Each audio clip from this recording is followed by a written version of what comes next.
We are live with night 2 of WrestleMania. Are we all mad? Are we all sober? So far, it seems anyway. This is WrestleMania. Well, I am anyway. Can't speak for the rest of the panel. And this is night 2 of WrestleMania 38 Watch Along.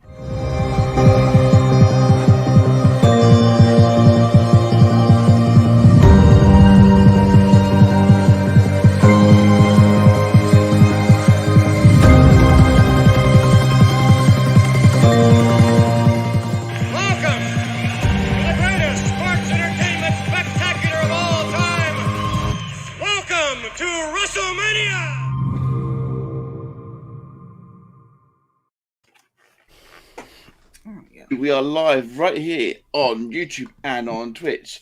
I am magnificent Matt Willis, and I am joined by a fantastic panel of reprobates and amazing talent.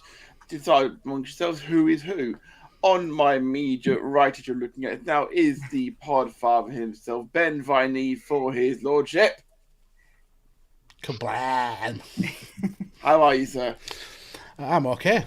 Graham in the chat saying that he wants to know how many of us look as rough as a badger's arse. Never had a hangover in my life, so I am fine. Me neither. We were fine. Our Texas, our friend in Texas, on the other hand, is somewhat worse for wear. For context, me and Danny had a recording with him today, and he was a tad delicate, let's say. He can't hang with the big guys. Please tell me the video footage of this. I mean, it's available. You can definitely get it. It's in the StreamYard. I will have a look at that later on, sir. Maybe make an appearance on TikTok. Well, going right below Max, of course, we have, of course, the true First Lady of the Radio Tekkers brand, Ori the Draw. How are you, Ori? I am quite well, my friend. How are you today? I'm doing well. It's nearly 11 at night. I had 3 hours kit this morning, and then another hour and a half. Then another hour and a half. So I'm on 4.5 hours sleep in the last 48 hours. I've got coffee and energy drink. I'm doing okay. Thank you very much for asking. You're very welcome. I'm doing quite well. I literally crawled to bed last night. Climbed in. I had already taken my nightly medication when I took that one bathroom break, as opposed to Mags, who won the title for 0 bathroom breaks. I think if I'm going to win something, it might as well be I've got the biggest bladder. I don't think it's the fact that he has the biggest bladder. I think there's a gallon jug under the desk.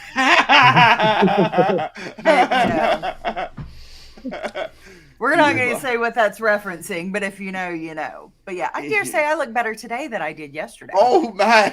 Oh. That's yours, Graham. That's there for you. Heat already. Starting off spicy. Red Sox fan, of course. And of course, last but not least, of course, on the panel currently, we have got a bit of an open door today, but people may be coming and going as the night goes on. And to her ladyship's left is, of course, the Scottish juggalo himself, who resides, I believe, in some form of tax haven. How are you, Danny? Monaco. So let's get into it. How are you, sir? You good? Very good. Doing good. Yep.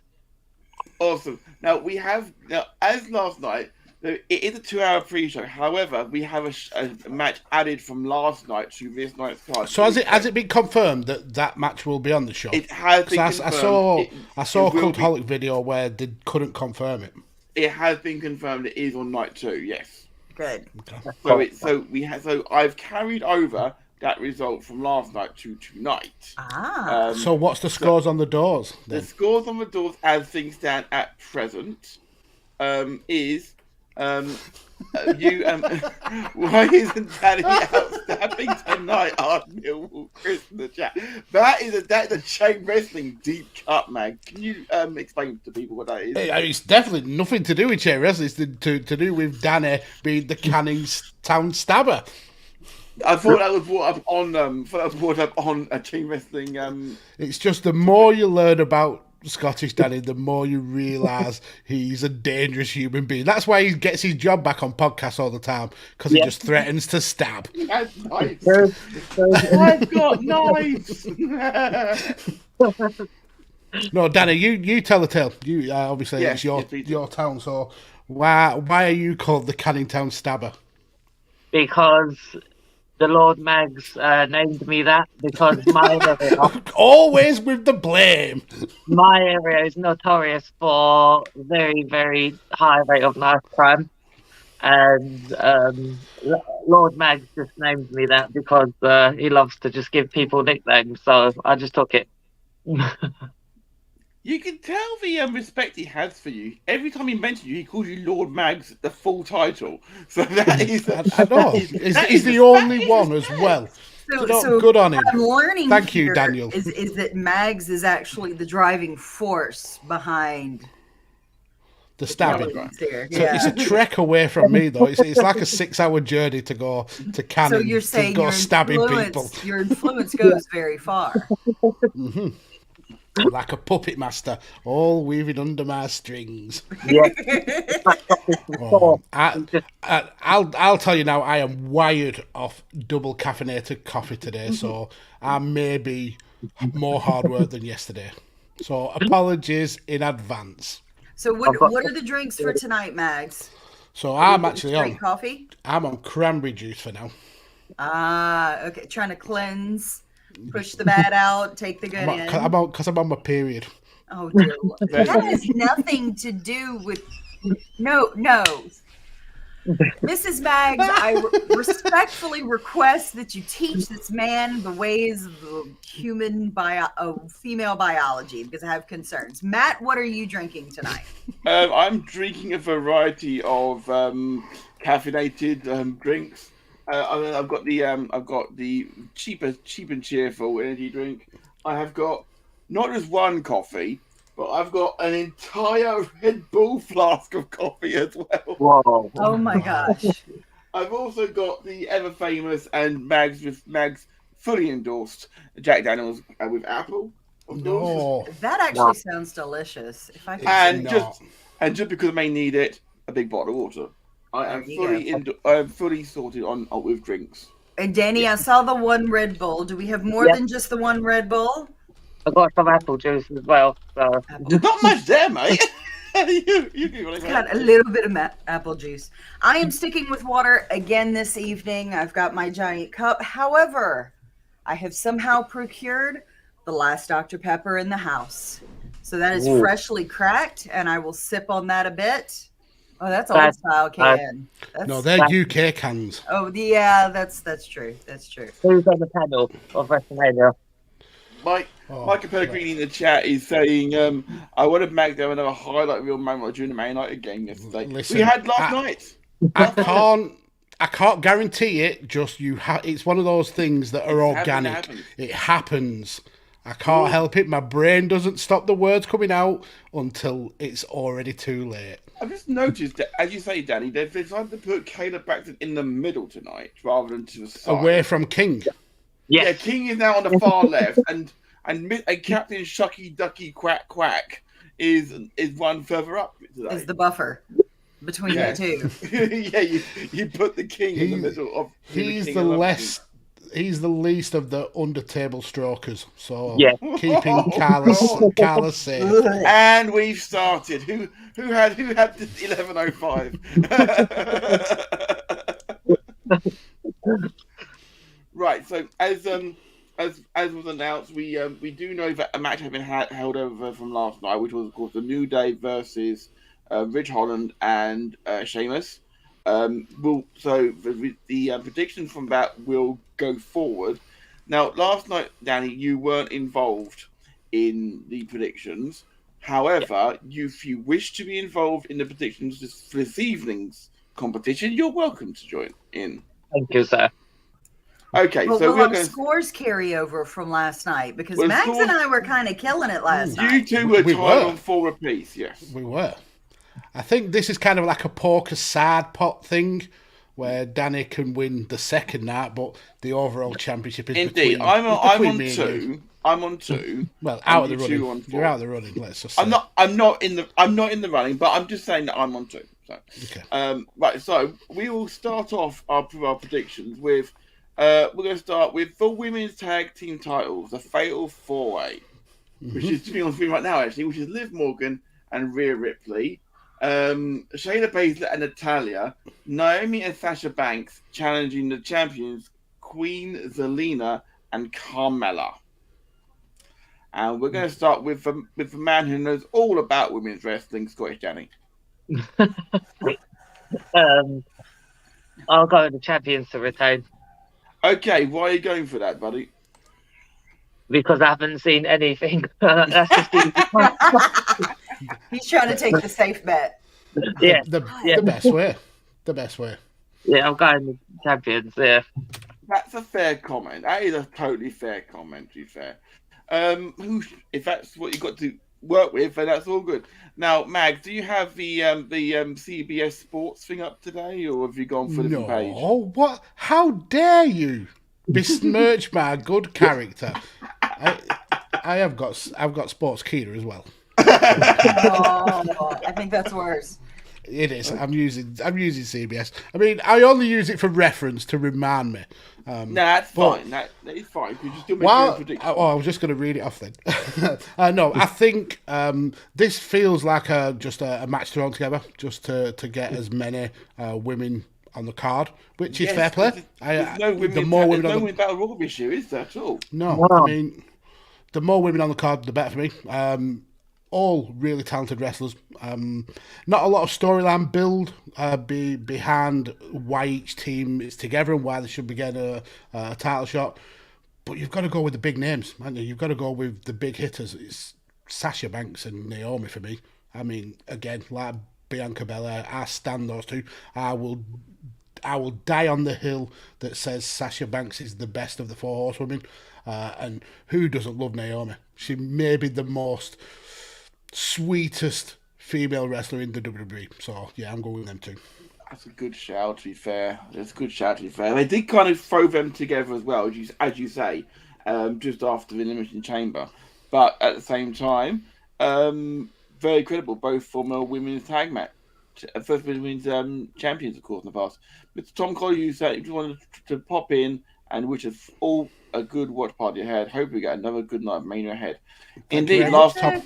Hugh. Yes, one of my favourite people on wrestling Twitter, and absolutely. Yeah, he's just a great guy. Absolutely lovely. And amazing content creator. Absolutely. If you want wrestling news, Mr. Collier is the place to go because he's wonderful about making sure that his sources are confirmed. He'll tell you what the scuttlebutt is, but he'll tell you this is not confirmed unless it is. So you want good, accurate wrestling news, head over to Twitch, follow Tom Collier. I believe he's also on YouTube as well.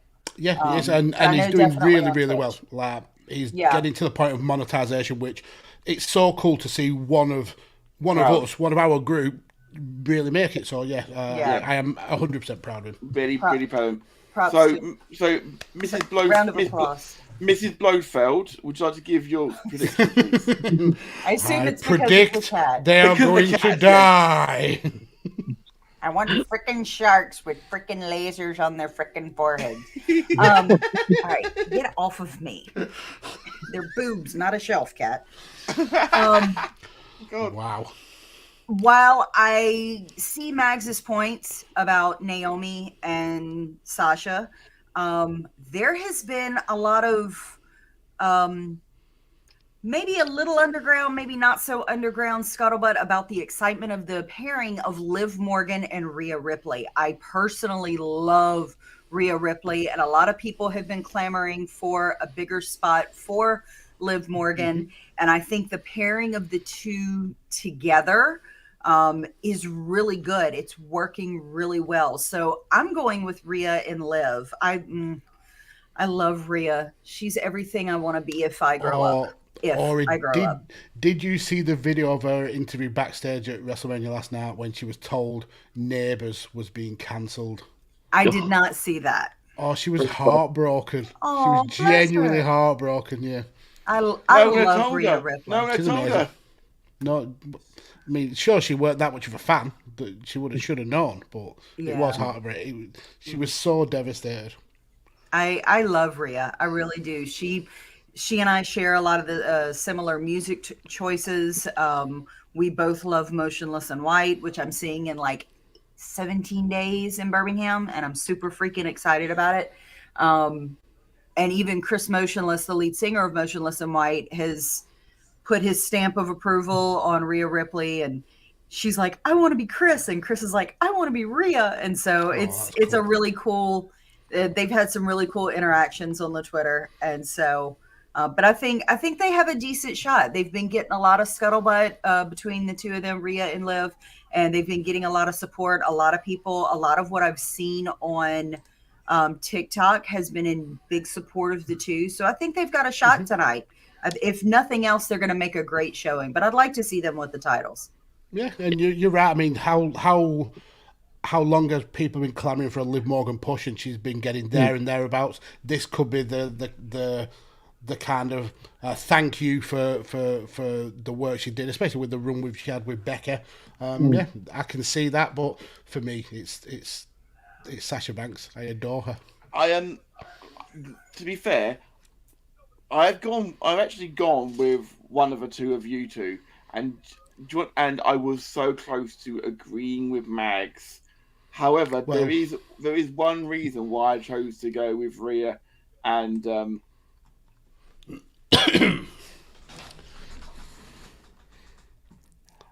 reason I chose to go with Rhea and Liv, Mags, unfortunately, is because that annoying itch that won't go away, otherwise known as Sonya Deville. Well, if you go to the doctors, get some cream.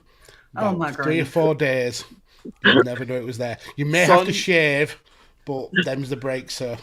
Sonya Deville is now an itch, apparently. Okay, Sonya Deville is going to screw Naomi out of this match. I mean, Daddy Deville screwing Naomi out of this match would be epic. Yeah. Queen Zelina and Carmella have got the chemistry of oil and water. And so, in other words, Daddy, that was a shit pick.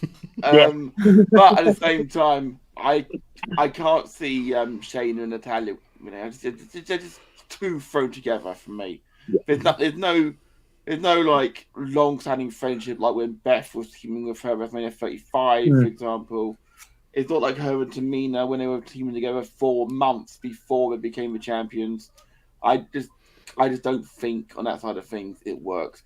Whereas Rhea Ripley and Liv Morgan, I stand them. I absolutely do. I love Liv. Rhea Ripley. Everyone thought after 36 she was going to be going back to Australia because of a problem with arguing with visas. Was it the visa? Yeah. And they've sorted that out obviously, and she's been in title matches at every WrestleMania she's ever been at, which is phenomenal for her. She really. And she's still so young. She's still so young as well. This is the third Mania and the third time she's in a title match, and I think like last year she walks out of a championship. That's a good shout. It really is. It was always a pick'em. This was always comes down to. It is a pick'em. It comes down to more personal choice than storyline based, I think. But either way, I think it'll be a great match. Indeed. Right, okay, let's go to something a bit more insane, shall we? Before we do that, insane as well, there's Dan Griffin in the chat. How are we all feeling? He asked. We're all fine, I think. Yeah, I didn't drink last night. I had my medicine. I went to bed. Waking up was a little difficult. I was a bit exhausted, but, I definitely feel a lot better than I did yesterday, in all honesty. Obviously, if I did, my full hair. But how are you feeling, Mr. Griffin? Well, we know how he's feeling. He had a good hair for the dog this morning. For context, post-recording, Dan was swigging rum from the bottle. That was after we were off the air, by the way. Peanut butter rum from a skull-shaped glass bottle. He got way too excited about Stone Cold Steve Austin, and it was just skull bottle straight it was an amazing moment for sure. Nothing about a drink. We had a long day night. It was a general query. Yeah, right. And Conor McCabe, absolutely, sir. We will catch you in the chat after what's happening there. Okay, so insanity. I promise insanity. Indeed, let's go to a match with no holds barred. Anything goes. Butterscotch. I apologize. I thought it was peanut butter. Both of them sound delicious. To be fair. Okay, so we're gonna go to Johnny Knoxville versus Sami Zayn. A match where if you told me a year ago, I'd say this is mad enough I can see it happening. Actually, to be fair, because it's been teased for about a decade. John was having a match WWE. We're going to start this one with Mags. This is going to be fun. Tell me this is not going to be a fun match. It's going to be insane. It's going to be everywhere in the arena, isn't it? Yeah. As wizened wrestling fans, the majority of us hate celebrity involvement. We get why it's there, but we don't like it. I am all for Johnny Knoxville being in a celebrity match because he doesn't give a shit about his body. For people who know him from Jackass, if he brings a tenth of that enthusiasm to this match, and then pairing him up against Sami Zayn, who Loki has been one of the best characters for the past 2 years, so damn good in that conspiracy theory gimmick. This is going to be awesome. I am here for this, and I want Johnny Knoxville to really screw over Sami Zayn. So I went for a Knoxville win. I think he's going to do a Shane McMahon style spot where he just jumps off something ridiculous, but it's just going to be fun, absolute fun. Absolutely, you're right about Mags for sure. Ori, you have the same thoughts? Yeah, I'm on the exact same page. While Knoxville has put his body through some shit over the years, doing Jackass. And he's getting up there in age. I mean, even he'll tell you, like, I am not the guy that I used to be. Like, I'm still a little nuts, but, all of those guys really put themselves through it to make that show and those movies. Yeah, Jackass came out 20 years ago. It started. Right. I'm on the fence. It's kind of like that match with Darby Allin and Sting, and like you think Sting's setting up the tables for Darby, and then Sting goes through both tables. It's like I want to see it, and I don't want to see it because I don't want to see him get hurt.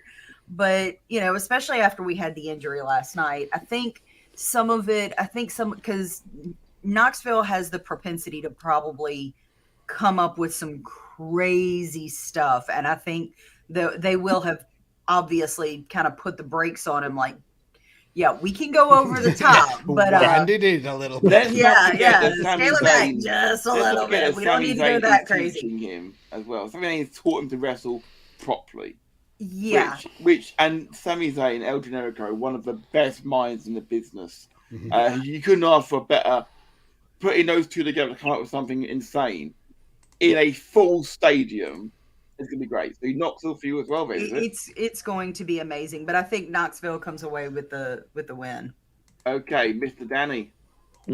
Yep, I'm pretty much the same. I'm just hoping for the rest of the cast of Jackass to run in and do multiple bumps and then get thrown over the top rope like the Spirit Squad. That would be awesome. I can see Wee Man, Preston. Steve-O, Bam Margera, all getting involved.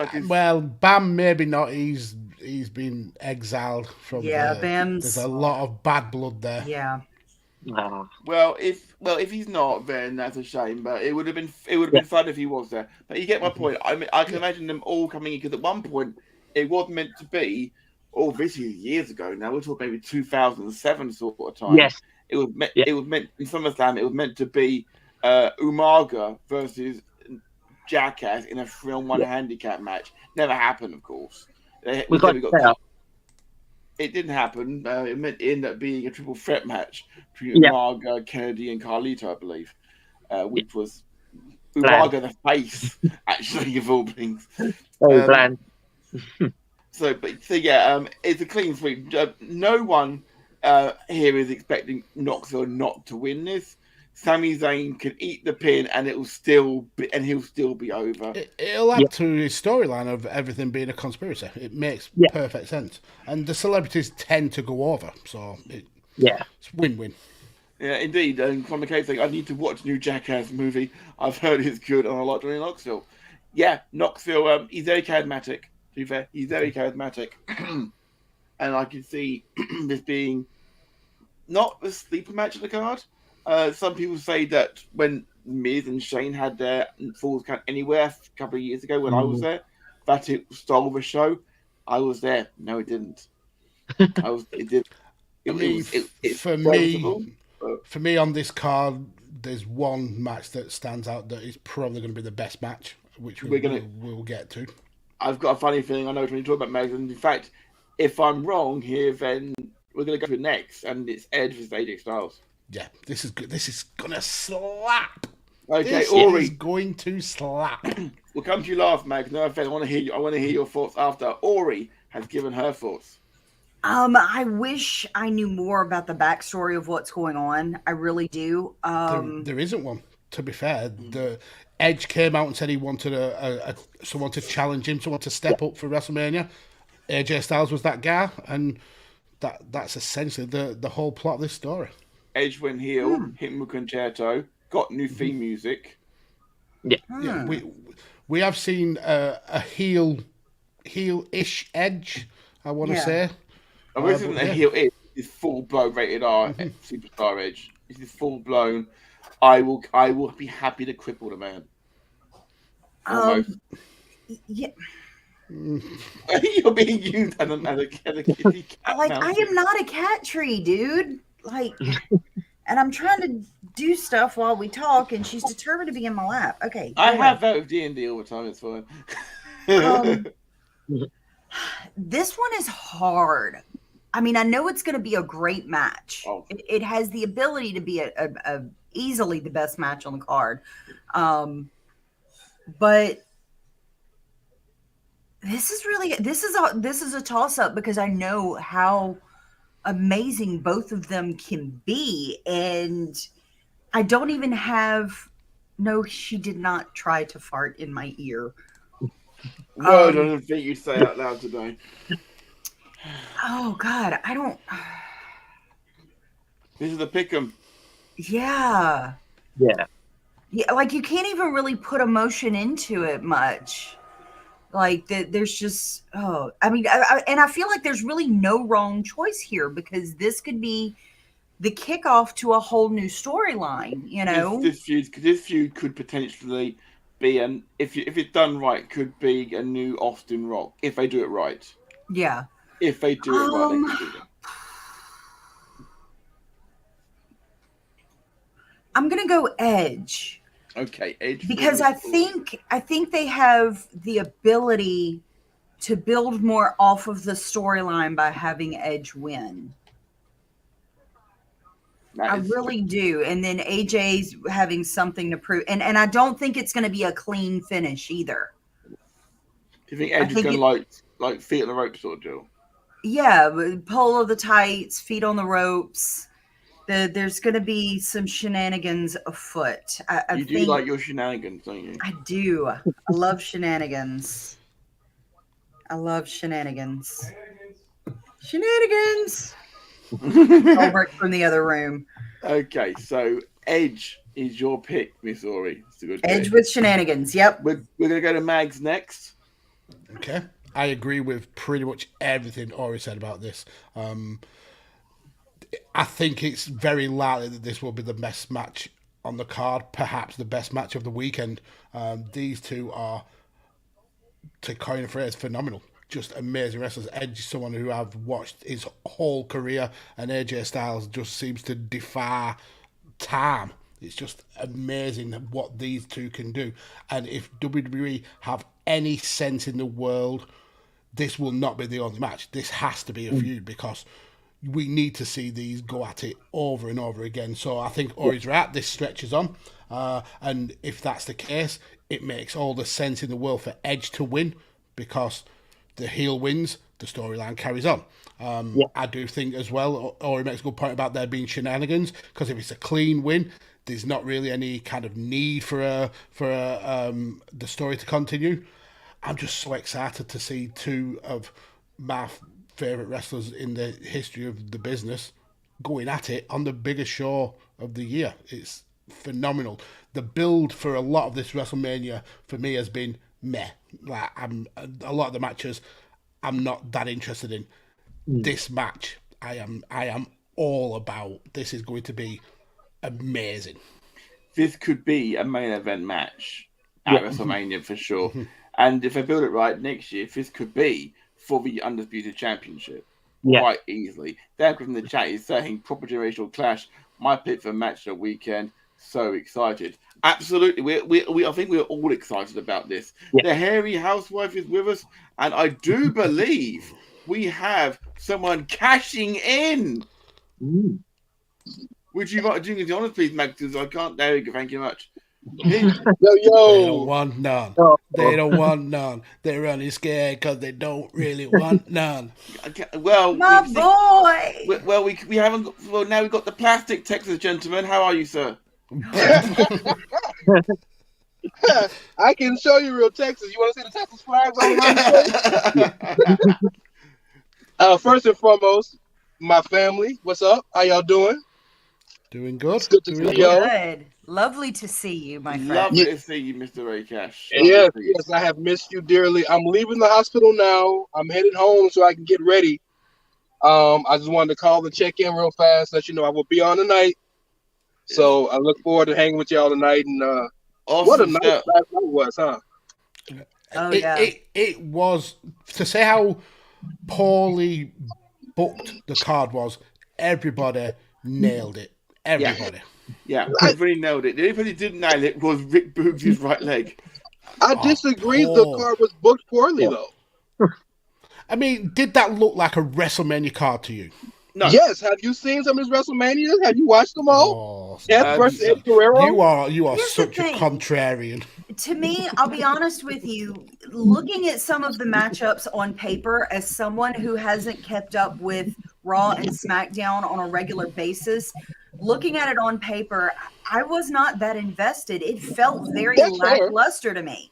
But once we got into it, and there were some matches that felt a little more not quite WrestleMania pay-per-view, maybe an offshoot pay-per-view or, main event Raw type match. But all of the matches were generally good. Even, with the issue with Rick Boog's right knee, I mean, it was still a good match between Nakamura and the Usos, and they finished it and recovered really well. And I found myself, please don't take, me sitting here half like this for half the show, as my judgment on the show. I really was invested. The only match that of last night that wasn't a Mania match was that tag team title match. Yeah. Every other match had months and months and months of build. Oh yeah.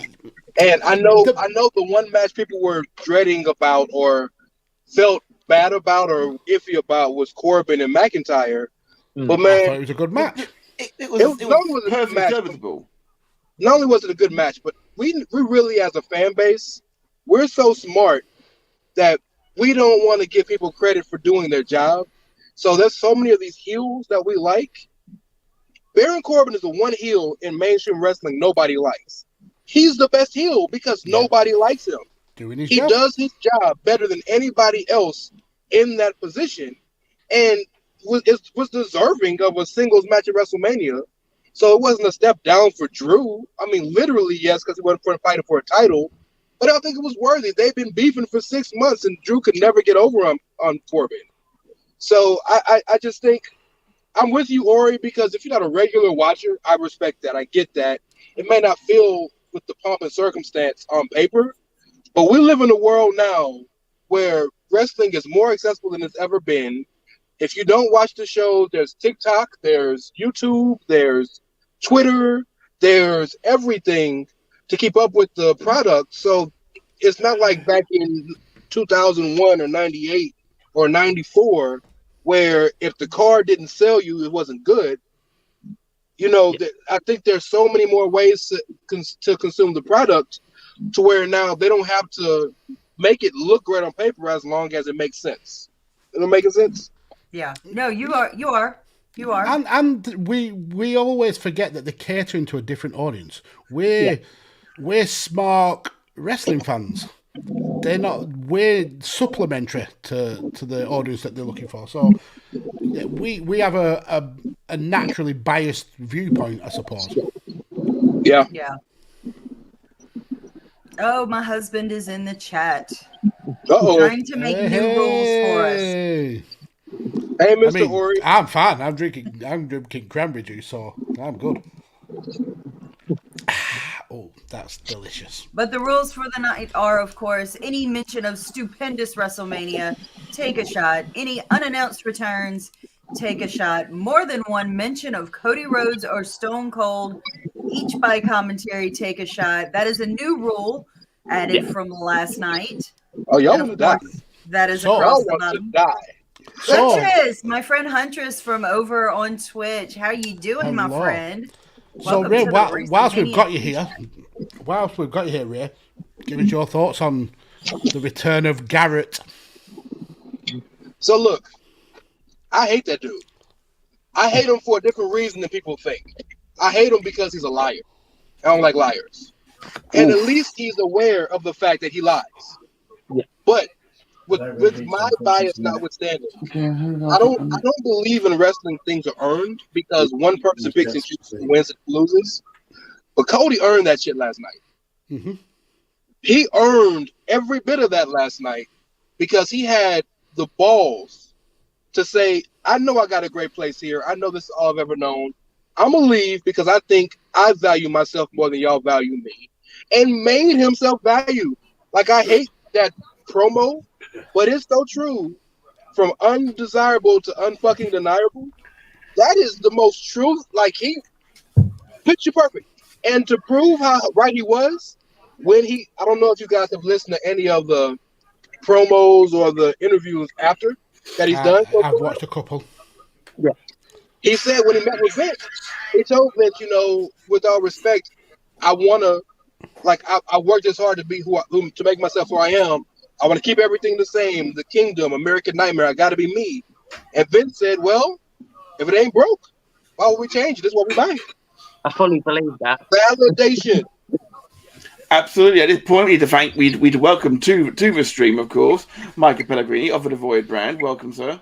Hello, sir. Pleasure having you. Why are your headphones so ginormous? Because I've got a big dumb American head next. That's why. How are you? I'm good. I just finished recording my second Cody Rhodes video in as many months. So it's apropos that we're. And that's enough of Marker. Goodbye. I have to say my feelings have calmed down since last night. You were mad, I've never seen you so angry. Mad last night. He's a traitor. Literally all the match was Ori. I don't fucking understand why he's done this. All of the match, he's taken everything he built in AEW and he's fucking flushed it down the toilet. He's shit in our faces. He's a jackass. He used the Bucks and Kenny just to make it come on. And I get it. How dare he? He cold-rounded my boy Kenny Omega. Ori. I was in them, but at the same time, Ray, you also that's what this business is about. It's business, and he did it with a purpose. Even if he told Kenny and Tony and the Bucks, like, "Hey, yes, I will help you build this, but this is why I'm doing this. And if I have an opportunity to go back, I'm going to take that opportunity." You know what I'm saying? I honestly think that was always the plan. That was always the plan. Yeah, but like me as a fan, that's what this business is all about, is creating that emotion, whether it's positive or negative, in order to get us more invested. So having time to sit with it and sleep on it and really give it some thought, yeah, it's smart. It really is. If that's what he ultimately wanted and that was his ultimate goal. But in the moment, I was pissed. I was ready to jump in the car and drive to Dallas. And just, It's so interesting you say that, because all those emotions you feel are why I hate him. Because he's a liar. Because he openly, there's working and then there's lying. He openly says and does anything he can to get you to believe what he wants you to believe until it's time to change it. But isn't that the beauty of wrestling, though? Isn't that men in general? I say the difference, I think, between him and most people, and I can't stand Cody Rhodes, the wrestler. Cody Rhodes, the dude, I think is one of the best dudes in the business. So this is just from a wrestler perspective. But the difference, I think, is when you're working, you're lying for the purpose of helping the business or the story or the person. Cody just be lying about shit because he can. He just be lying about random shit. But this is the same dude that is Dusty Rhodes' son, who has that mind for the business and grew up around people like Ric Flair and Arn Anderson and Tully Blanchard and all these others who know how to work the business. Yes, it's lying, but it's lying with a purpose. He has a goal. And, but I get what you're saying, Ray. I absolutely do. And me and you were on the same page. And I'll be honest with you. I had the opportunity to meet Cody a couple of years ago when WrestleMania was in New Orleans and Ring of Honor was doing Super Card of Honor. And I was like, he's fighting Kenny. I'm not going to meet him. I don't know why. You were such a child. I was such a child about it. I was 8 years old at the time, but I'm like, I'm not meeting him because he's fighting Kenny. Kenny's my favorite. But that's the thing. That's what this entire business is about, is having us be passionate, whether we love or we hate someone, and investing our feelings and getting in our feelings. And I hate to say it, but the man did it. He got it. It may not be the exact reaction that he wanted, but he got a reaction. And he was trending. The fact is, he was trending all over social media. So and I think more than anything, last night, with respect to us, wasn't about us. Last night was about him proving to Vince, to WWE, and everybody who knew that story of what he went through, what he did, that I was right. Yeah. No, you're right. And even up to and including the call outs within the match, when he did the cartwheel and with the Stardust thing, the bionic elbow. Yeah, he was like, I know exactly what I'm doing. I know where I came from, and I honor that, but this is not who I am anymore. That's what the story was for him in that ring. And it was told very well. Like I said, sitting back with it, letting it wash over me, going through the 5 or 9 or however many stages of grief there are. Getting to that point of acceptance, like, I'm okay with it now. Like, she was so hurt she added 4 more steps of grief. She went. It's because she rolled the dice and went back 2 steps. Yeah, I had to go back and forth a few times. I had to revisit a couple to make sure I was with it. Guys, go on. Let me finish these errands and get home, and I'll hop on and we can talk more properly. I know you see all the sun in my face, so love y'all. I'll see y'all in about an hour or so, and looking forward to tonight. Y'all be good. Don't do anything I wouldn't do. Can't promise. Be nice to Matt and don't be nice to Max. That's just standard. Standard issue around here. And just going back to Cody for a second, Ray mentioned the interviews afterwards. One thing that really stood out to me when he was being interviewed is he admitted he feels he's in the shadow.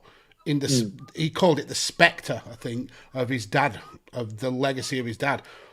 I think that was a very brave thing to admit on your return to the biggest company in the business, to come back and say, I need to get out of my dad's shadow. I needed to do this to be my own man rather than be part of the Dusty legacy.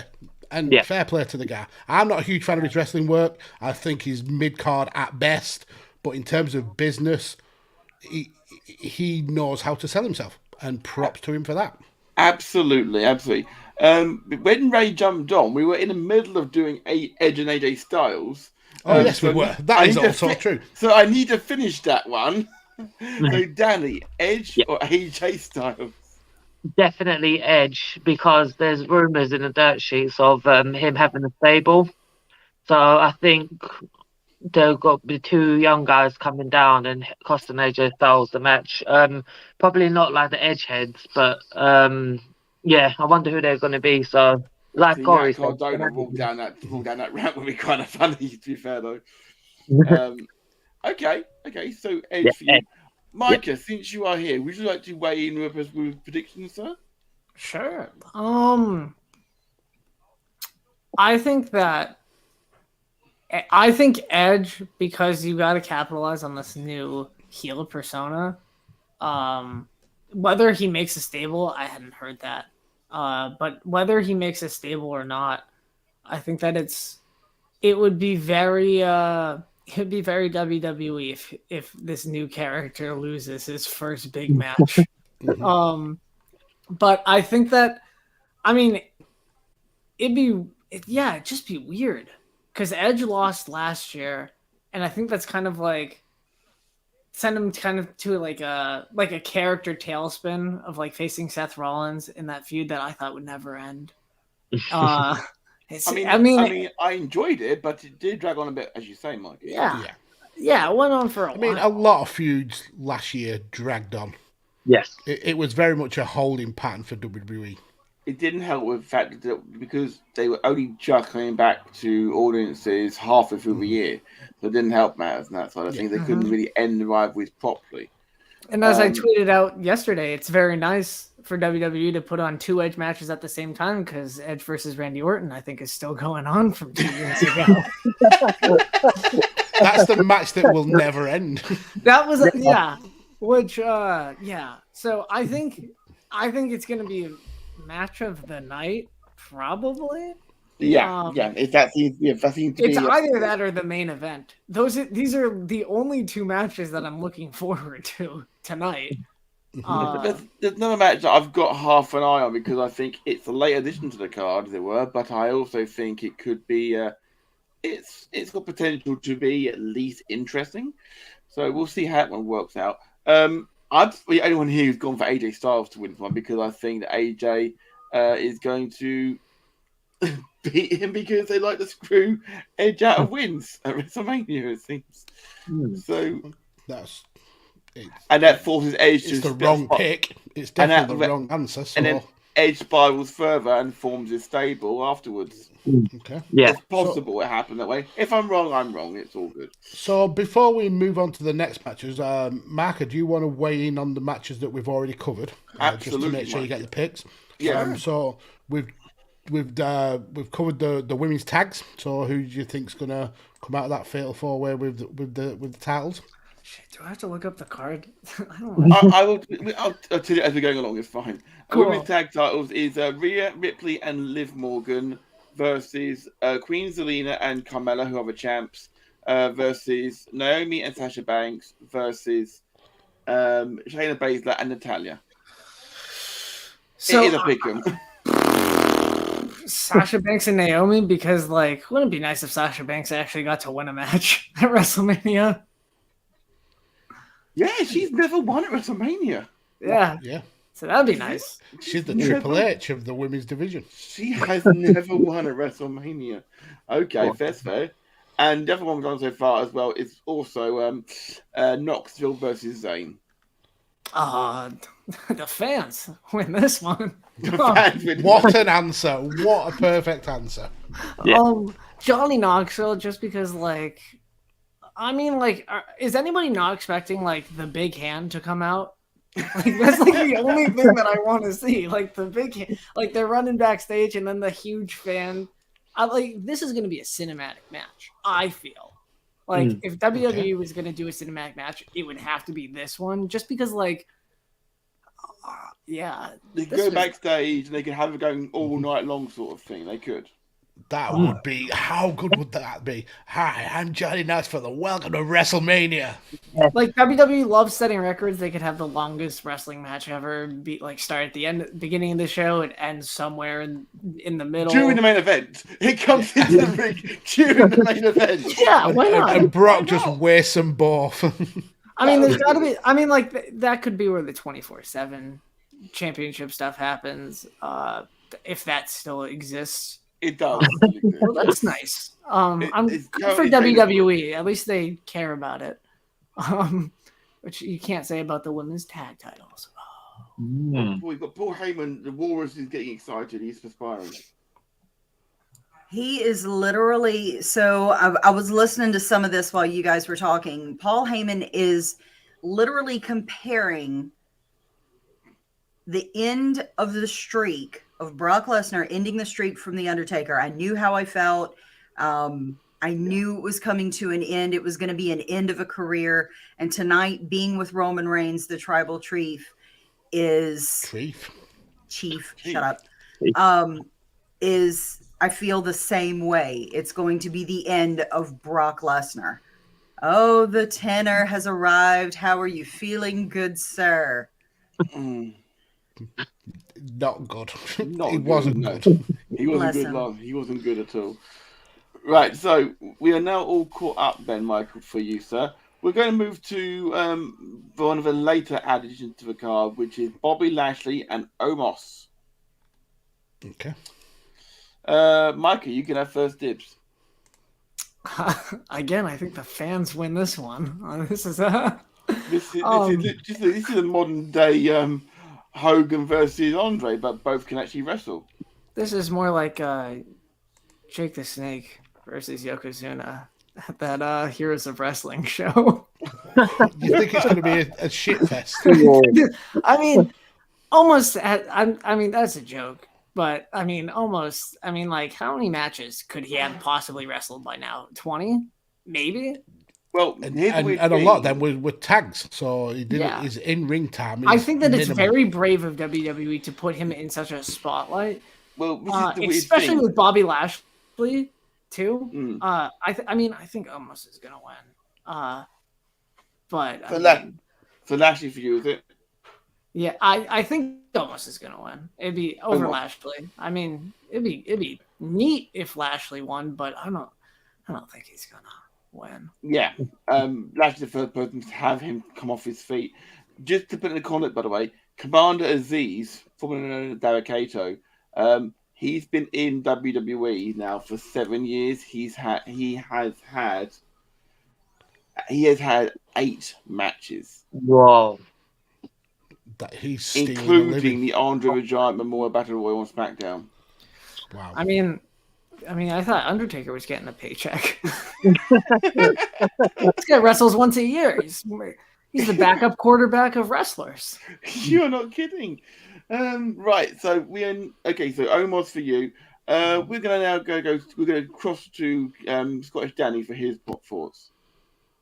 It's definitely got to be Omos because I feel like this is the torch being passed type of match where we'll get a body slam and it will be like Hulk Hogan slamming Andre the Giant there, but on a lower case there because I feel like Omos is winning this. Okay, Omos winning this one for you as well. Ori. I don't know that Omos is really that ready, especially doing that few matches. I think this is going to be kind of a test for him, in all honesty, to see if he can really, like, I've seen him a couple times. He's okay. I think Lashley's going to pull this one out. Okay, so Lashley for you. Yep. Mags, are you in agreement with First Lady of Tekkers? Now, before I give my pick, I actually don't like the booking of this match at all. Go on. I think with Lashley just coming back from injury and being recently in the title picture, him losing to Omos makes no sense. That's kind of like stunting him before he can kind of get his feet back on the table. But on the other side of the coin, you've got a monster heel, and we all know Vince loves monster heels, who very new into his wrestling career. If you have him losing to Bobby Lashley, that's him cut off at the knees. So I think this is lose-lose no matter who picks up the win. Somebody is going to have their push ended. For me, I see more upside in Lashley winning, because dependent on the main event, we're going to need to see somebody. He's the first challenger, surely. Yeah, he's got to be at least in the running for a challenger. Yeah. If Omos wins, I don't quite see him ready for that yet. So I'm going to go with Ori, I think, and have Lashley win. I can see Omos winning because, like I said, Vince loves those big, meaty heels. But yeah, it makes more sense for me for former world champion Bobby Lashley coming back from injury, picking up the win, and then re-entering that title picture. Everything you've said makes absolute sense, and it's absolute. It makes me mad, actually, the way you've said it, Mags, as well, because you're absolutely right about the booking for this. Because I wanted to see this, but this should have been built way better, rather than being thrown in last Monday on Raw. Basically, I almost had nothing, and if Lashley had been cleared to wrestle, what would the what big meaty man slappy meat, said Matt from 5 Nerds Go. Unfortunately, I think you may be onto something on that one. Scotty Daniels, I think about being about one man's meat, don't you, sir? Yeah. I do. Indeed. I have got almost going over because I don't see his undefeated streak being lost being here, but at the same time, Omos isn't the great Khali. Omos can actually move and actually seem to be sort of athletic. So I can see Omos going over as the victor and being pushed against, I'm guessing Reigns. Which may let you give you a few thoughts of my thoughts about another match later on down the card. Let's go to a match which I've got to admit I've got no interest in. The Raw Tag Team Titles Triple Threat match, which is RK Bro versus the Street Profits versus Alpha Academy. Ori, you have the wheel. That was like a rabbit in the headlights then. Are you fucking kidding me? Okay, so RK Bro. Yep. Alpha Academy. And the Street Profits. Oh. You know, if Miz would not have given the skull-crushing finale to Jake Paul, whichever Paul it was. Logan Paul, one of the Paul buttheads. Then I would have said this would have been a good night for one of RK Bro to turn on the other. Because I can see the propensity for both of them turning on each other. There's a really good storyline to be had either way. You know, either Randy being the Viper always and turning eventually on Matt Riddle, or Matt Riddle eventually turning on Randy Orton and being like, I've learned everything you've taught me. I've been paying attention. Now, that being said, if they were to lose tonight, there still could be the chance for that. If not tonight, then tomorrow night on Monday Night Raw. Yeah. So, Alpha Academy has been getting quite a bit of FaceTime, but everybody, I think, still loves Street Profits. So, I'm going to go Street Profits just because I really like them more than I do Alpha Academy, A. And B, I want to see the turn. I want to see the destruction of RK Bro. I'm ready for it because I think it's going to make for very interesting television. Okay.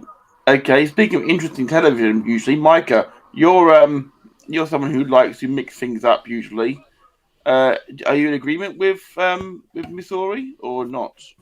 I actually think that RK Bro is going to win.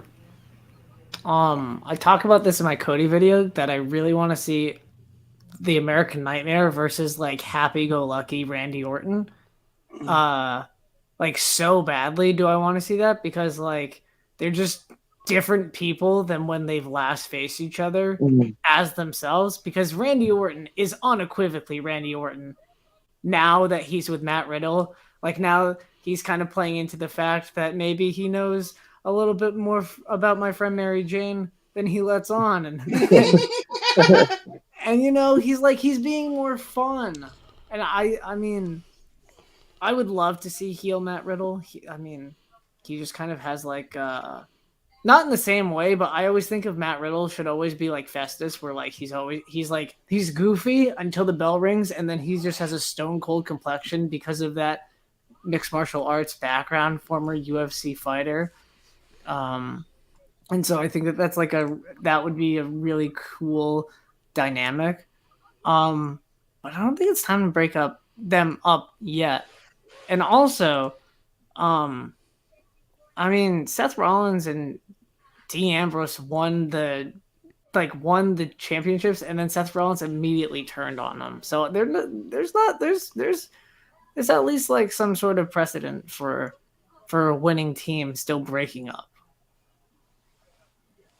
Yeah, it was Ambrose turning on Seth, but yeah, fair enough. Not to differentiate. Danny, who are you going for? Gonna go RK Bro, because I'm more agreeing with what Ori said. Definitely there's a turn coming. I think it will be tomorrow night as well. So yeah, RK Bro. RK Bro to retain tonight. Okay, well that's perfectly awesome. Mags. Yeah, everybody makes a lot of sense with their cases. I do feel that Alpha Academy probably deserved a longer run as champions. I like that partnership. I'm not a huge fan of the Street Profits. I like Montez Ford. I'm not a massive Angelo Dawkins fan.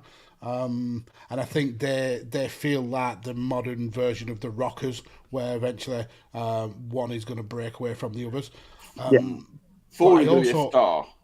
Yeah, definitely. But I also think there is more legs in this Orton and Riddle heel turn. So for me, it makes sense for the champions to retain. Whether the turn comes tomorrow on Raw, that could happen. But I can still see this really eking out for a good few months before Randy does what Randy does and punts the living piss out of Riddle, and we get that feud further down the line. So I'm going to go with an RK Bro retain. Okay. To be fair, all of these teams are seeming over in serving. And we've seen the comments from Five Nerds Go. Otis is very much over in his heel persona. Who doesn't love Otis? Yeah, I've always loved Otis. You know my feeling about Otis. I mean, he won't like you with the way you have your steaks well done. I don't like a well done steak. We've been through this how many times? Right. Okay. I have gone for the Street Profits. Street Profits have been showing a lot of heelish tendencies recently, and I can see them actually stealing the victory here with heelish tactics. Because let's face it, RK Bro can then chase the titles again. Maybe, and then they don't get the job done, and then the heel split. If the split comes tomorrow night on Raw, we don't regain the titles tomorrow night on Raw. I quite see a heel version of Street Profits. So yeah, I want for Street Profits to win tonight. So I think me and Ori are on the same team on that one for a change. Mm-hmm. It's not often. That's not a good omen, Ori. Remember, he got 2 right yesterday. It's all right. Okay, on to... I feel secure in my selections. That's okay. If you're experiencing a little insecurity, that's okay too. Mom. Even when I'm wrong, I know I'm right. Well, Max, let's see if you're right about this one. As you're talking, tell me your thoughts on the saviour of SmackDown commentary, Pat McAfee, versus the Chosen One version 2, Austin Theory. Okay, so Pat McAfee, when he first rocked up in the company, I couldn't stand him. Yeah, same way, yeah. When he got involved in the Adam Cole storyline, I hated every second of him. And then he did a match, and he was fucking amazing. So I have fully 180 on him. I think on SmackDown he is hilarious. He's so much fun.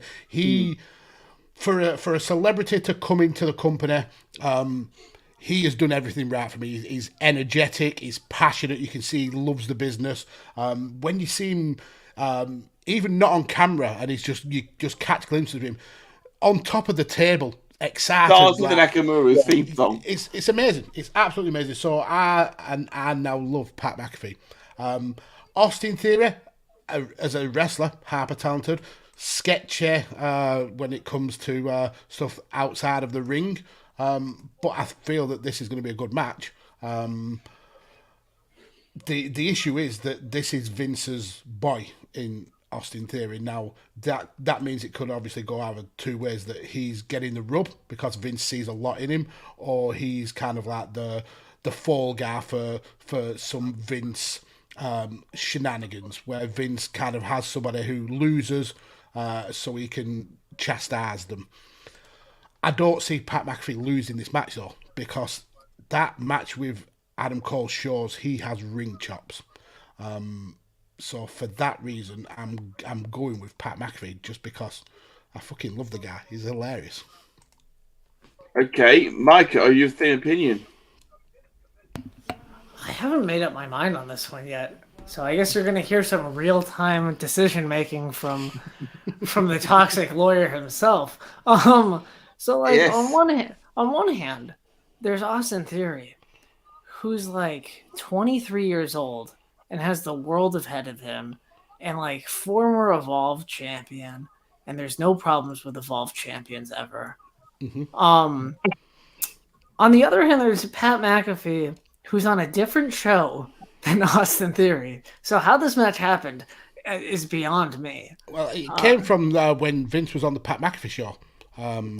He's been having a lot of WWE talent on there, and Vince challenged. Well, he said he wanted a match on WrestleMania, and Vince said, "I'll set you up a match." And obviously, Austin Theory is Vince's boy, so it kind of made sense. Sure, with the egg and whatnot. Mm-hmm. Yeah, and, that was weird. That was weird. That's fun. Hey, that's my moment of the year. It was fun, but it was weird. Year. And it was last year. It's still a moment of the year. So, and Pat McAfee, I think Austin Theory is going to win, because Pat McAfee is going to be over, and he's like because I think Johnny Knoxville is going to win later in the night. So, sorry for spoiling that, Matt. I know you're running the show, but I don't think you have 3 celebrities win at WrestleMania. It's hard to call Pat McAfee a celebrity now that he's indoctrinated in WWE. Like, he's like a regular person on it's kind of like Jerry Lawler, where like Jerry Lawler was like famous outside of WWE, but he was still like a WWE performer. Like, everybody in WWE respected him. So I think because of that, and because Pat McAfee isn't an actual wrestler, so having a non-wrestler win a match where there are rules, I think it should be Austin Theory. Okay, Austin Theory for you. And to be fair, it's not a unreasonable shout, to be fair. I will just say, though, that no celebrity has ever not won at WrestleMania. That's not true. Not true? That's not true. Who lost? Who didn't lose? While you're thinking about it, Ori, give me your thoughts. Ooh, I'm kind of in the same boat with Mags. Like, I kind of want to see McAfee win. I wasn't sure about McAfee when he initially showed up and was doing commentary. And the more I've watched, it's brought a very nice, energetic, refreshing energy to SmackDown. And the passion that he has for this business is completely and utterly undeniable. It's not an act to get a paycheck. He genuinely loves the business. And so I think Pat, and I'm rooting for Pat. I remembered. I remembered who lost. Okay. The SNL guys at WrestleMania 35, because I picked one of them to win. They lost the Battle Royal. Whilst I hear what you're saying, the pre-show doesn't count. Right. He's using the Adrian Neville rule. Absolutely. I do see your point, Micah. I'll say that's fair enough. That's fair enough. Thank you. Okay, Mr. Danny, sir, who are you going with? Definitely Austin Theory, because I think Shane McMahon's going to come out and cost Pat the match. Right, actually, you're in timeout. Poor Danny. No, I do think Shane McMahon's going to get involved somehow in that match because Vince is there, and it's just going to create the storyline going further. It's possible for sure. So, Matt, now he's going to stab you for putting him in timeout. Yeah, that's a stab. Not him. Not him. Okay. What? Come in, Tanner. Don't just stand there. Oh, I was knocking at the door, and nobody let me in yet. So I just wanted to come in and say hi. You are an administrator. Just walk in. Yeah, I forgot my keys at the house. No. So yeah, I just want to stop in for about 10 minutes and kind of do some predictions with y'all before I have to hit the road for a minute. How are y'all doing? Okay. How are you doing, sir? I'm perfectly fine. I mean, I've had coffee and tea since we last spoke, Mags, and we're good. So. And sleep? Did you have sleep as well? No. Yeah, kinda. Yeah. Do you want to tell him the story of you going to the bathroom? Yeah, I mean, it's really quite simple. I just had to brace myself against the wall a few times, when I would get up in the middle of the night, just because the world was spinning. But that's okay. I'm a big boy. I've got You're not this. my mom. Yeah. There's an image. Thanks for that. You're welcome. You're welcome. So where are we at right now for predictions? Austin Theory versus Pat McAfee. I would go with probably Pat McAfee. Okay, why? He's impressive, and I feel like whenever he's been in the ring, he's really, really good. At the same time, Austin Theory has a long way to go in his career, and I find that the aspect of Austin Theory losing and the implications that there would be afterwards would be a lot more interesting than the implications of him winning. I feel like he would maybe get punished by Vince in some way, shape, or form, or he has to prove himself more to Vince in some way, shape, or form. I like that narrative more than I like Austin Theory beating Pat McAfee. What does that prove? Yeah. Yeah. You're being sassed in the chat now as well. Yeah. No. I mean, but at the same time, I figured I would do the manly thing and not take that shortcut. So. Okay, right. Fair enough. While we've got you here, Ben, while we've got you for about 10 minutes before your wife gets mad at us, give us just a quick fire one to catch yourself up with the event. Okay, women's tag titles, go. So the women's tag team championships, I'm looking at Sasha Banks and Naomi. Sasha Banks is owed one. Naomi's had her WrestleMania moments in the past, but Sasha, I think Sasha needs a victory here, I think, on one of the bigger stages. I think she also... Didn't her and Bayley win the Women's Tag Team Championships at WrestleMania, too? No, they lost them at WrestleMania. What are you pointing at, Mags? He wants you to Nothing. fist bump them. Oh, yeah. I don't now. I don't. You've left me hanging, Tanner. You've let me down. Here you go. I got you, brother. There you go. Bam. All right. Wow. Oh, cool. God. Give you the stone cold treatment. Thanks, Mags. Yeah, Sasha Banks and Naomi, I like them for the tag team championships right now. Well, Sasha's got a win for once at least at WrestleMania. She's never won at WrestleMania. Yep. So, okay, Knoxville versus Zayn. I was listening to the theory that we had about them having the longest WrestleMania match of all time, and I really like that idea to kind of do a cinematic, cinematic edition of that. Yeah, I could see that happening. Celebrities don't lose at WrestleMania, and I don't think it hurts Sami Zayn one iota if Johnny Knoxville was to beat Sami Zayn. Okay, well, Colin Jost and Michael Che have a bone to pick with you. That's cool. They can find me. I'm not hard to find. I mean, but that's like a Royal Rumble type match. I mean, Oh, Shaq, he lost the Battle Royal at WrestleMania. Ooh. But who really thinks that they're going to win a Battle Royal? That's for a big, opportunity later on. I'm sorry, Michael Che and whatever the other guy was, Michael Jost, yeah. Colin Jost. Colin Jost, yeah. That wasn't going to be a thing where there was a winning situation for those guys. I'm sorry. Yeah. Okay. Yeah, I mean that story was built for them to get their ass kicked. I think this is the polar opposite. This is Johnny Knoxville, I guess, kind of trying to get even with Sami Zayn, who's just been psychotic for ever and ever and ever. Yeah. Right, Tanner, Raw Tag Titles. Royal Tag Team Championships here. Man, it's hard to look past RK Bro. They've been really on the ascendancy recently, right?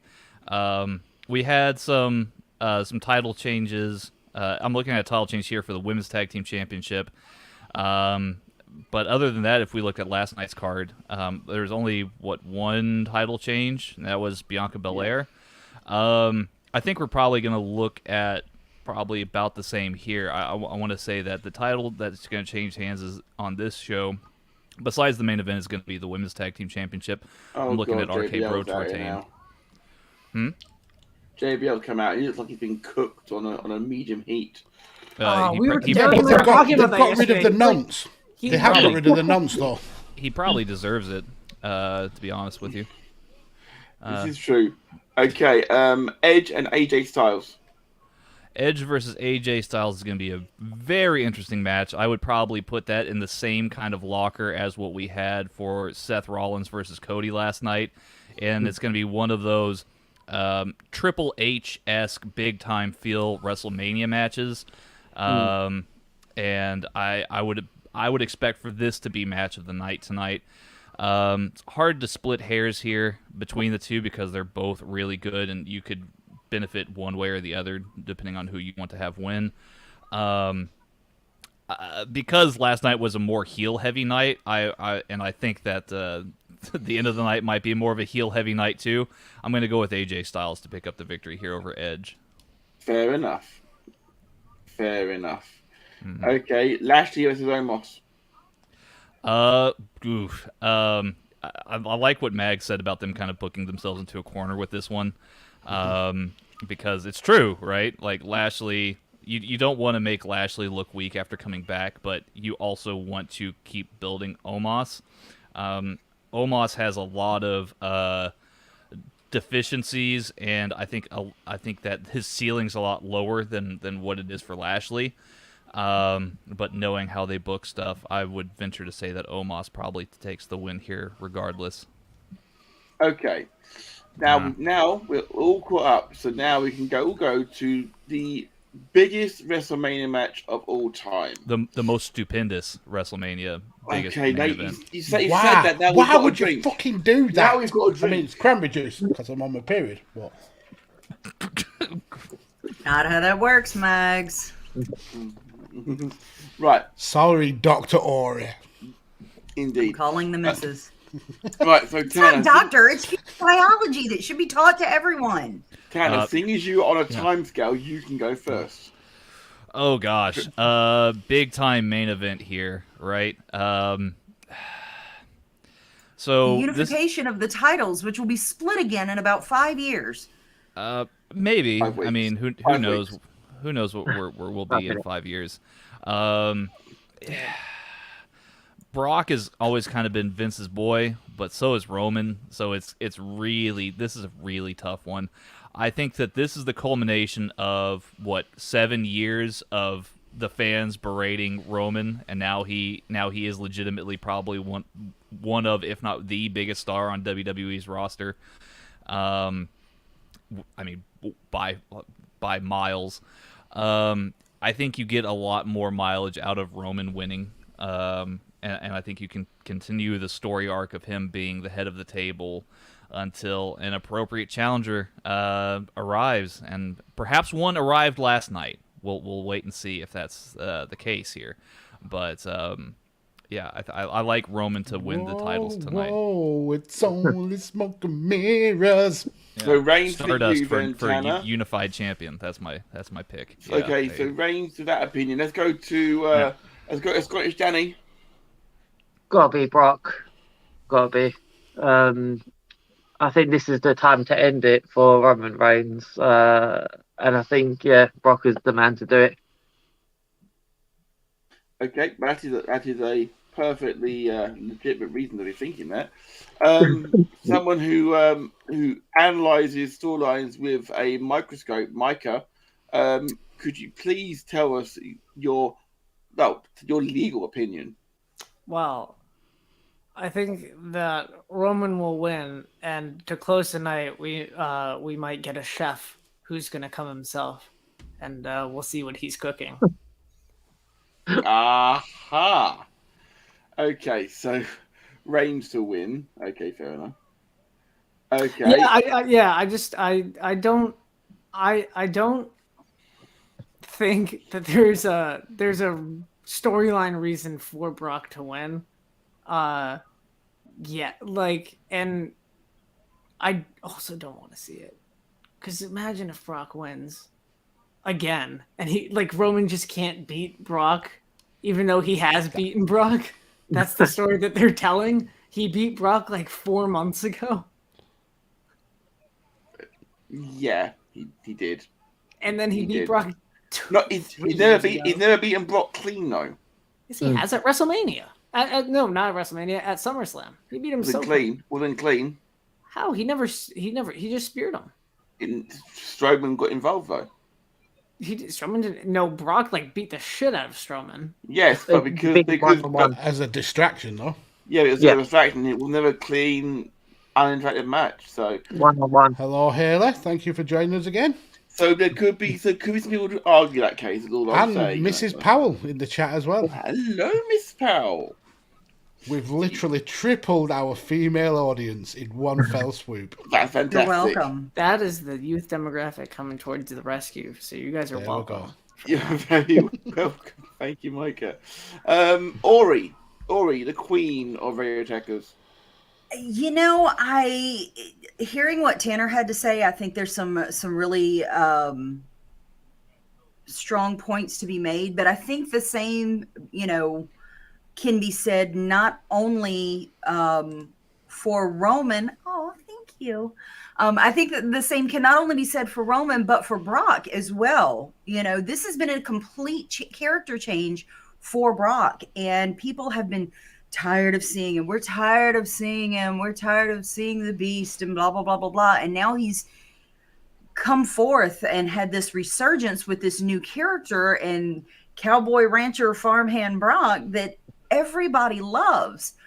But I think there's still something to be said for Micah's point, with having Roman win to bring in, if not tonight, but potentially tomorrow night, because tomorrow night is the biggest Raw of the year. It's the one that's, and it'll be the most watched one as well for the entire year until next year. The only time that Raw and SmackDown Superstars go face to face.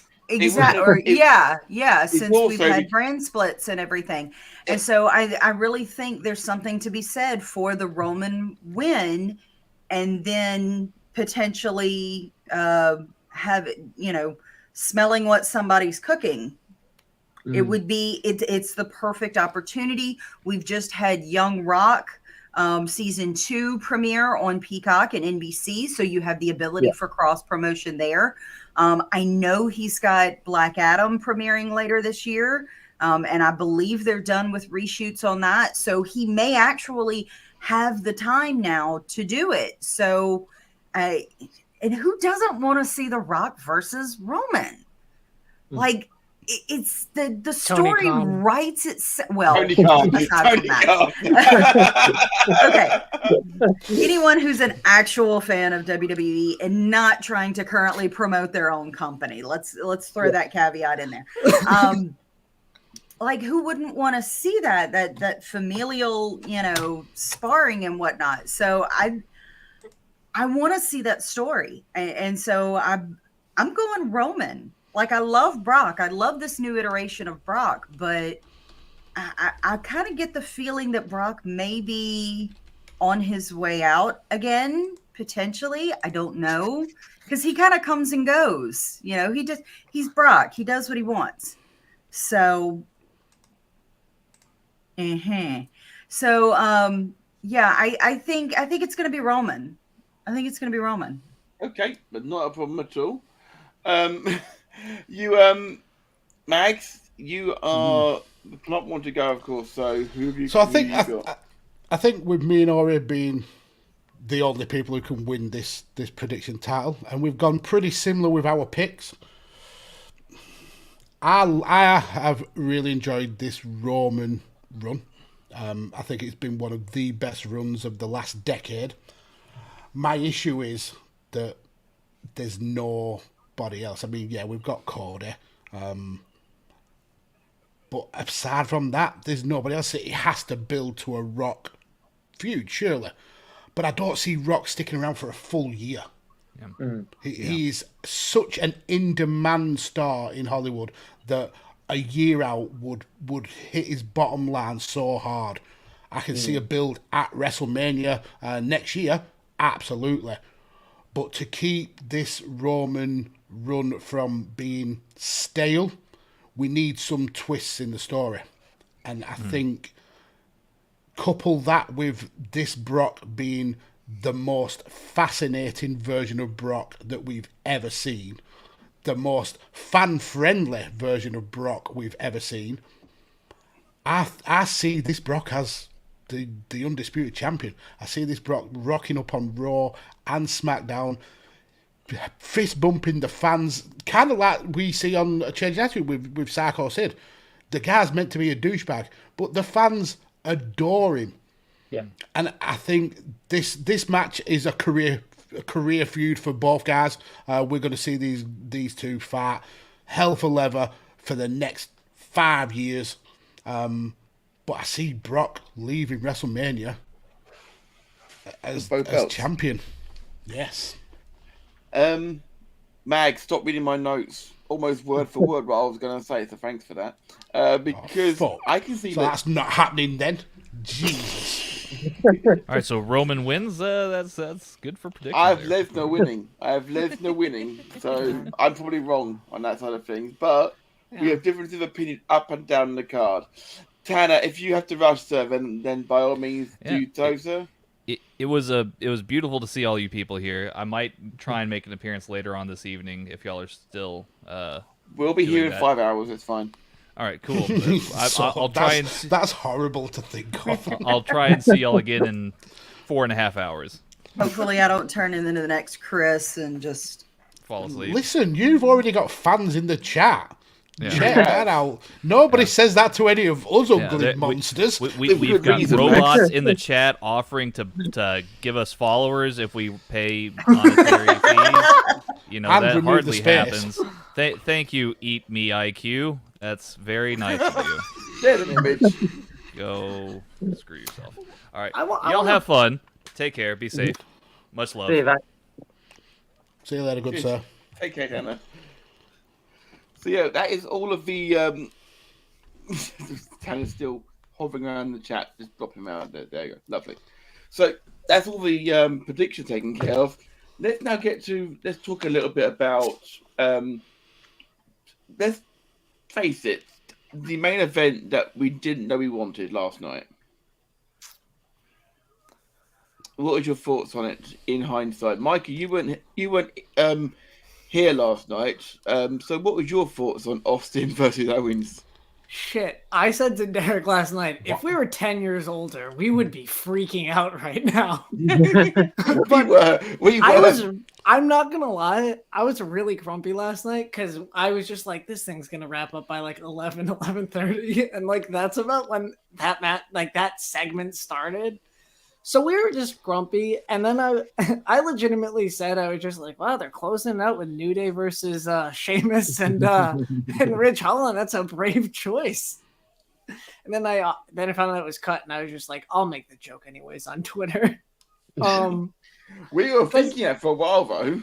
I was really grumpy because I was just like, no one wants to see a Stone Cold match. It's like CM Punk said, Stone Cold won't be here on Raw tomorrow or next week, but Kevin Owens is going to be here every day for the next 5 years, you know? So they're not going to they're going to put over Kevin Owens, and then they didn't. Like, as it went on, I got grumpy and grumpier, and I just got really upset. I was just like, no, they're not going to end WrestleMania with Austin winning.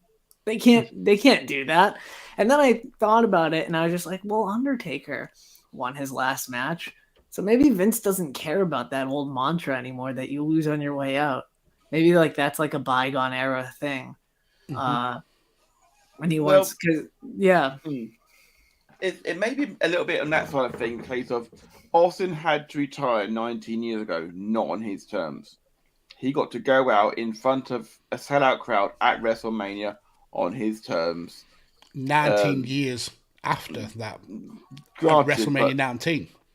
Oh, hello. The levels. The actual levels. Shucky, sucky, quack, quack just pop up. What the hell's happened? He's talking to some of the Dallas Cowboys football players. Talk about something apparently they were talking about some type of match or something. I don't know. JBL was involved. I don't know. God. Can I just say too that they couldn't have time for a wrestling match that they promoted, but they had time for the Dallas Cowboys cheerleaders doing a whole fucking routine.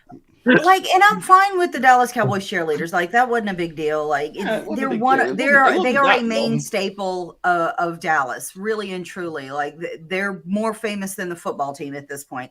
But like, what I want to know is who went over, especially with having Boogs having his knee go out on injury. You know that cut some time from that match. Well, so who went over to completely take that match out? They had a promo with Woods and Kingston as well to promote that match that it was coming up. So something definitely went awry. Well, I looked into the match times. No match went longer than 21 minutes last night. Yeah, but Cody's entrance still lasted. That was 24 on its own. Yeah. And the KO show. That's what went over. I'm not saying that it was, but like, I'm just saying you have 2 nights and you can't make sure that you're timed out stuff. Like, isn't like WrestleMania supposed to be like the most like pinpointed thing of the year? Yeah. Like you have this planned out for months, and this match, which has been snake bitten for like a month now, ever since Big E got hurt, and then Butch, and everybody hates Butch. I don't care. Well, Pete Dunne's great. Butch, just let him be in Newsies, all right? If he wants to be in Newsies, just let him be in Newsies. We do like Butch. Problem is, we keep thinking of Butch Dingle from Emmerdale. That's the problem. Yeah.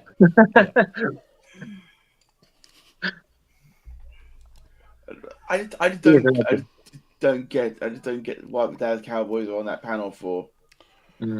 But back to your point, Matt, about the match. In retrospect, it was not the most egregious thing that has been on a WrestleMania card. There has been worse. I mean, a football player main evented 1 year. Indeed. So there is. I mean, like, and like WrestleMania is sumo wrestling. WrestleMania is 2 through 4 had DQs and double count out finishes. Like there have been way worse WrestleMania matches than that. Michael Cole, Jerry Lawler. Yeah. That was a reverse changed match. Like that was 11 years ago, by the way. Don't talk about that. I was a child. The Hitman's last match. Matt, you was always a coal miner, I believe. I was not a coal miner. No, I was not. I'd rather be a coal miner than a King fan. There you go. Yeah. But yeah, you'll see on the Devoid podcast. I'm Derek, and we're like live. We're talking about it as it's happening, and you can just tell how grumpy I am. I'm just like, this shouldn't be happening right now. He comes out in the knee braces, and I'm like, oh fuck, it's gonna be a match. The only spot, like, honestly, I think it was very well planned out and very well executed. The only spot that really just kind of really bad was the one on the outside in the midst of the fans where Owens slammed Austin over. And it's not even just the fact that he went down onto concrete. It was the awkward landing. Yeah, it was the awkward landing. The power strip as well. Yeah, with the no-trip strip over the cables that hit just right. I mean, obviously it wasn't right here, but it was right here across his back, just underneath the shoulder blades, or the bottom of the shoulder blades. And that just seemed, oof. But I did notice, and I don't know where the spot happened, but I saw at the end of the show on some of the close-ups of Austin, he had a bit of a rug burn right here on his forearm. So he didn't, he gave as good as he got, and he didn't come out unscathed. And I thought it was great. I thought, what they did was great. I thought it was very well done, for someone who hasn't wrestled in 19 years. The no holds barred, anything goes match was exactly how it should have happened and what should have happened. And of course, Austin is going to go over. He's the man, This is his hometown. This is the send-off that he always deserved. And so I'm really happy with how it all turned out. Beers for everybody and a stunner for Byron Saxton. Who doesn't love seeing that? Yeah. And exactly. I had to think about it, like on the flip side, how many matches has Sting had in AEW that are like a no rules aspect? There's been at least 3 that I can think of off the top of my head, probably more, just to hide that little bit of age that he has. And it protects the irony is that a no rules match protects the aged wrestler. And yet, Austin was taking bumps he really shouldn't be taking. Yeah, as the guy who sat through all of Austin's career, and I am an unashamed Austin mark. I didn't want this match to happen because, as I said on the show yesterday, I didn't want to see Austin go down the route of Shawn Michaels or Taker, where it kind of ruins your lasting memories of what that character was, what that wrestler was. I am so happy to eat crow. That match was phenomenal. It did everything it needed to do. Kevin Owens looked like a goddamn superstar. Austin looked as good as someone who hasn't wrestled for 19 years could look. We got the big kind of greatest hits of Austin with the stunners, the beer, the pop, Byron Saxton getting his comeuppance. It was everything. The best way to end a WrestleMania for me. It was so damn good. It certainly helped the fact that Austin, he was never a catch-as-catch-can technical wrestler like Angle was. And do you know that's actually not true? In his early career, he was very, very technical. It was it was really the neck break that kind of forced his hand to be a brawler. No, absolutely, but because of that thing, because that's what a lot of the people towards the WrestleMania 17, which in majority of people who are right. Said that's the best event of all time. That's the version of Austin most people remember. Michael, you can disagree with me, but you're wrong. Okay. The hubris of age. Anyone who doesn't think WrestleMania 17 is damn near perfect. It's top 3. It's belongs on a register. It's number 1. It's number 1. Number 1. Mike could generally believe WrestleMania 24 is the best of all time. It's the best of all time. Not a bad.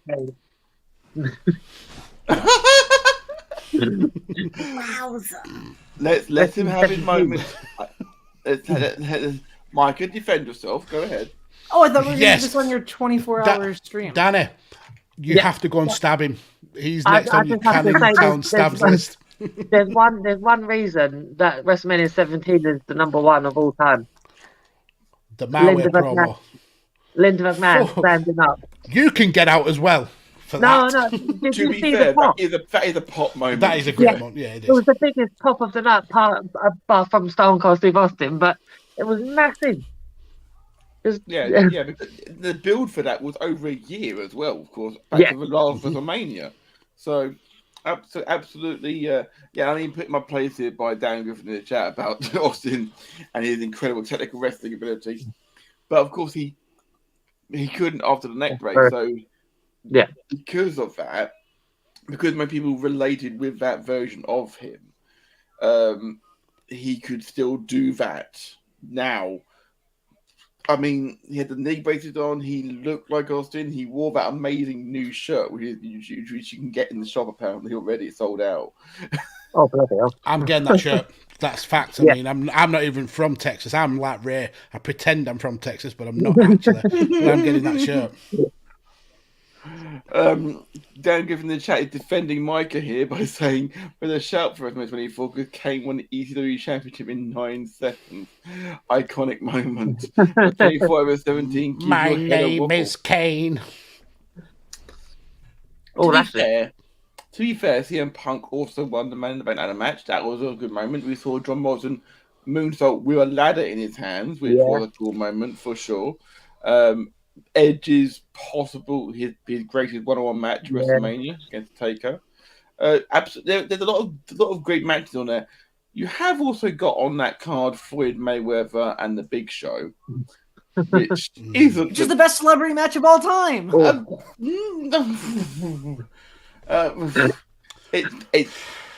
That's debatable. These hot takes. That's debatable. I definitely think at some point we need to do this properly. We were meant to do this, Michael, at some point properly. We will do this argument at some point. Totally fine. I mean, Ric Flair's last match, and I think Ric Flair is the greatest of all time. He was with the wrestler, his personal life outside does not have any indictment on the type of wrestler he was in the NWA and WCW and into WWF. As a wrestler, one of the top 5 of all time, without question. Yeah. As I say, there's a lot of people who argue who is the top. Ric Flair's a good candidate for that, obviously. But a lot of people would say, you say last night, Mags, Undertaker, greatest gimmick of all time. Without a shadow of a doubt. Yeah. Some people will say Hulk Hogan still the greatest gimmick of all time. Some people will say that, even if they're... Gimmick, no, not... Greatest finesser, and that's not a bad thing. At the end of the day, in wrestling, it's an art form to make the most amount of money with the least amount of work. That's a skill. Elvis Presley technique. Yeah, I've got to give Hogan props for that. For a lot of the other stuff, fuck that guy. He's an absolute dickhead.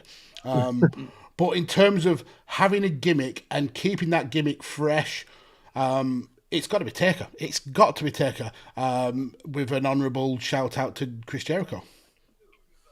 What about you, Ori? Who's the greatest of all time for you? Ooh, Taker is a very good call. Jericho is a very good call. God,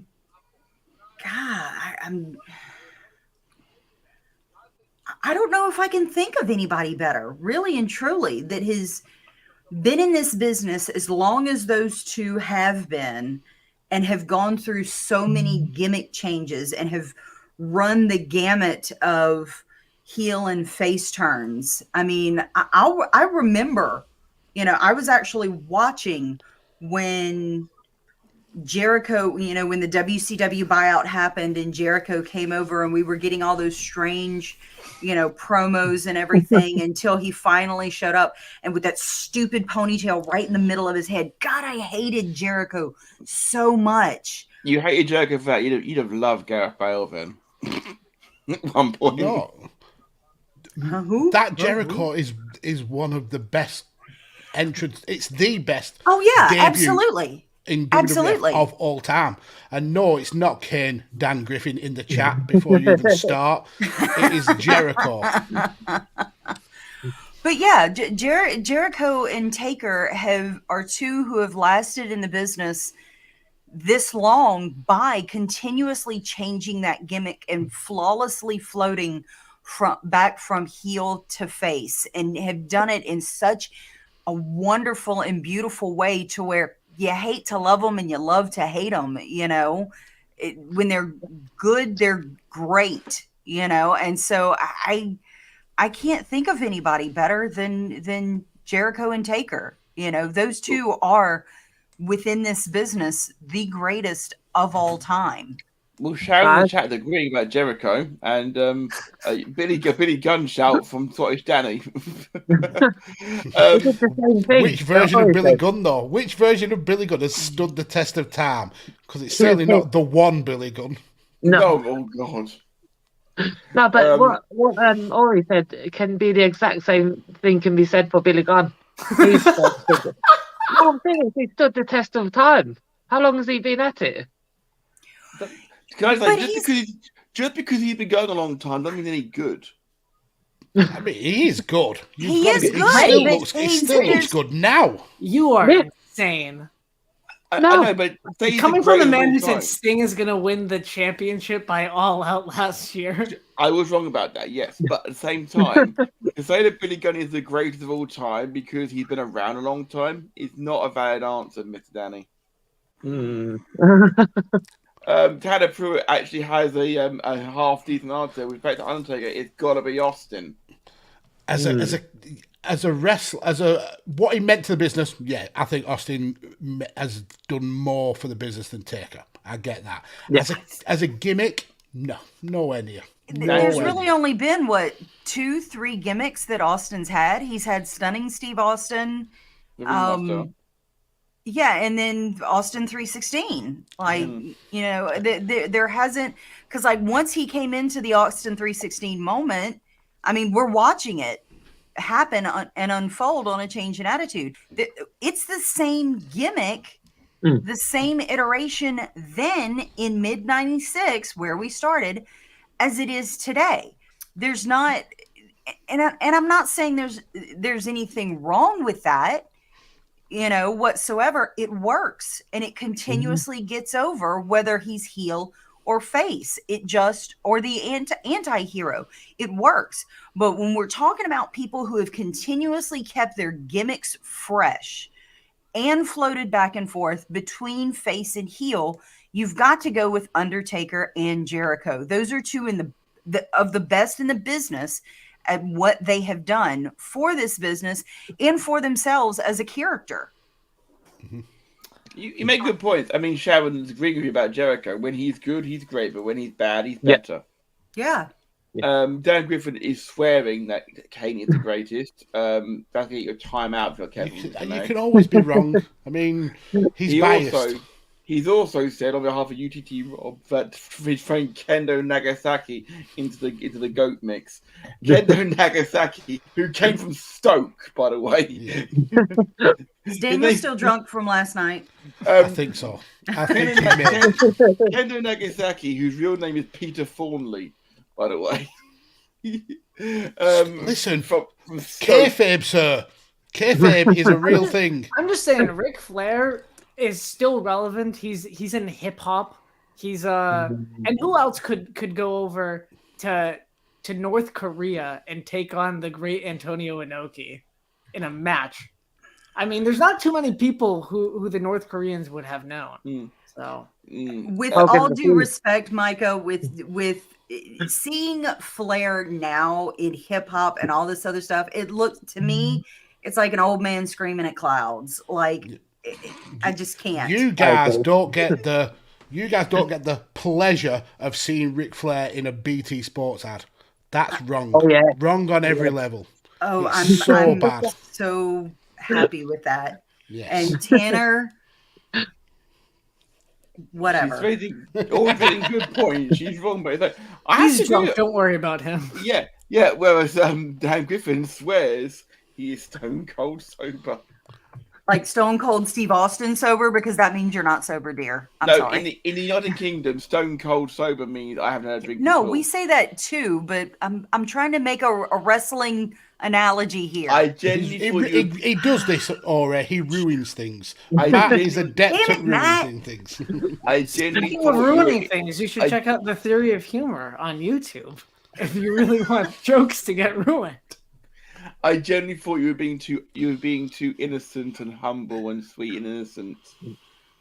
Listen, that's just English superiority. Hang on, hold on a minute. Hang on a minute. I'm going to show you how innocent I am. Oh God! Oh God! Oh no! While she's doing that, we're going to talk about dog shows. Did I get to talk about the puppy bowl? Oh, I don't. I'm worried. I'm genuinely worried at what's happening here. I'm not entirely sure what she's doing there. What is something that she could bring? Let's talk about that. in complicated, it's a lot of fans of both Sky Sports and BT Sport. That sounds like a heated rivalry. No, there's no heated rivalry about it, Connor. The only real issue with Sky and BT Sports is if you want everything, you have to buy both packages, and that's fucking annoying. Sharon said, I literally slapped my head down. I'm guessing it's because of being called the anti-joke. I've been called worse, believe it or not. But I'll take it. It's all good. Here she comes. What have you done, Ori? No, we're not adding you back in the chat. She's got control, hasn't she? Oh, that's subtle. Are they your devil horns?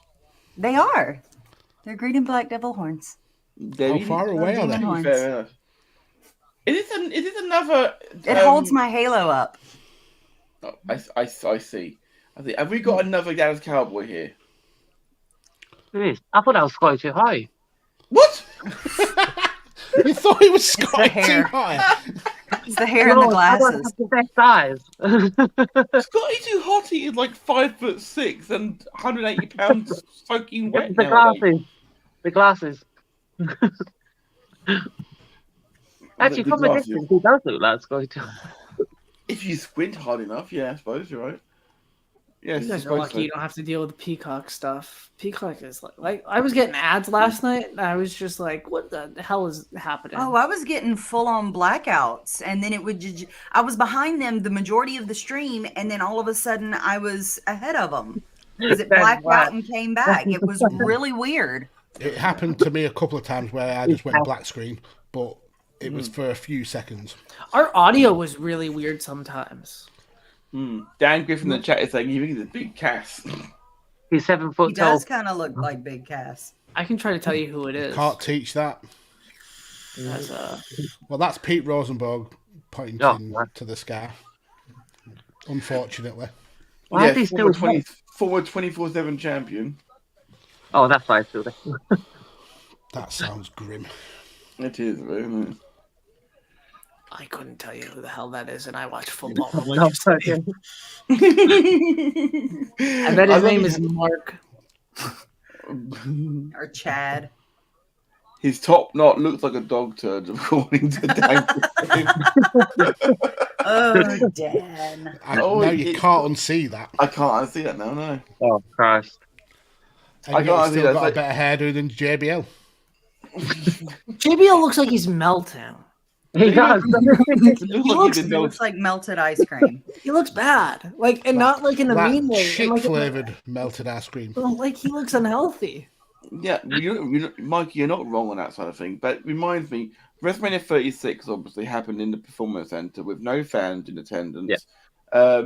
They had Samoa Joe and they had Corey and Byron Saxton with Tom Phillips on the Raw team for the commentary. That was fine. It was an okay team, obviously. SmackDown's team at the time was Corey Graves and Michael Cole. Whether you like Corey Graves or not is open to opinion. But then JBL looked like Sami That's a good call. That's a really good call.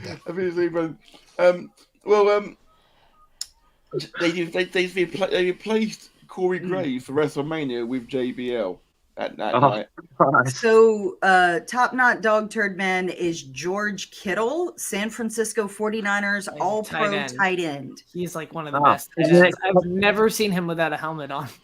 The next commentator, right there. Yeah, he'll be the next Pat McAfee. Yeah. He'll be wrestling in a match within 2 years. Oh, there he is. I was going to say, I feel that may be the best complete with Top Knot. That may be the best comment we've ever had from Dan Griffin. I'm going to star that because I think that is the best comment we've had all night already. Oh dear Lord! 12 minutes.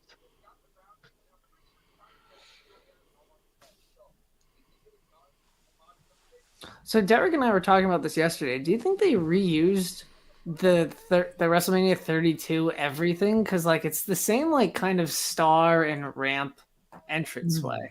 Do you think they used like the same staging? I'd be surprised they didn't use. So was Mania 32 in the stadium? Yes, I believe so. It would make sense to do that then. You know, Nick Khan is in charge with all those, budget cuts that they've been making. You know, that would be a nice cost-saving measure to just reuse the same stage. It would. Mania 32 also, oh God, Dan Griffin has now brought in Top Knot Dog Turd Man. He's a terrible superhero. Oh my God. He's the hero we never wanted. Dan Griffin, you got to start that trending, sir. That's your job, sir. Get that trending on Twitter. Because I'm not doing that. I'm not touching my search history of that. And it's already burned your search history. That's just one more FBI the fact that incident. The fact that we at Good Cop Bad Cop have Micah on a retainer as our lawyer, that is not a gimmick. That's legit. With the way Graham has been acting on Twitter, I think Micah's going to be very, very busy. I'm also the official Twitter just last night in the chat. I'm also the official toxic lawyer of Visionaries Global Media. You are indeed. Graham was on fire last night. Yeah, Graham was. Fire's a way to describe it. Fire is certainly a way to describe it. Now then. Hey, I didn't see Graham last. We didn't really go on Twitter. We got into like a Twitter beef with somebody who didn't know we were kidding last night. So if that person is watching, we would like to apologize. It was about Eddie Guerrero. I said Dominic's paying homage to his real dad because he was paying homage to Eddie Guerrero. Everyone get the joke there, obviously. Cody. Right, and then she said, like, prove it. So I sent her a screenshot of a title of, like, a news article from Kayfabe News. and then she said that's not real, and I said agree to disagree, and then she blocked us. Oh wow! And I feel like I couldn't have been more like open saying this is a joke by them posting Kayfabe News. Right.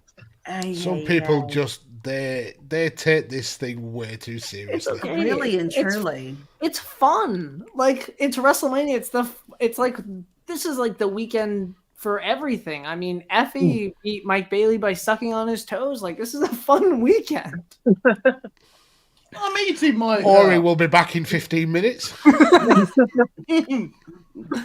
He tapped due to uncomfortability. So. That would be accurate. Dan Griffin saying, I Googled it, and a second later, someone contracted aggressive, silly line this up because tapped on a rugby game by starters that have been stood on in. Oh, that's a very, very, very unfortunate series of events. Dan, I pity the government agent who has to track your Google search history. What is this? What? Complicating the chat is absolutely right. Great that comes in with random things, then disappears from the chat, not received first of the night. No, he disappears for a little while and then he comes back with something else equally as random. It's in and out all night. He ups the ante every single time. Indeed. If you want proof of that, there's a reason why Mags is blocked by Stone Cold Steve Austin and I'm not. There is. Yeah. Because Graham grasped on us. He was a snitch. When there was a conversation about pegging and Austin's name was mentioned, So Graham snitched and got like 6 of us blocked, and he avoided getting blocked, even though he was the snitch. So Austin is one of the 2 wrestlers that I know of that I am blocked by. The other one is CM Punk. The other one is CM Punk, correct. I'm wearing a CM Punk shirt as well. Don't know why, because I think he's an absolute wanker. I love that Matt says his name now. That's nice. Allegedly. But I did nothing wrong to CM Punk. I had never, ever mentioned CM Punk on open Twitter, ever. And he's still blocked me. It pays you, Dan Griffin has several cases at this point. I'll drop the link in the Twitter DM. No, you're not doing that, sir. Yeah. We've only been blocked by one other person. I think that's Ryback. But, like, that's not really, like, an accomplishment anymore. Who's been blocked by Dave? Who's your famous block, Ori? Kevin Owens. Oh, wow. Yeah. I think what had happened was it was very early on in Kevin Owens being in WWE, and he had a really good match or a really good promo or something. And I think I tweeted out something to the effect of, I haven't really liked Kevin Owens, but that was great. That was, and I can understand where it kind of came from, because it was probably like sounded like a backhanded compliment. But yeah, I've been blocked ever since. I don't even. Oh God. So yeah. Oh God, Max. I'm so glad I wasn't looking at the screen. I was looking at Chad, because Graham has made his appearance. I'm not going to look. I refuse to look. I can't. Oh my God. I can't look away. Really gone. That's horrific, Dan. Dan, you animal.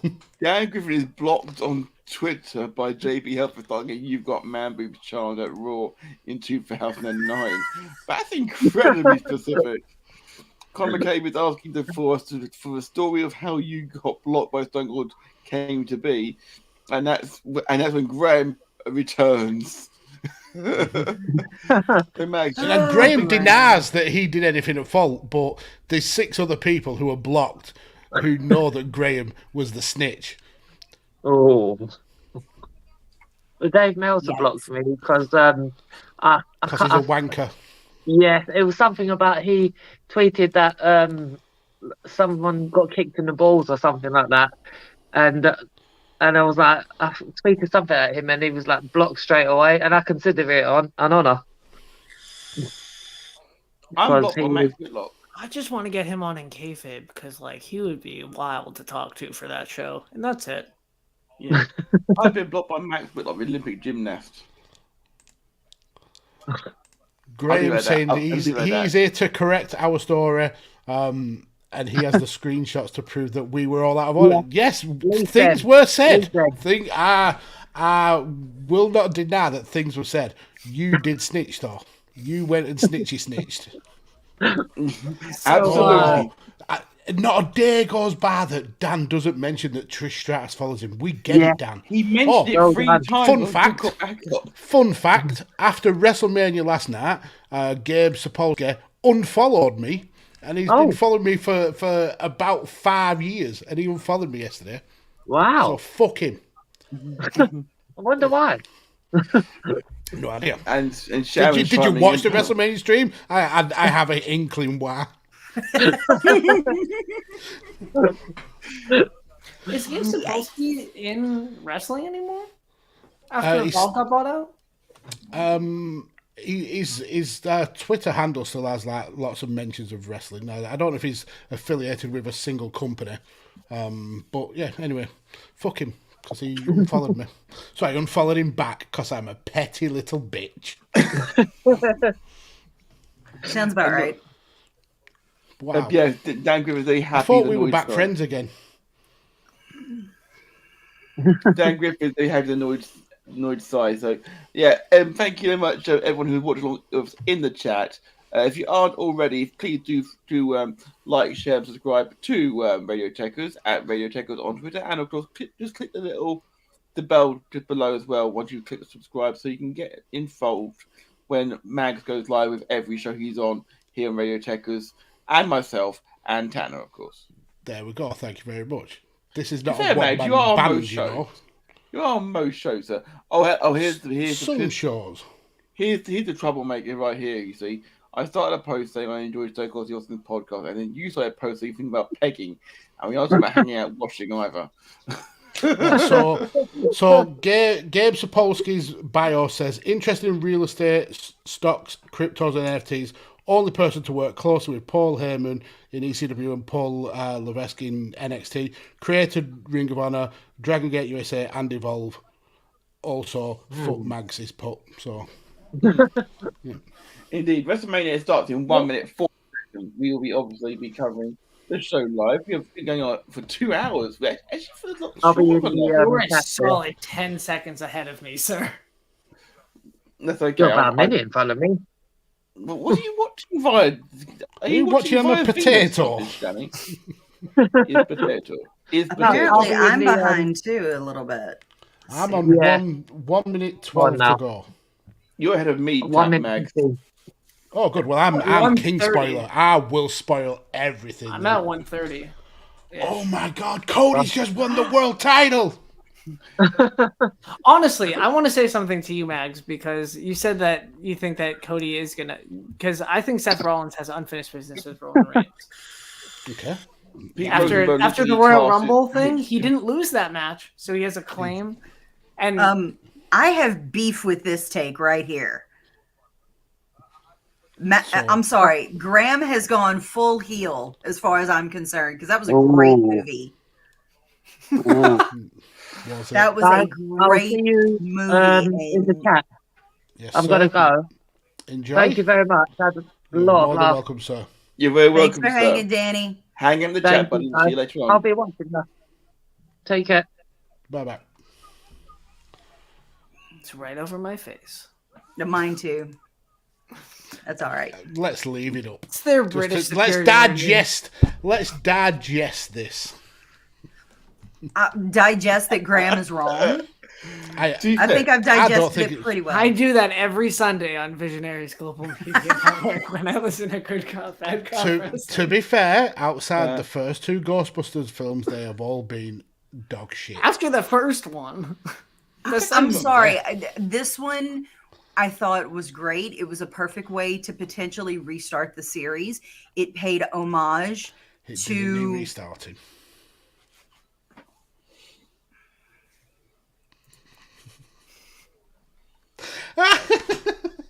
And then there were 3. Oh wow, Ore, where has this sass come from? Same place it's always been, Sugar Britches. Who? Oh wait, who is this? Jesse James? Who? Let me see. A fashion designer. I don't have any, but I've got the WWE logo coming in. Jesse James Decker. Who is this? You don't know who Jesse James Decker is singing the Make Her Beautiful. Ugh. It's like one of the... Who is she? I don't know. I'm Googling it. She's a 2-time author, and she's also a former... And she's also... That volume down. She's an American country pop singer-songwriter, former reality television personality, and entrepreneur. Why can't we ever have like somebody like Flavor Flav do that? or at least Wale. Wale loves WrestleMania. Who's the oh man, Flo Rida? Why can't we have him? Why can't we have real people, like people I've heard of before, like because they charge money. But at the same time, like they're in country town, they're in a country town, they're gonna have a country singer. Flav is country literate. He knows. Okay, Micah. Okay. Ori, Tanner's causing trouble now. Tanner's always in trouble. I expect this kind of behavior from Tanner. Graham turning face a little bit with this comment though. Let Lillian Garcia sing it every time. I love when Lillian Garcia sings "America the Beautiful." Awesome. I mean, to be fair, she's got a good voice. I'm listening to her. You know. Oh, hello. The crash in has arrived. It grinds me when they put emphasis on words that don't really need the emphasis on the song. But you're English, so y'all say words wrong anyway. Hey, everybody. Hi, Ray. We're not putting up with that contrarian. Oh. Do you know who this is? Jesse James Decker. Brilliant. Oh, you're muted, buddy. That's amazing. Yeah, the host muted me, by the way, Ori. So he did it again. That is definitely not me. Yikes. Millwall Chris with the perfect comment. I'll unmute you because he's just been a child. But anyone who sings should have to go 3 minutes with Brock later in the night. Oh my Absolutely. Goodness. My goodness. I'm sorry, Danny. I didn't know. I'm sorry. He did. He specifically heard you saying, I'm going in a minute. He's like, I'm getting on there now. I don't know that I would go 3 minutes with Brock, but I'd go 3 minutes with Rhea Ripley and say thank you for the opportunity.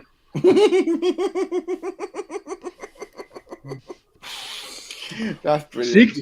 Let her drive all night long. All night long. All night. Okay, I'm done. Or he's going 3 minutes with Brock, I guess. By the way, Michael, I didn't get a chance to introduce myself to you. Nice to meet you, sir. It's a pleasure. Pleasure's mine. Yes, Ray, Ray, because we didn't get a chance to do all of your predictions, sir, we shall we shall get your predictions as we go to each match before we start each match. Okay, that works for me. Yeah, that way. And again, drinking rules. Any mention of Stupendous Wrestlemania, take a shot. Any unannounced return, take a shot. And more than one mention of Cody Rhodes or Stone Cold Steve Austin. We've literally had one of each already. Take a shot. We can mention them. It's been a commentary keep going on about it. Correct. Oh, we're getting the Mark Wahlberg promo again. As I said in my video today, if you drank for every time Corey Graves said American Nightmare, you would still be drinking. It was a lot. My goodness. This group is anti-liver, apparently. Like, what did livers do to y'all? I've been on water since last night. I've had one Dr. Pepper. I had none yesterday. I had one cranberry a little earlier, and that's it. My period. Listen, That's not worse. Sharon, I'm gonna need you to call Lorraine. Y'all sort this man out.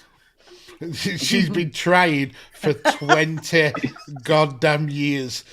There's no fixing me. Or at the very least, slap him upside the back of his head. Oh, by the way, if beautiful Sharon is still in the chat, Sai did share the amazing pictures of your sweet daughter seeing the appearance of Cody Rhodes, and that was it was beautiful. It really was. All other feelings about him coming back aside, the surprise on her face, it was genuine, and it reminds you why we love wrestling so much. Correct. Why wrestlers love what they do so much. It's for moments like that, and it was so sweet and it was so pure, and I appreciate Sai for sharing that with us. It was really awesome.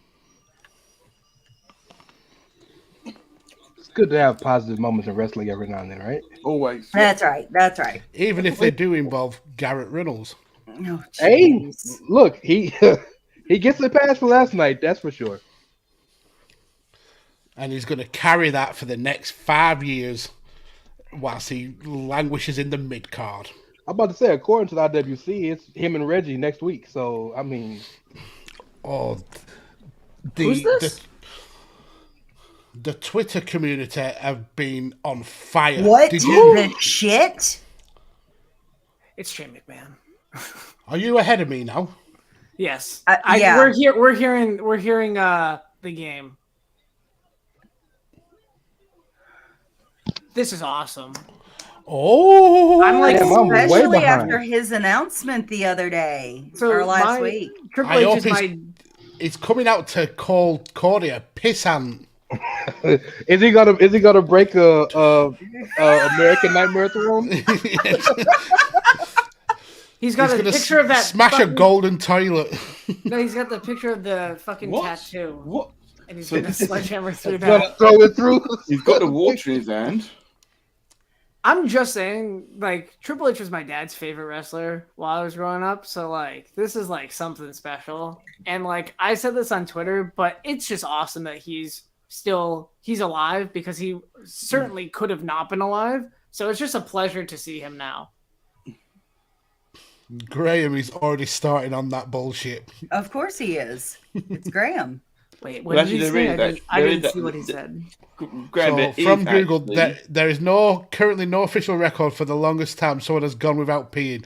So Mags, give Norris McWhirter a shout. You could be a record breaker. So I know there was. I can actually say there is the record, which is 14 hours set by John Burko as Speaker of the House of Commons. I mean, that sounds doable. I mean, don't think that that's a fact. He literally sometimes just makes things up. No, it's not. It's been verified, that one. There is actually... it's Cable Steveson. There was a radio station in the United States that did a contest where you had to keep one hand on a car and could not leave. And if you go too long without, they would let them, have water and whatnot, but there are now like official rules where they have to give them breaks because someone overhydrated themselves and did not urinate, and it put them in a state. Apparently you can be overhydrated and hydroxia. Yeah. And put themselves in the hospital after something like 14, 16 hours. It could have been longer, but yeah, it was bad. It has just hit me, but it has just hit me, by the way, guys, that I actually was there for his last ever match. I didn't think that was. I gotta say, Trip looks good. For someone who's literally just nearly died of heart conditions, issues, a guy who is wrestling's answer to Christian Eriksen. Has he had a pacemaker and then been called up for his national side? Triple H has. Quite the opposite. In fact, he's got a pacemaker inside him, though. That's it. Yeah, the has it really? They won't even wrestle with it. Yeah, that's the reason why he can't really wrestle anymore, is because a defibrillator. Because they wanted me to have one. I have a heart problem too. Okay. They put it in your chest, and they have one of the diodes connects to one of the electrical things that goes to your heart and whatever, and it's a bitch. Agreed. Like. It's so serious you can't even go through, like in the airport. You can't go through the metal detector. Yeah, you can, like my father-in-law. My father-in-law has one, and they told him like you can't use a chainsaw. Yeah, it's serious. Wow. Because the vibration can mess things up. Yeah, which was a big thing for him because we had a hurricane come through and he had a bunch of trees down. He was like, "Yeah, I'm gonna go use a chainsaw." I'm like, "Oh, the hell you are!" And also, Graham. Listen, I'm good with you in this one going back and forth, but I thought we were friends. Oh, sell me down the river. Well, no fist bump for you either, Ori. Ori, I got you, Ori. Thank you. Oh, wait, over here. Wow. See, the question is, what's he doing out here? I got moved up the totem. We are the tag team champions of the world, Ori. I don't want to be next to Matt too much. Right. We're unbeatable, baby. Unbeatable. Nah, I got you, Matt. I got coalition. You, Matt. Hell yeah. Everybody but Mags. Right, that's a life mantra. Please, no. Max had the funniest moment of the weekend yesterday. I gotta give him props. That's standard. With me, that's standard. I deal with my horrific laugh with comedy.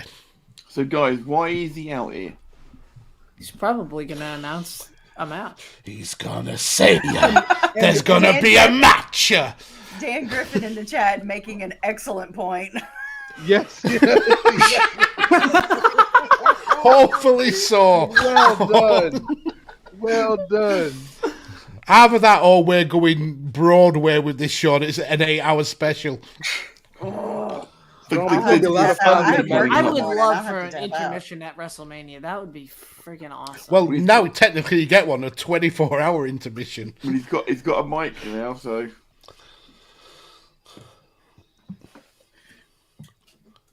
Oh, he's holding boots. Like he's waiting for he's leaving his boots in the ring because he's holding boots.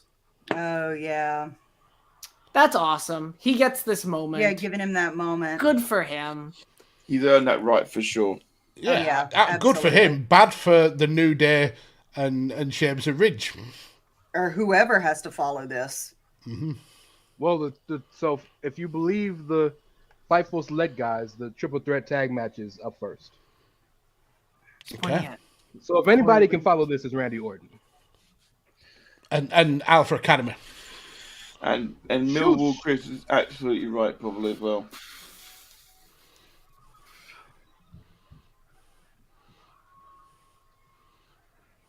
Oh, he's gonna talk. That's not you. Stop throwing up that. You were not NWO. No, but for his friend. It was the click. Yeah, it's about the click. It's not about NWO. I got it. I was just being facetious. Oh, I thought you were British. Well, stop it. It doesn't look good on you. Wait, stop. I thought you were British. Moment of the night.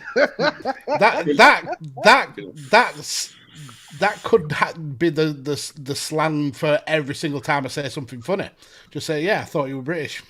Would it not be hilarious if all this time Mags is like some dude named Jack living in like Wyoming? Oh, he's gonna try not to cry like Cody, but he's of gonna all the places, Wyoming. Iowa, is that better? I mean, at least Idaho. Okay, you with the potatoes. You're welcome. Oh, he's speaking to the crowd, not to me.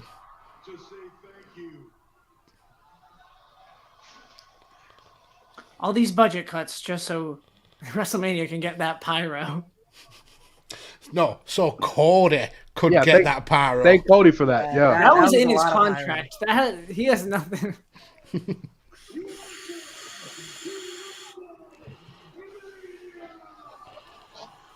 You know, Max said that like My Way is one of the best reasons that Mania X7 is the thing, and now we get like Pitbull every year, and like that's really depressing. Hey, that we went from My Way to Pitbull. You give some respect to Abel the Weeknd, okay? Damn it, the Weeknd. I'm joking. By the way. We have to.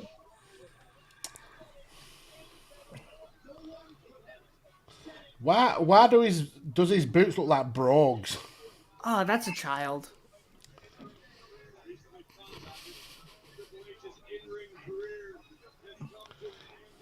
Has anybody watched the Corey Graves and Carmelo reality show on YouTube? Nope. Just me? Is it just me and Ref Marsh who have watched it? Ref Marsh didn't watch it. He just said he does. Oh, it's real bad. I'm over this dude already.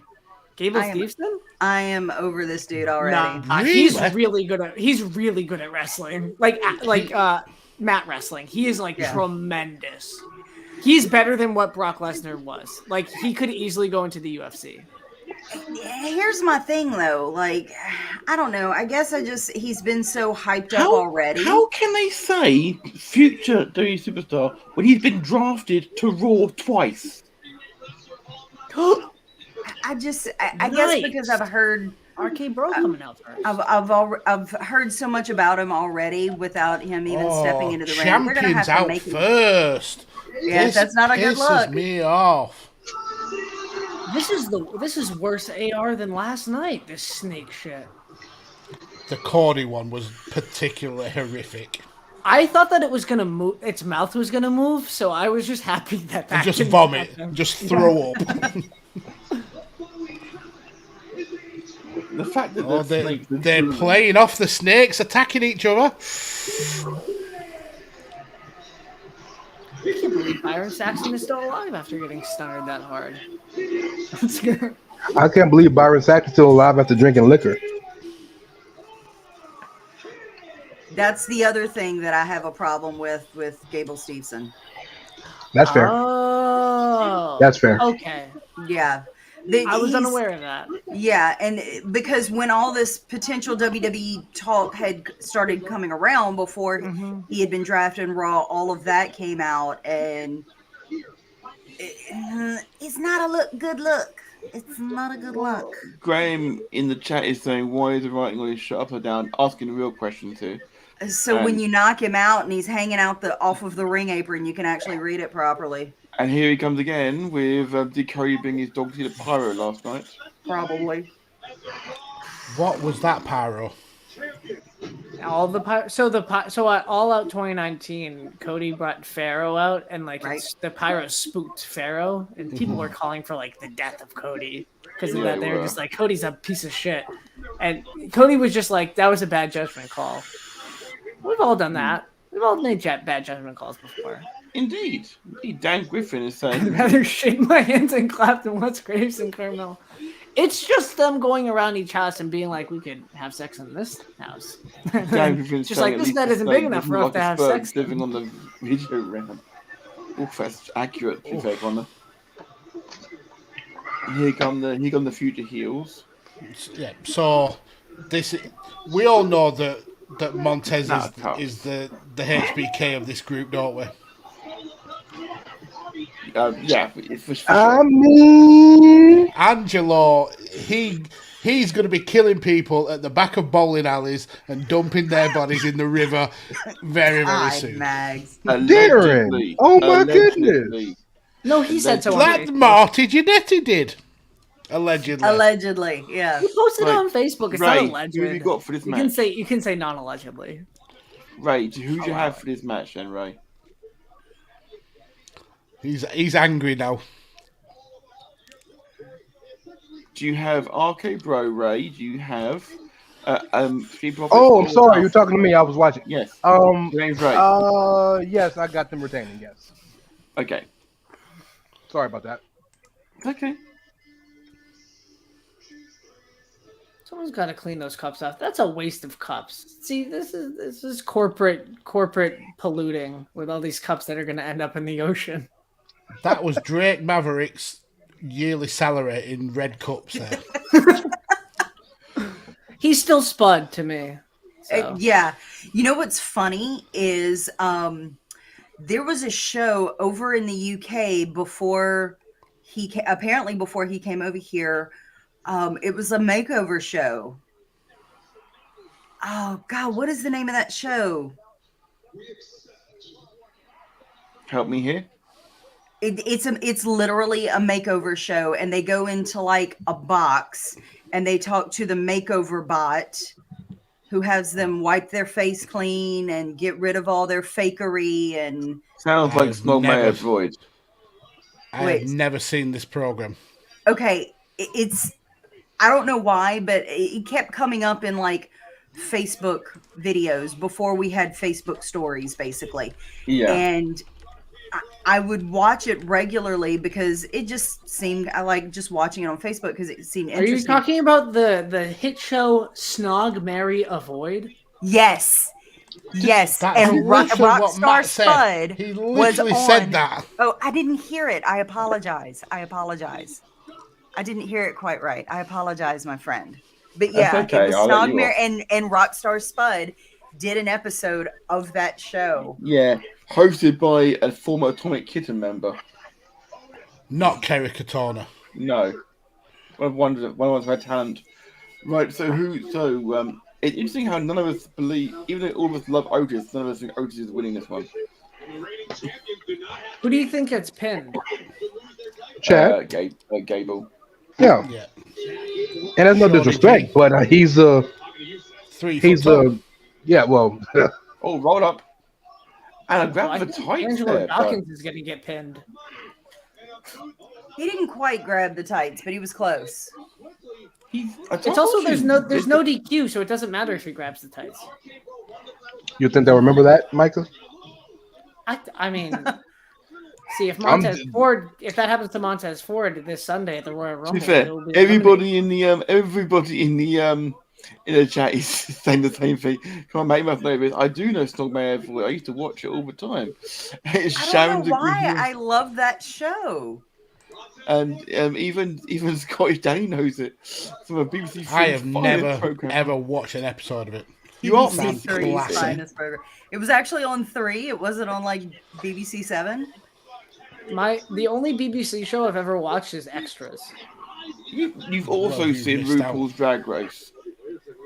I've seen the American version of that. Relax. You've watched the UK version as well, because Derek told me you have. No, we watched season 5 of the regular one, of the US one. I apologize. Why is the regular one the US one?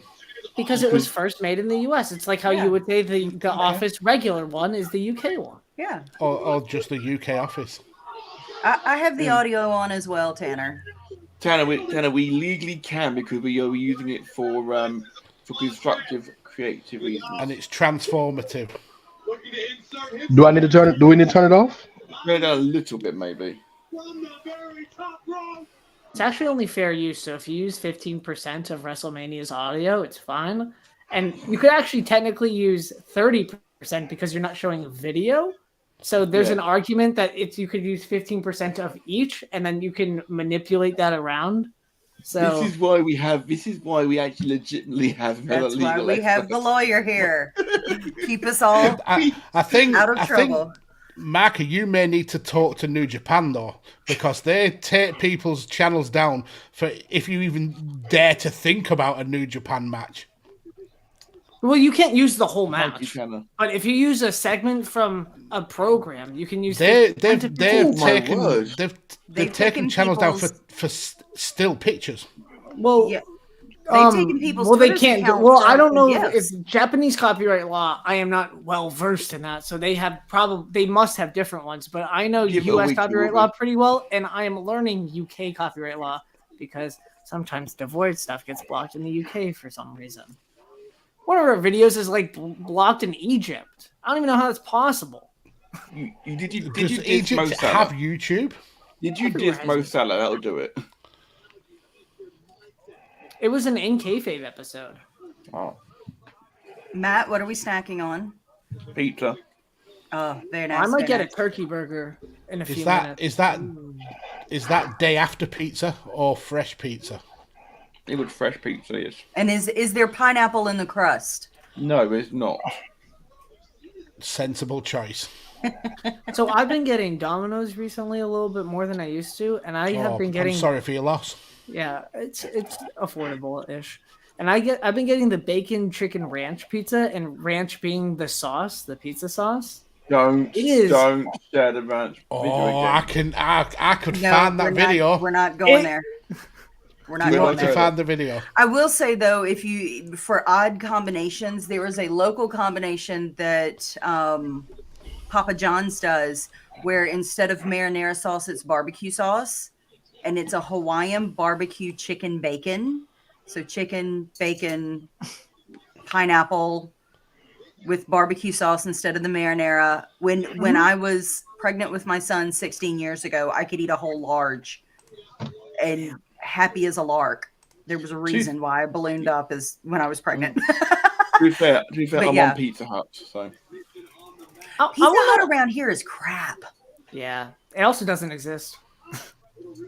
We still I believe we still have one near us, but it's been such crap. I don't know. There's a Little Caesar closer to me than there is a Pizza Hut. They won't come to my neighborhood. They scared.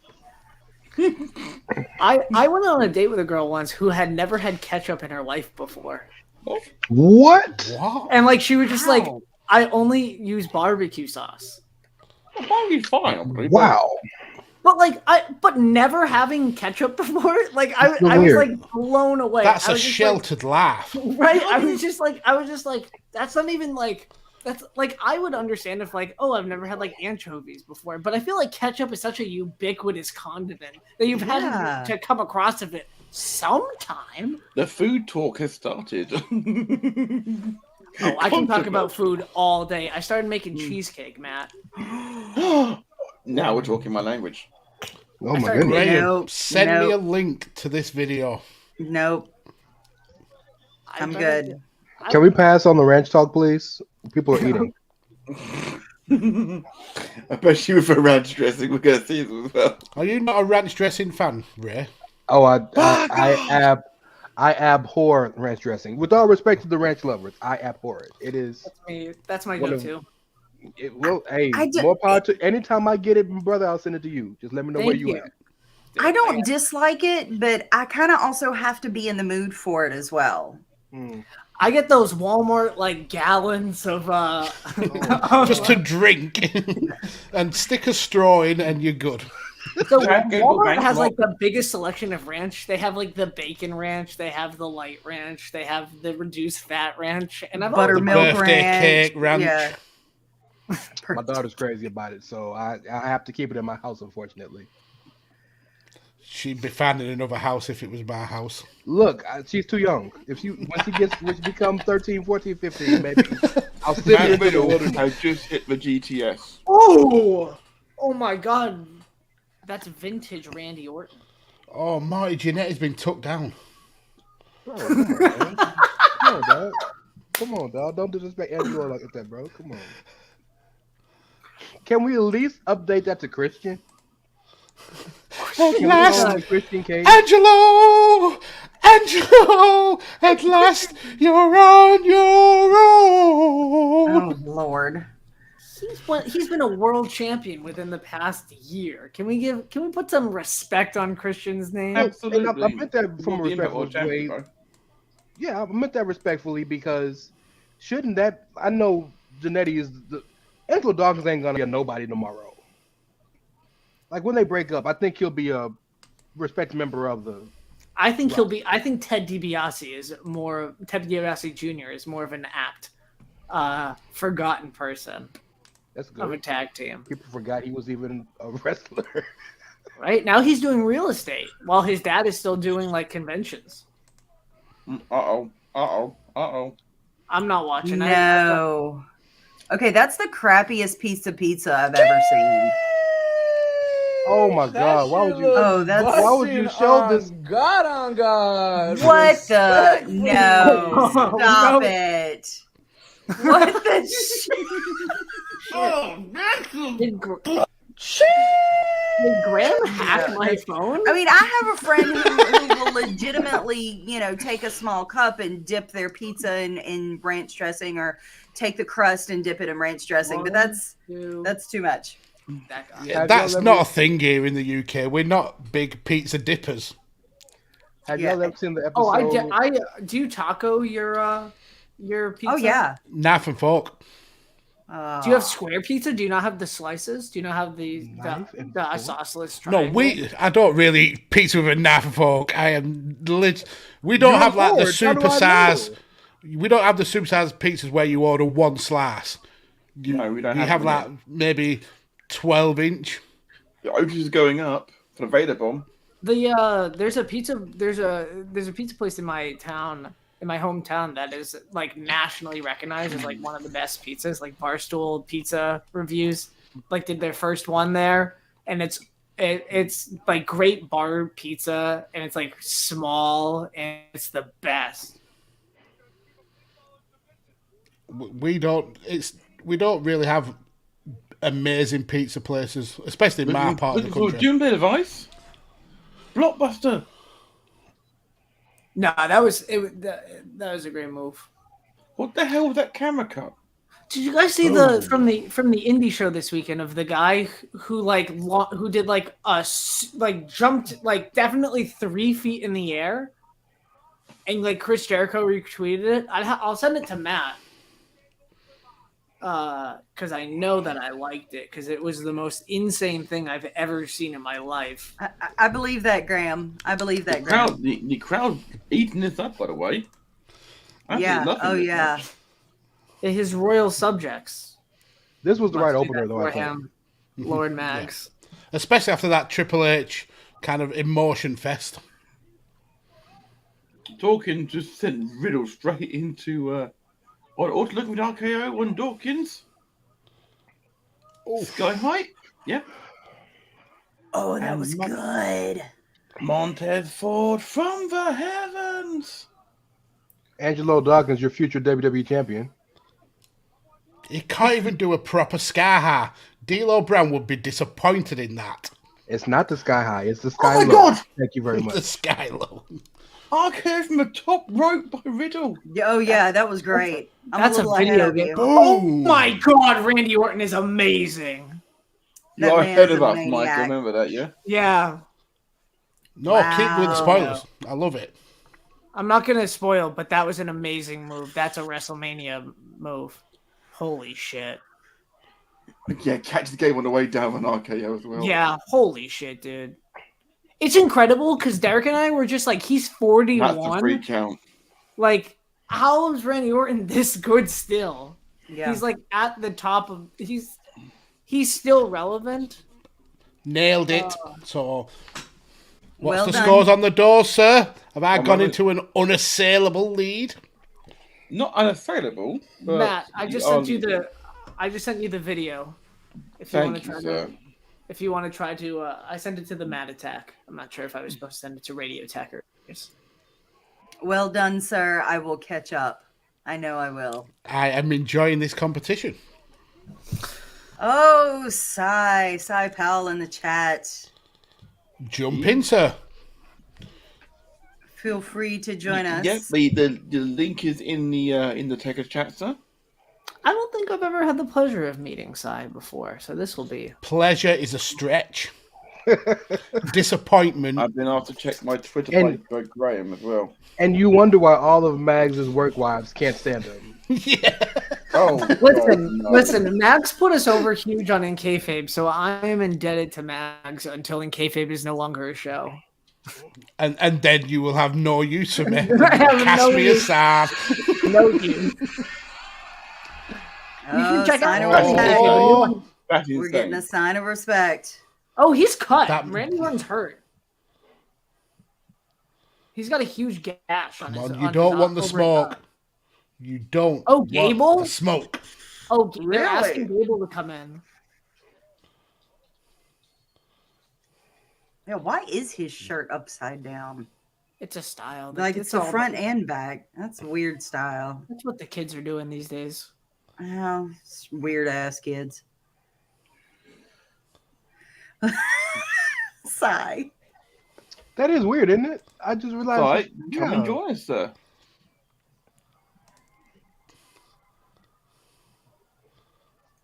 Yeah, that's actually annoying me now that it is upside down. Oh, here we go. Oh my God. Here we go. Oh my God, they're both amateur wrestlers. I never thought about this. They're both like Olympic wrestlers. Chad Gable, really? I hope Randy's okay. That's a weird cut. That's a weird place. Oh. Everyone cleared out the ring, leaving Gable with Chad Gable and Gable. Putting him over. They didn't want the smoke. They're fighting for the name. One of them has to be called Shorty G forever.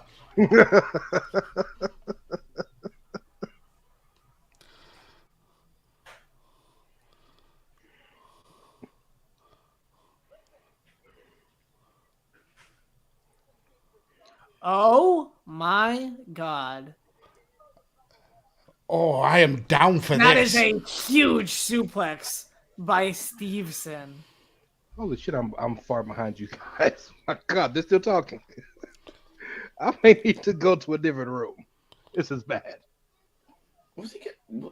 Looking for a bear hug. It's wait, belly to belly suplex. That's like, that's insane. Oh, it's like he's carrying around a little boy. Wow. Well, comparatively, Chad Gable is a small boy. Oh, that is a match I am excited for already. Yeah. Gable versus Gable and a Gable end on a pole. I told you. I mean, the Triple H thing. Triple H really likes Gable Stevenson, so like, good on WWE for at least like the cameraman for being in the place. It's not the easiest thing. You're good, Connor. You're all good. GBCB, do you know Sai at all? I've not seen it.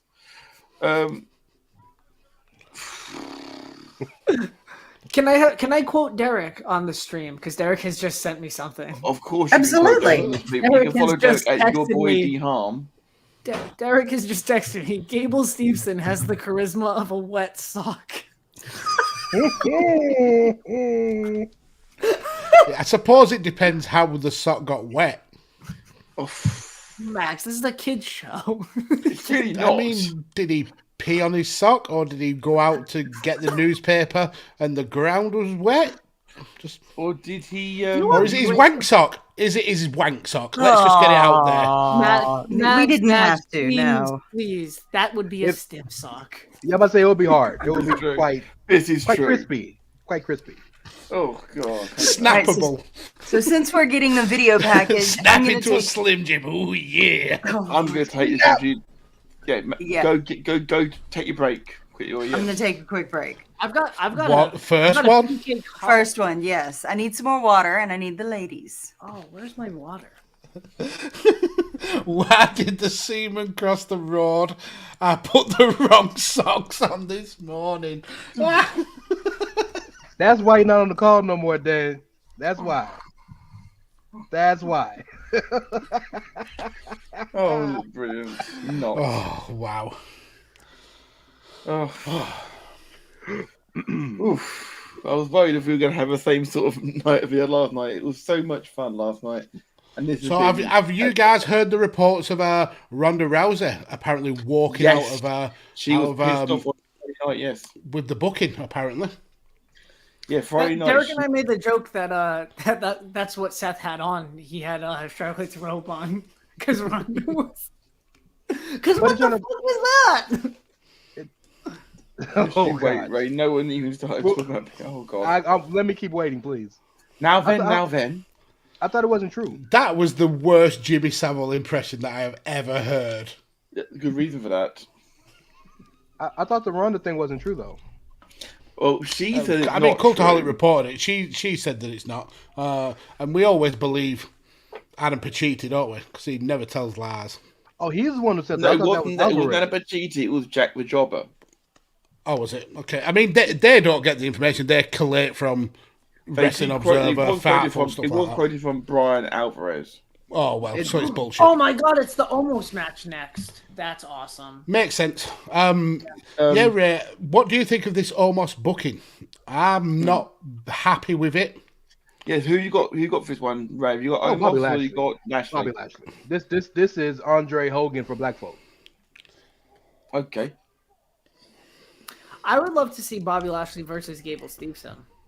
That'd be fun. Well, that would be a good match. That'd be cool. I mean, Gable against any kind of legitimate wrestler would be solid.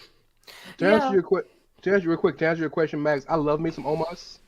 My issue with him is I think they either need to. There's a term we have here in the States in the South. It's called shit or get off the pot.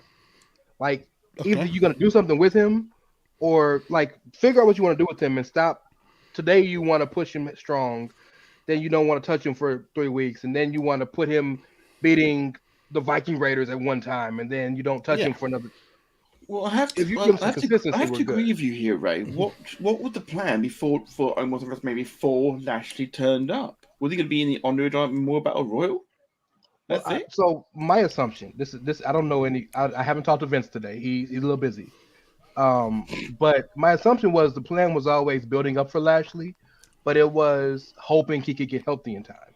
Yeah, makes sense. That was my thought. I just think it's kind of booking into a corner where if Lashley loses, his return is stunted a little bit. But if Omos loses, you cut the kind of legs off the big monster heel, I suppose. If it was anybody other than Lashley, I'd agree. But Lashley broke the master lock. Lashley beat Brock. Lashley's the guy that does these superhero-esque things. Mm-hmm. Yeah, I get that. I don't want to see Lashley lose because he's still, for me, very much in that title mix. He's going to be very into that title mix soon. So I think him losing on essentially his comeback doesn't make a lot of sense. I know you guys are probably behind, but this is a sick entrance. We're getting the drum beat right now, yes. You know what's insane is that like they had that package of Omos next to Bobby Lashley, and like Bobby Lashley is like legit like 6'4", 265 solid. He's a big boy. and almost just towers over him. Like if I was next to an NBA player, like like I think that might be a little bit of it is to show that next to Bobby Lashley, Omos is even bigger than him. And I think it would be more damaging if Omos loses than if Bobby Lashley loses, because they can say like Bobby Lashley was the champion not even 2 months ago. Yeah. This time last year, he was the champion as well. Love you too, Sai. This year. Fanboying. He's never said that about me. In fact, he says he hates listening to me all the time. So, you know the real thing I'm interested in about this that I don't think has been talked about? What's that? Bobby Lashley's, I think, full on baby now. At least he's in the process of turning baby.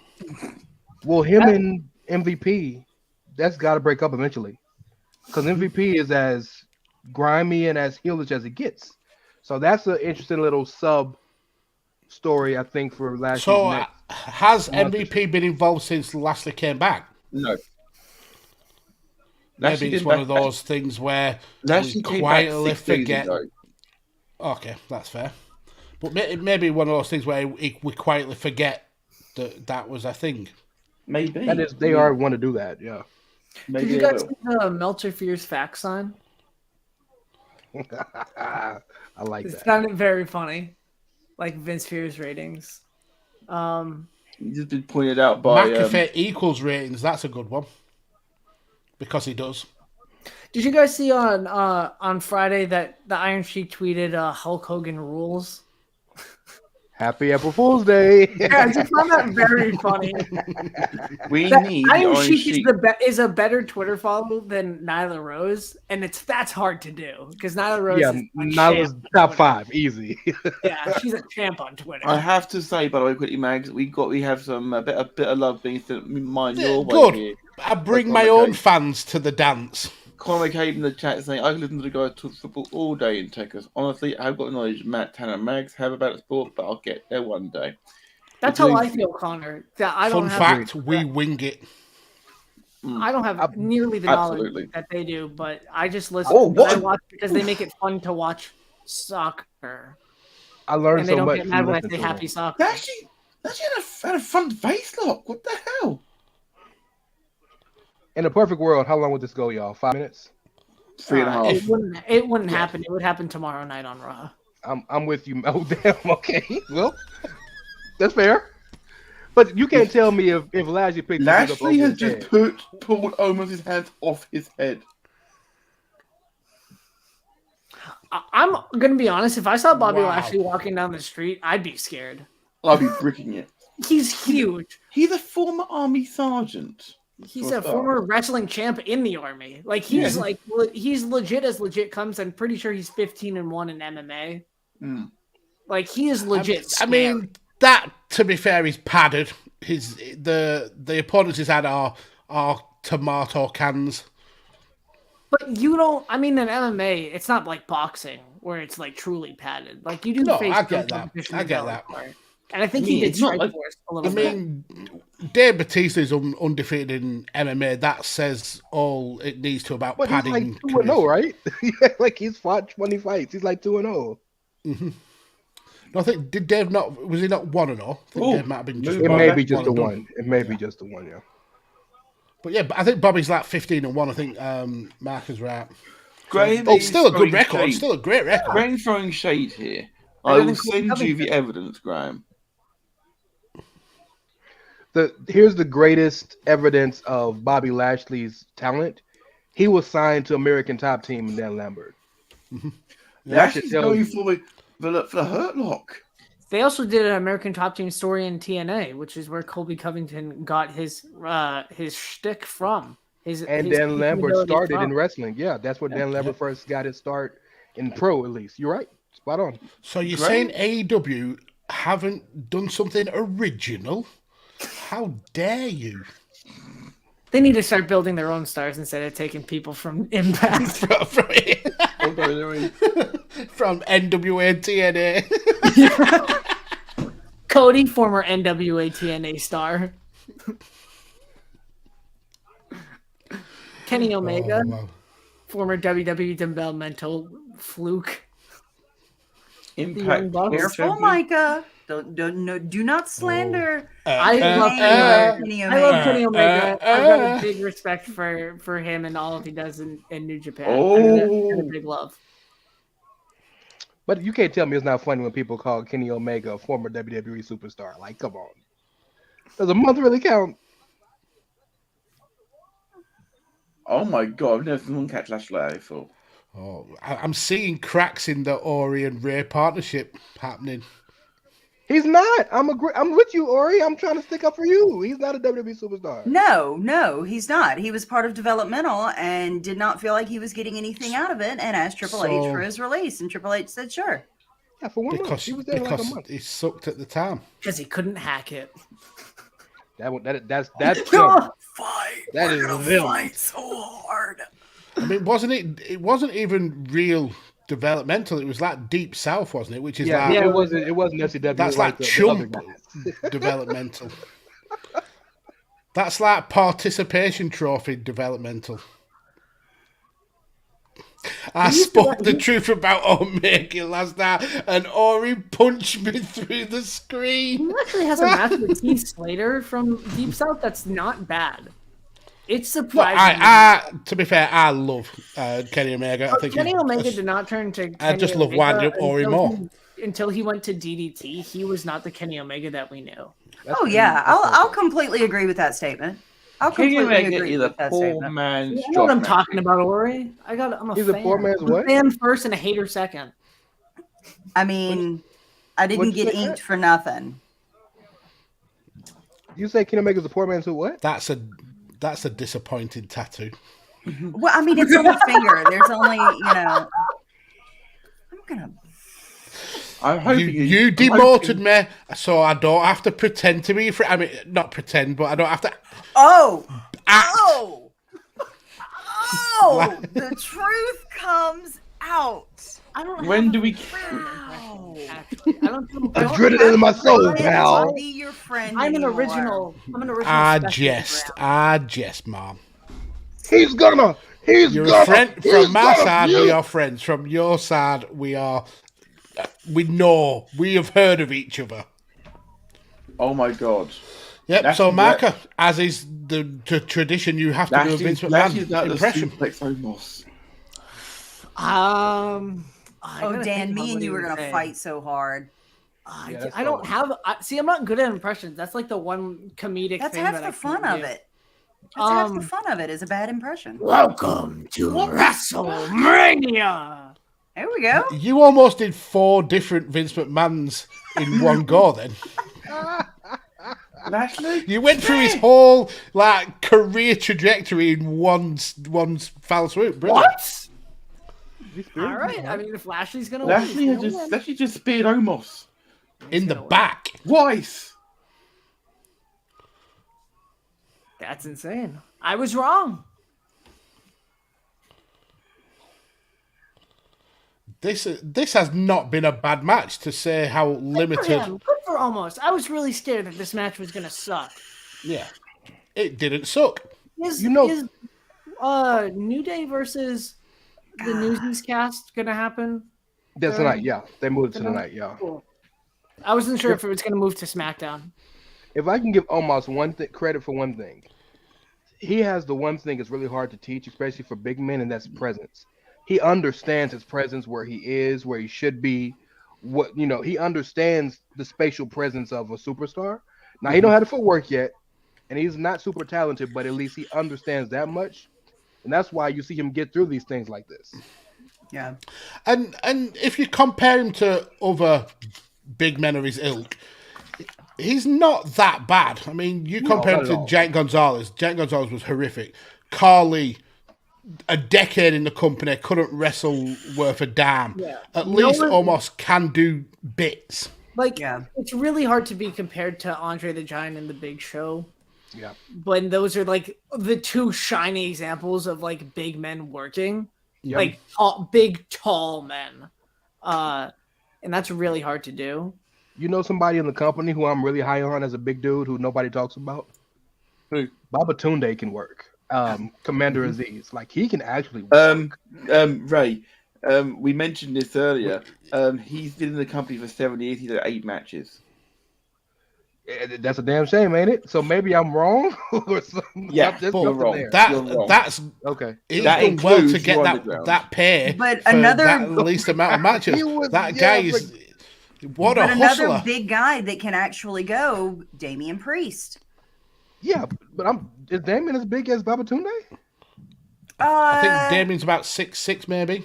He's big. We know Damian can go. Damian is a worker. Damian can go. He's big. I've told this story many a times, but at Supercard of Honor, I was sitting on the floor and happened to look up, and I was like, if that dude ain't a wrestler, that's a big bitch. Yeah, there's a huge bitch. Like I was like, that's a big dude. When he did the Tajiri flip, I lost my mind. Oh yeah, over the corner. I lost my you 6'6" and you doing that? Oh my god! It just took me until February for me to stop calling him Punishment Martinez.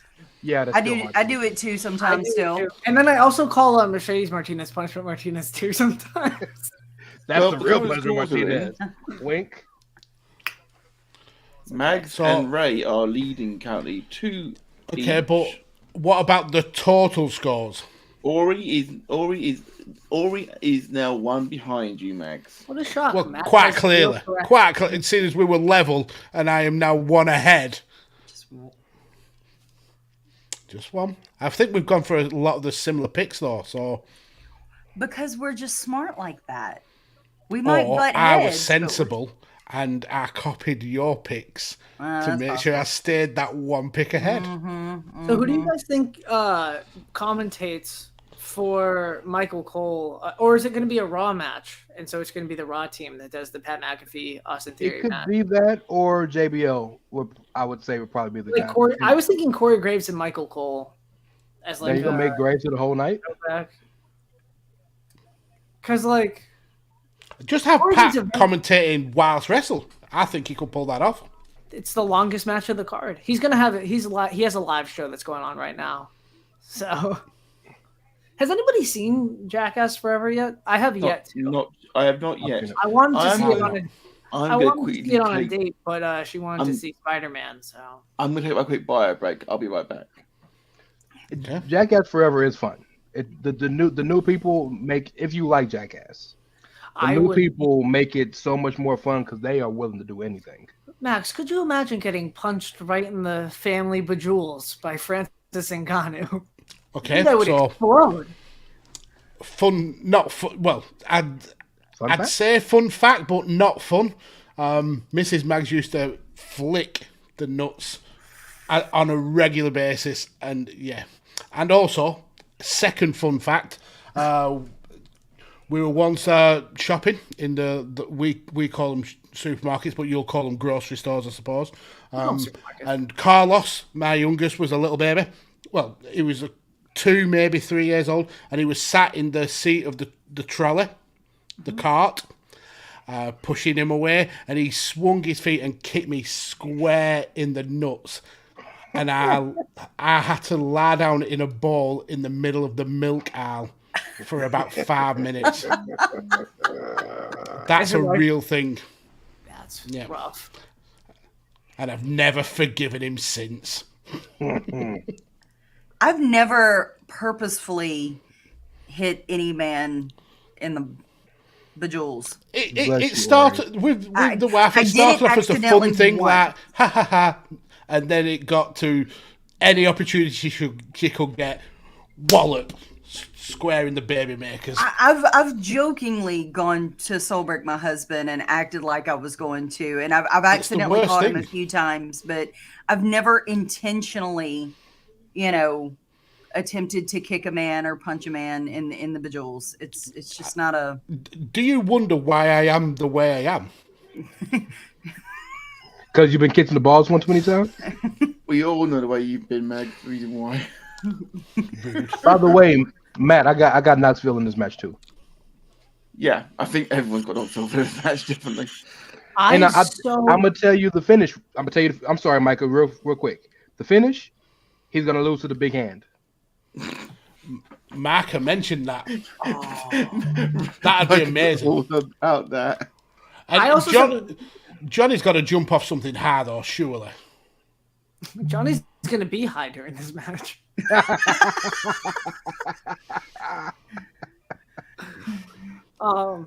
Do you think Damn, Connor, why you got to do your husband like that? Test? Why you got to do him like that? Just don't put your kid in a car. That solves the problem for both of you. Anything goes. And Sami Zayn comes out first in NXT, and now he's like this like Alex Jones type conspiracy theorist heel. Look at what you've started. You've now started everybody just admitting the times that they've been hit or have hit other people in the spuds. I'm not proud. I'm just toxic. Dan Griffin. That's what Bash got on a t-shirt. Dan Griffin saying Knoxville do a better dive than Grayson Waller. That dive was so bad. How he hasn't broken his arm is unreal. Can we talk about that horrible Charlotte moonsault from yesterday? Because I started laughing uncontrollably. Michael, which one? Has she ever done a good one? The one from last night where it was the Andrade Kota Ibushi. No, I know what you mean. I'm saying, has she ever done a good moonsault? WrestleMania 32. I bet a little so concerned. One out of like 75. Yeah, you're slating Charlotte so when Becky did arguably the worst moonsault that I've ever seen. But that was horrific. It's not a part of her moveset. Charlotte does a moonsault. That's fair. That's fair. This is like if Howard Stern did a wrestling match in 1994. Like, this is insane. Johnny Knoxville. Tom Green. Y'all remember Tom Green? Mm-hmm. Yeah. That I think. I mean, he technically did wrestling matches when he did bum fights. Oh, that's right. Yeah. Look at him. He's such a dickhole, isn't it? Johnny Knoxville is just such a clown. He's wearing his glasses still. They're like sports goggles. Some basketball players wear them. Yeah, he can't see it. He really can't see anymore. And that's why you don't put sriracha in your eyes. Yeah, or get hit in the head 20. What did Steve-O say in the movie? If you get all your concussions before 50, you're fine. Oh, jeez. Yeah, that's a great metric. Oof. That's worked out for so many people, of which I will not name on this show. Dan Griffin saying 2 cheeseburgers with 135 pounds. A great intro. The entire Jackass cast, like, it get involved in some way or fashion, right? Yeah, they have to. They were there at the Rumble. It was Preston, Jasper, and Wee-Man were at the Rumble. Where's Steve-O? Where's the fat Preston Lance? Well, Steve, you got to break Steve-O off. Steve-O is rich now. Yeah, he ain't just showing up for nothing. He's got hot sauce. He's got Dustin Poirier hot sauce. Oh, they're. Oh boy, he's pie facing him. Oh hell, that's Jeff Tremaine.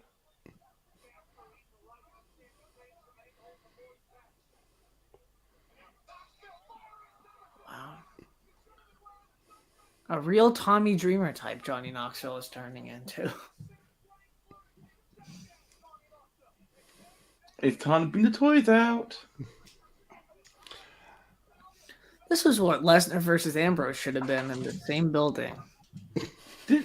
Didn't Ambrose have a chainsaw and then not use it? Yes, He was like, I would use a chainsaw. And Brock was like, "Shut up." No, that he got from Terry Funk. I'm pretty sure that's the last time Terry Funk has been on WWE programming. Chainsaw Charlie.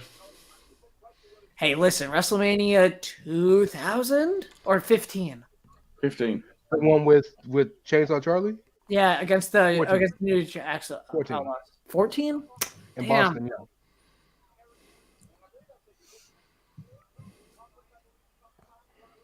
That beautiful brand new cookie sheet that's been destroyed. Oh.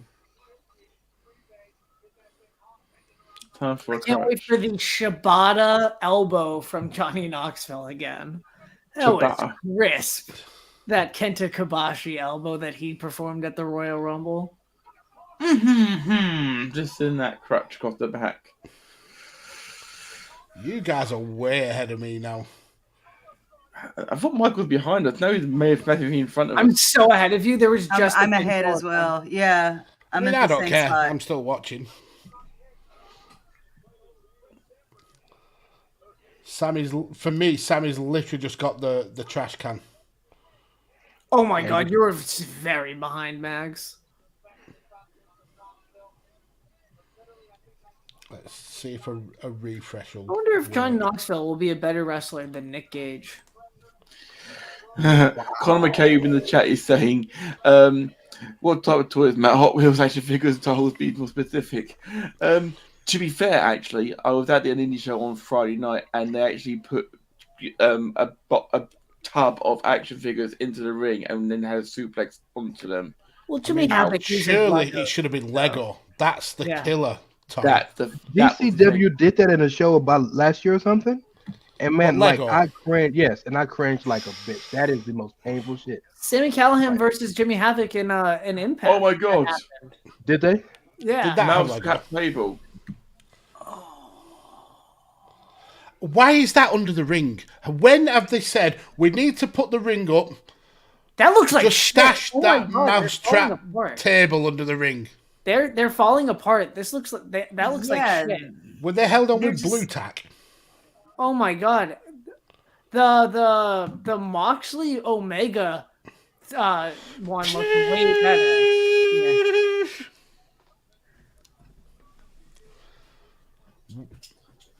Some of the glue's gone on. I remember. There's at least 10 of them that have come off. No headshots, but okay. Concerto, well, Conlido. It's the symbols. Yeah. Do you remember the old days we used to have Tacker and Funaki tapping like that? Like that. Johnny is loving this. He's absolutely loving it. But the thing is, he's a proper fan. He might be. He's also a proper stuntman. Yeah, he knows how to take a fall. Yeah. And also, the insurance must have been quite cheap for him for this match. That's why Vince wanted him to go.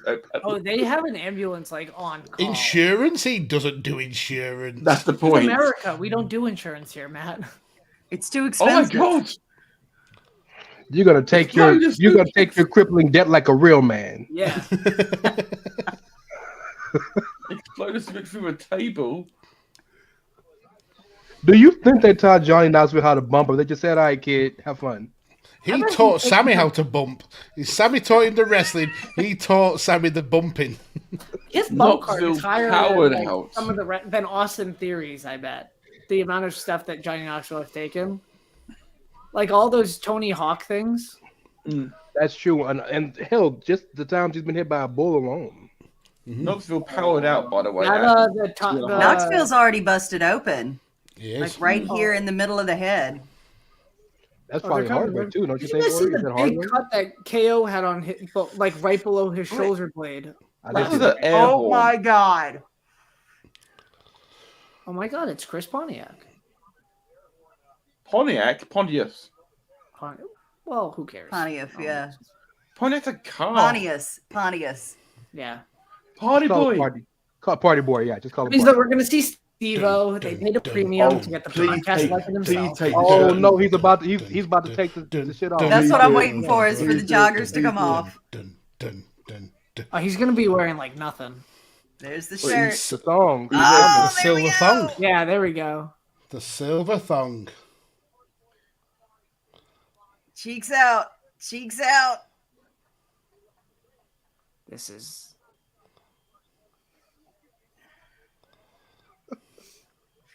This is somebody's pleasure, and it's just not mine. I'm loving this. This is my childhood right here. There they go. Oh my god, man. Who would have thought you'd see a man with a thong on in the ring at WrestleMania? Akibono. Big Show. Wait a minute. Well, yeah. I'm reading the chat, seeing Connor. What was there was the cat versus there was the fight from WrestleMania 15. Roll up. 2000. Dan.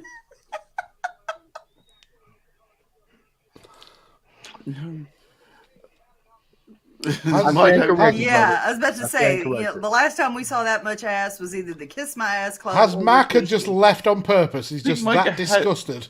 Micah has just left, I think. Wait. Yeah, you're ahead of us. What are you doing, man? Oh, just wait. It's Wee Man. Welcome back. Oh, is he gonna do the Hornswoggle spot? Is that what that is? It's Wee Man. It's Wee Man. God, if you thought Logan Paul was over. And Wee Man's a hard man, bro. Like, I wouldn't fight that dude. Whoa, Wee Man with the power slam. Holy shit. Wee Man is absolutely adored. Is he for sweet shin music? God. That actually looked good. The power he's got. This is... I'm being sports entertained tonight. And I love the fact he's blocked out the letters on his t-shirt so it reads Wee Man. Brilliant. But I knew this He's match going to pour would be gasoline so on over. Sami Zayn, I swear. I knew this match would be so over, man. I knew it would. And that's The what Sami gloves knew. are on because of a cat on. I love Wee Man so much. What the shit? Where's Hornswoggle when you need him? What is that? Oh my god, it's a kicker. That is hilarious. It's gonna kick him right in the.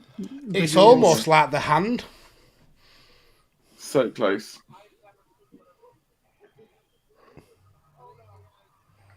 I was going to kick him through the post, isn't it? Oh no! Oh my god! This is absolute insanity, and I love it.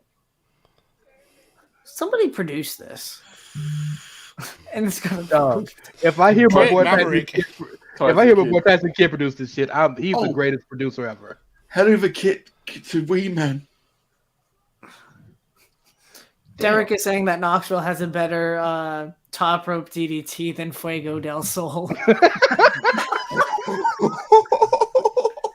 It wasn't a bad one, to be fair. Or worse.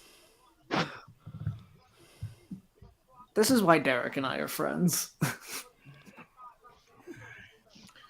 And now the mounted assault from Zayn. Do a shooting star press. Do you think Brock hits the shooting star press tonight? Oh, no. See, What the fuck is going on? You got ahead of me, so what's going to happen? And that's why I'm trying not to spoil it. That is. Oh no! Please don't. Oh, please don't. What the shit? Oh no. Oh no.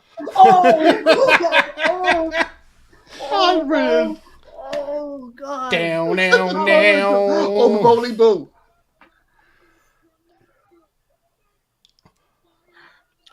Al Snow and Raven all over again. Oh my god. Oh my god. That was bad. Oh. This is the best WrestleMania since 17. Oh. For once, the camera was that good. Now you see why I moved. That got underneath. Yeah, that got underneath. Oh my god, he's not gonna tase him. Come on, that's a little too far. No, it's not. Well, damn, Ori.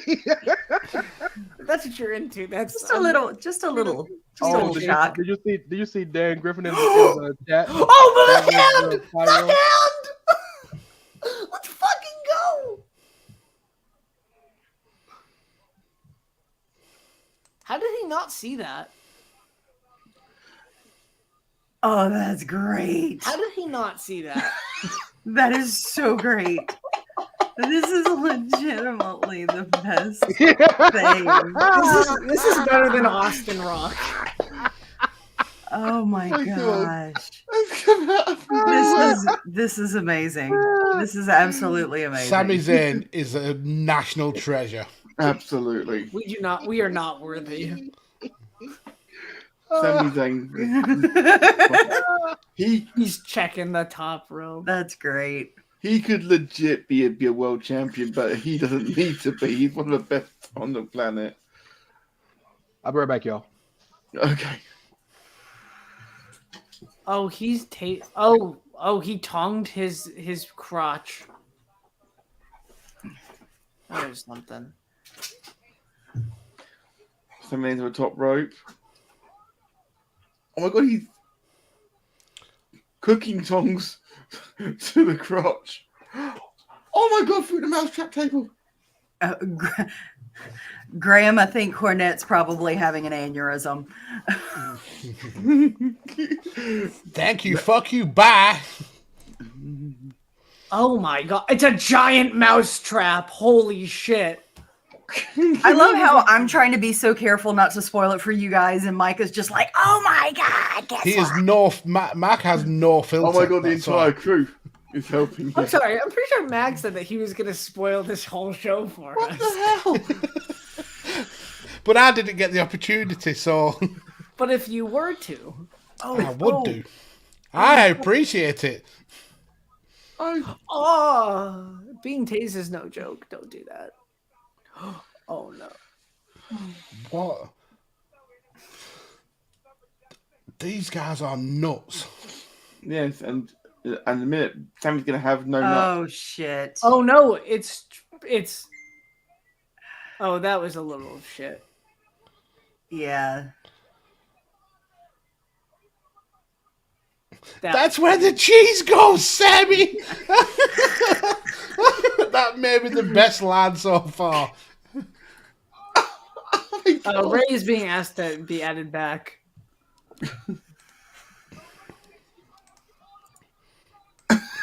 God. Where's Steve-O? That was great. That was great. They couldn't afford Steve-O. Like, don't get me wrong, there were some flubs in that, things that didn't quite go right, but I think they made the best of it and really made it a fun match. It was fun. It was absolutely. Hey, everything that went wrong was not on the fault of Johnny Knoxville or Sami Zayn. It's just what happened. Production, yeah. Yeah. I had fun during that whole thing. Oh yeah. So. I had more fun than I could ever watching a Charlotte. Well, we all won on that one because everybody won this one. See, I told you the fans win this one. Like that was just a fun match. The fans popped for that the whole way through. And for a celebrity match, it over-delivered. Over-delivered by a lot. It's very close to Big Show versus Floyd. The explosives and bowling ball. I'm sorry, even the giant hand, as Michael called it earlier, and so did Ray, is fantastic. So many good calls to the show. It was great.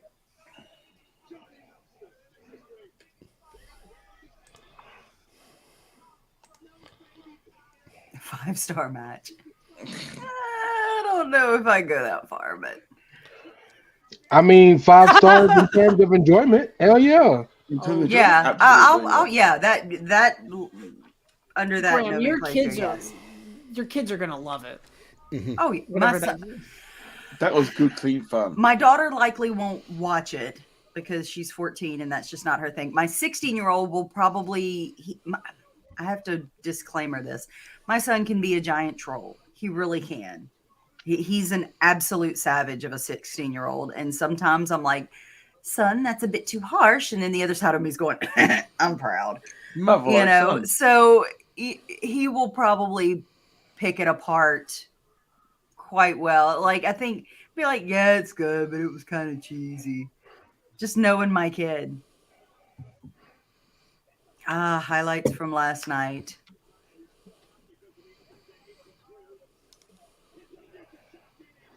I'm going to go get one of those turkey burgers right now.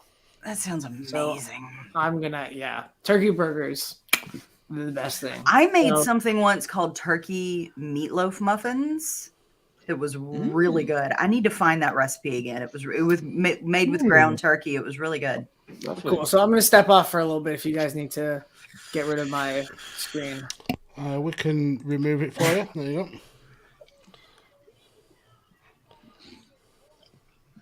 The fact of, I don't know if you saw Ray last night, the way that McIntyre then destroyed the ring. Seeing how the turnbuckles and the ropes were all fucked up. The fact the sword was more bent than I am at times doing that as well. It did. It had a nice little curve to it when it hit the apron. Yeah, it was massive. Like, like I can tell it's a to some extent a real sword, but it's probably got some edge to it, but not a lot. And it's probably only, well, no, it could be a double-edged. Could it be possible they just swung that bitch so hard? It folded in half. I don't think. Yeah, the slow-mo playback was really bad because it just no, that's not the slow-mo. In regular real-time motion, it did not look bad. But when you play it back in slow-mo, like that thing almost bent in on itself. Yeah, but it looked like a cartoon sword. But I will say this, y'all. I'm sure y'all know, and forgive me if I'm telling you something you already know. That's real rope, just covered in tape. Yeah, so it had to have some level of sharpness to cut that. Well, I mean, it's not only that. I think the part of the reason why it bent as well, even being a real sword and whatnot, is because he swung it at an angle. Jimmy Savile. What in the Jimmy Savile is happening here? That's one thing that I noticed. Cy Powell, welcome, my friend. Cheers. Thank you, Ori. That was lovely to say hello and welcome my friend and so on. I believe that Mags referred to me as Jimmy Savile. What the fuck? Yeah, I said what in the Jimmy Savile is here. I didn't call you Jimmy Savile. Although you do look like a Sith Lord. Are you channeling your inner Chris? I have to get in uniform. It's the ladies' match. I think I've got something going on that's wrong here because I can hear echoes of everybody. That's just how drunk you are. Do you want to leave and come back in? Bear with me 1 second. There's something going on here. One sec. Ray, okay. who do you... I'm ready now. Ray, I'm ready for Rhea now. That is a good shout. It looked like the singing sword in Who Framed Roger Rabbit. I got Naomi and Sasha. Yep. Good pick. Cool. Here's a good pick, to be fair. It's a hard one to call this match. Yeah. Ooh. Yo, the crowd got glow sticks. You see that? Mm-hmm. That's dope. That's a sweet ride right there. Let's have a look at these turkey burgers.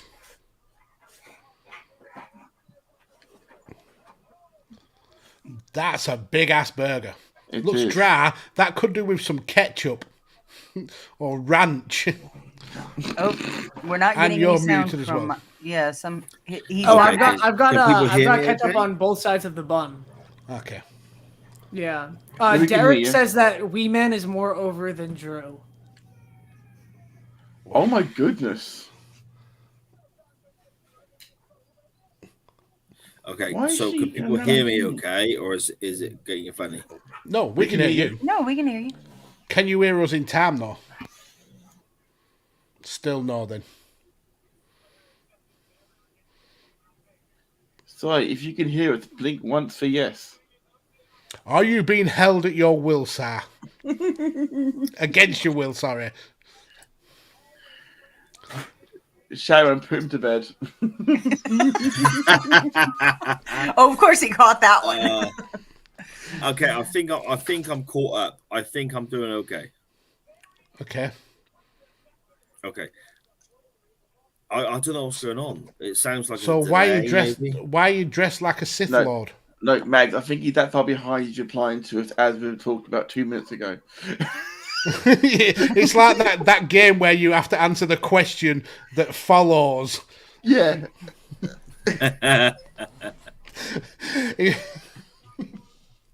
Brilliant. See, I've just heard Ori say the same thing twice, so I think I'm on a bit of a delay. Should I log out and come back in? Yeah, just do that. Just leave, then come back.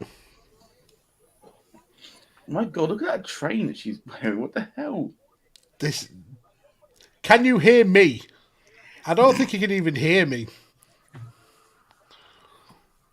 Okay, I think I got it figured out. Okay, can you hear me okay now? Oh my word. We've never not heard you okay. Have you not? I'm here for it. You're so I'll tell you what I behind. was doing. Mate, I'll tell you Masturbating. I was well, yeah, obviously. That goes by saying, because that's just standard. But, I had the YouTube still playing in the background. You fucking idiot. You absolute idiot. So you were listening to the YouTube, which is already on a delay anyway. Yeah. Sad.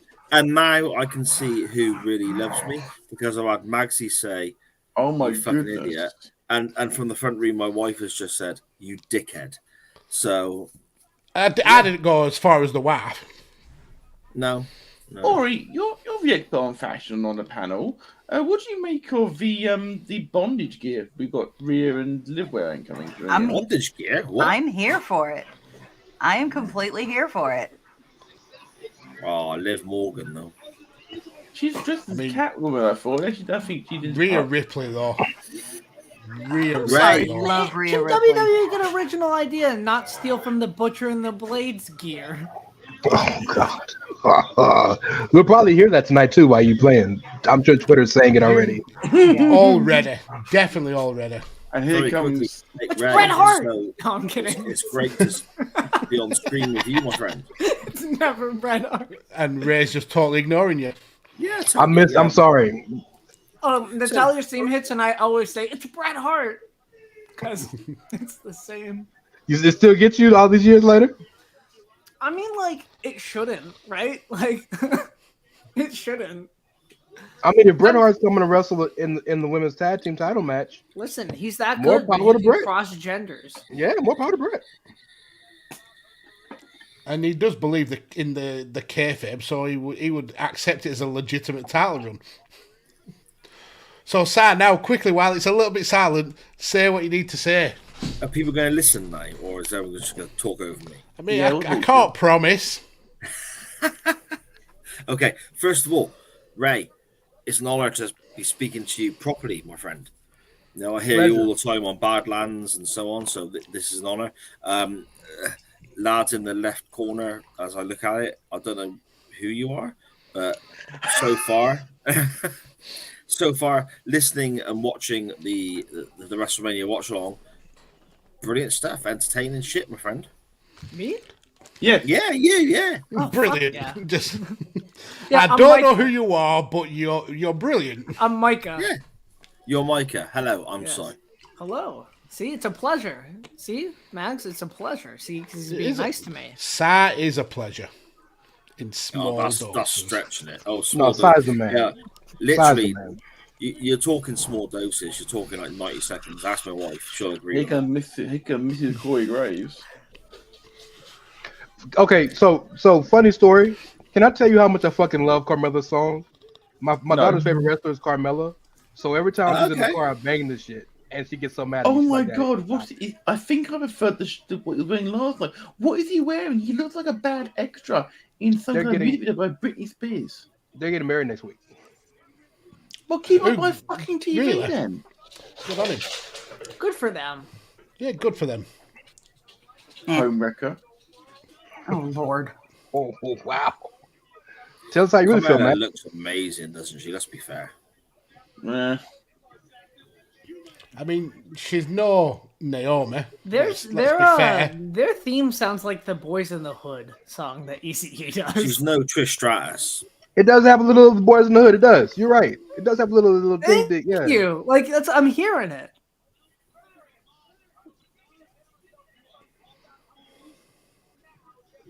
What amazes me is that because they've made Xavier Woods drop the King of the Ring gimmick, but they haven't made Zelina drop the Queen of the Ring gimmick because he's the only time that she's punishment because he won't play video games anymore. He's going to be Connor. He will be cranky tomorrow on Chain Wrestling, believe me. No, because I've planned ahead, Magsy.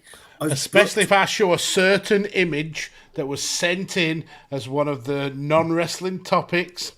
That was we can't show William that. Kitchen. That was grim, sir. That was grim. We cannot show that because, I'm not being funny. Every time we go live with Chain Wrestling on a Monday night, we're kind of towing the line about what's going to get us cancelled. We are envelope pushers.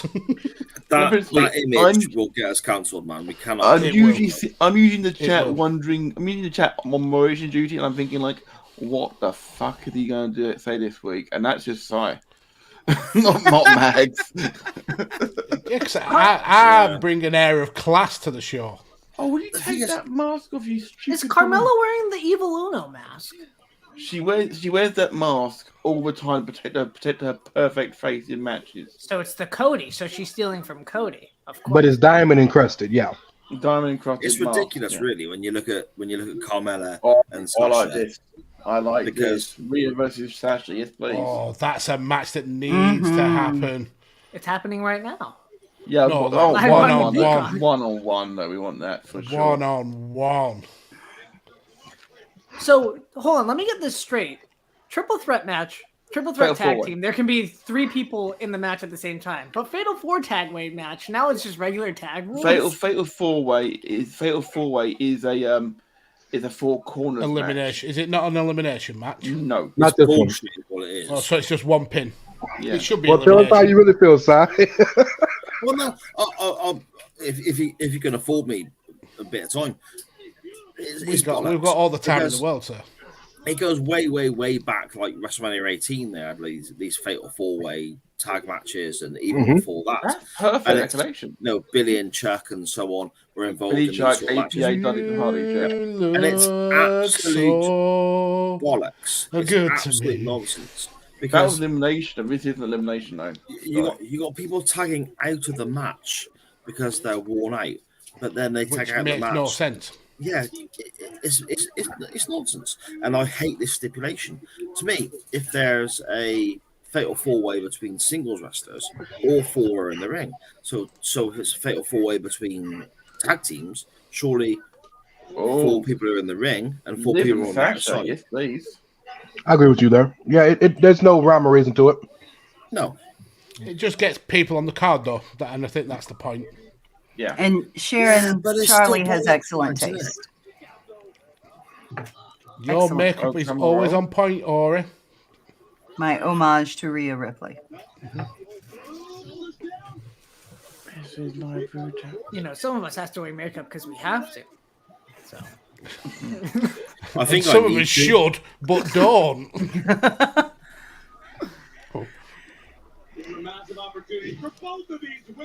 There's Oblivion. Somebody's got their TV a little loud. And they're behind as well. They're even behind me, and I've started from the beginning. That's got to be God damn, Natty. Jesus Christ. Oh, Shayna Baszler just dies for champions. It's not what they mean when they say step on me, so. Shout out to Tony Atlas. When you say step on me, shout out to Tony Atlas. Oh yeah. Oh my god. I felt that. My bad ankle felt that. Yeah, see, ugh. Sharon is apologising. Apparently it looks like Liv's pants have already split. Darn. Man. I know. Call the match off. Boys, contain yourselves. Straight men, contain yourselves. Wow. Matt Sellers down the river. Matt, you can appreciate a good wardrobe malfunction with the rest of us. Yeah, Charlotte had one last night, apparently. I didn't get to catch it. Charlotte has them on the regular, though. They make double-sided tape just for that. It's like Camilla Cabello. Rhea Ripley says apparently I was watching before the pre-show started. Last year's WrestleMania 24, the 24-hour thing, and she apparently every big match she had the wardrobe malfunction. She says, not intentionally, it just seems to happen. Rhea Ripley. Okay. I just feel like it's bound to happen. Send me links in the DMs to those. Excuse me, I need to check W Network real fast. I'll be right back.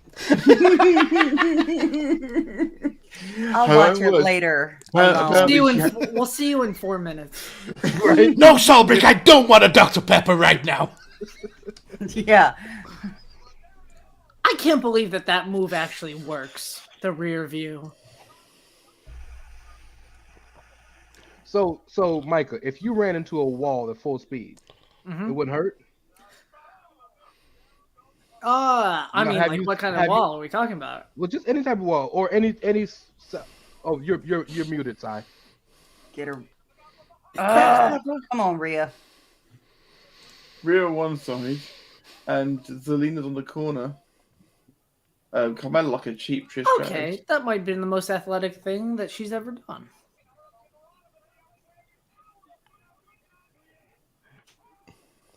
So Trish Stratus wannabe. Oh. I like the colors on Sasha Banks's gear. Zelina taking out Rhea Ripley to the outside. An actual tag has been made. Sasha and Naomi. Oh, I've just noticed they're called Legit Glow. That is a cool name for this tag team. That will eat the feet. How amazing is that hair, by the way?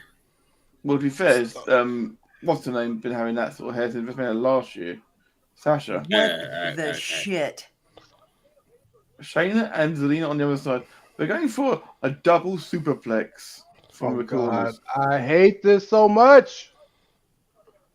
I hate. Derek and I talk about a lot of moves that don't make sense, and that is one of them. Double Tower of Doom. Tower of Doom bullshit. I hate this shit with such a passion, and it pisses me off because every major women's match they put it in. Like, you can do better than the Tower of Doom. The only one that I liked was the one from War Games a couple years ago, the one that Ricochet and the War Raiders were in. Because they came off the top of the cage. Yeah, that was sick. You know what's going to really piss Magsy off even more right now if I say it? Please do. In WCW back in the 90s. Please do. Listen, what is this nastiness? In WCW in the 90s, they could pull that off and it would look natural. But that looks so staged and so predetermined. What the fuck was that? We've seen it so much though. That's why pulled it off though. It's every match, damn near. And if you see Barry Windham and Lex Luger, I'm kicking you from this stream. No, not Lex Luger. But Barry was maybe there. The fucking Stalker cannot do a Tower of Doom. Would you stop calling him the Stalker? Riptide Backstabber. Blackjack Wyndham cannot do. Blackjack Mulligan. Did you forget his name? Okay, that was dope. That was dope.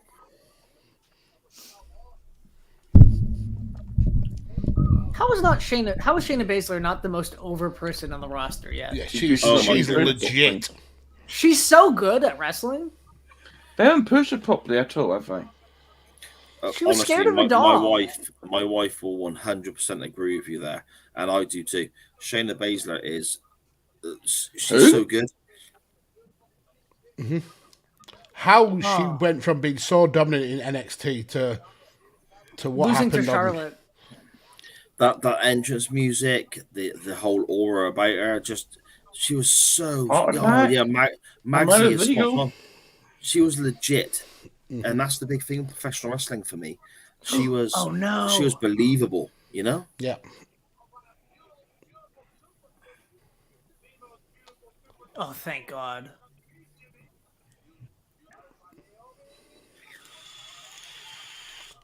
I feel that Corey Graves may be biased. No. What have you done? Could you imagine if he was like shitting on Carmelo the whole time though? Like that would be That'd be weird. Weird but hilarious. Like you were just like, Carmelo really needs to step up. God damn, she sucks. She fucking sucks as a wrestler. Can I say, did you just see a look on Corey's face? Actual camera cut for Corey's face when she screamed? Yes, I did. Yeah, that was brilliant. I think that Corey Graves and Carmelo will do a mixed tag match at next year's WrestleMania.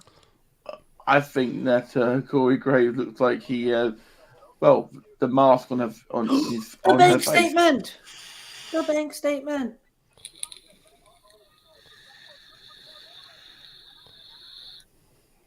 Feeling froggy. Oh. Bank statement. Meteora, but all of Sasha Banks' knees took the fall.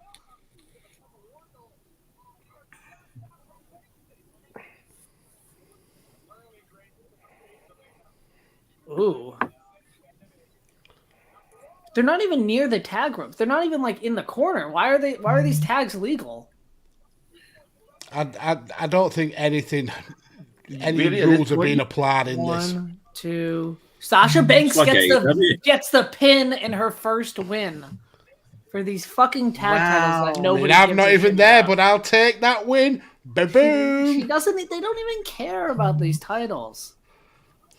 Whoa! They put it on the most legit tag team in the match.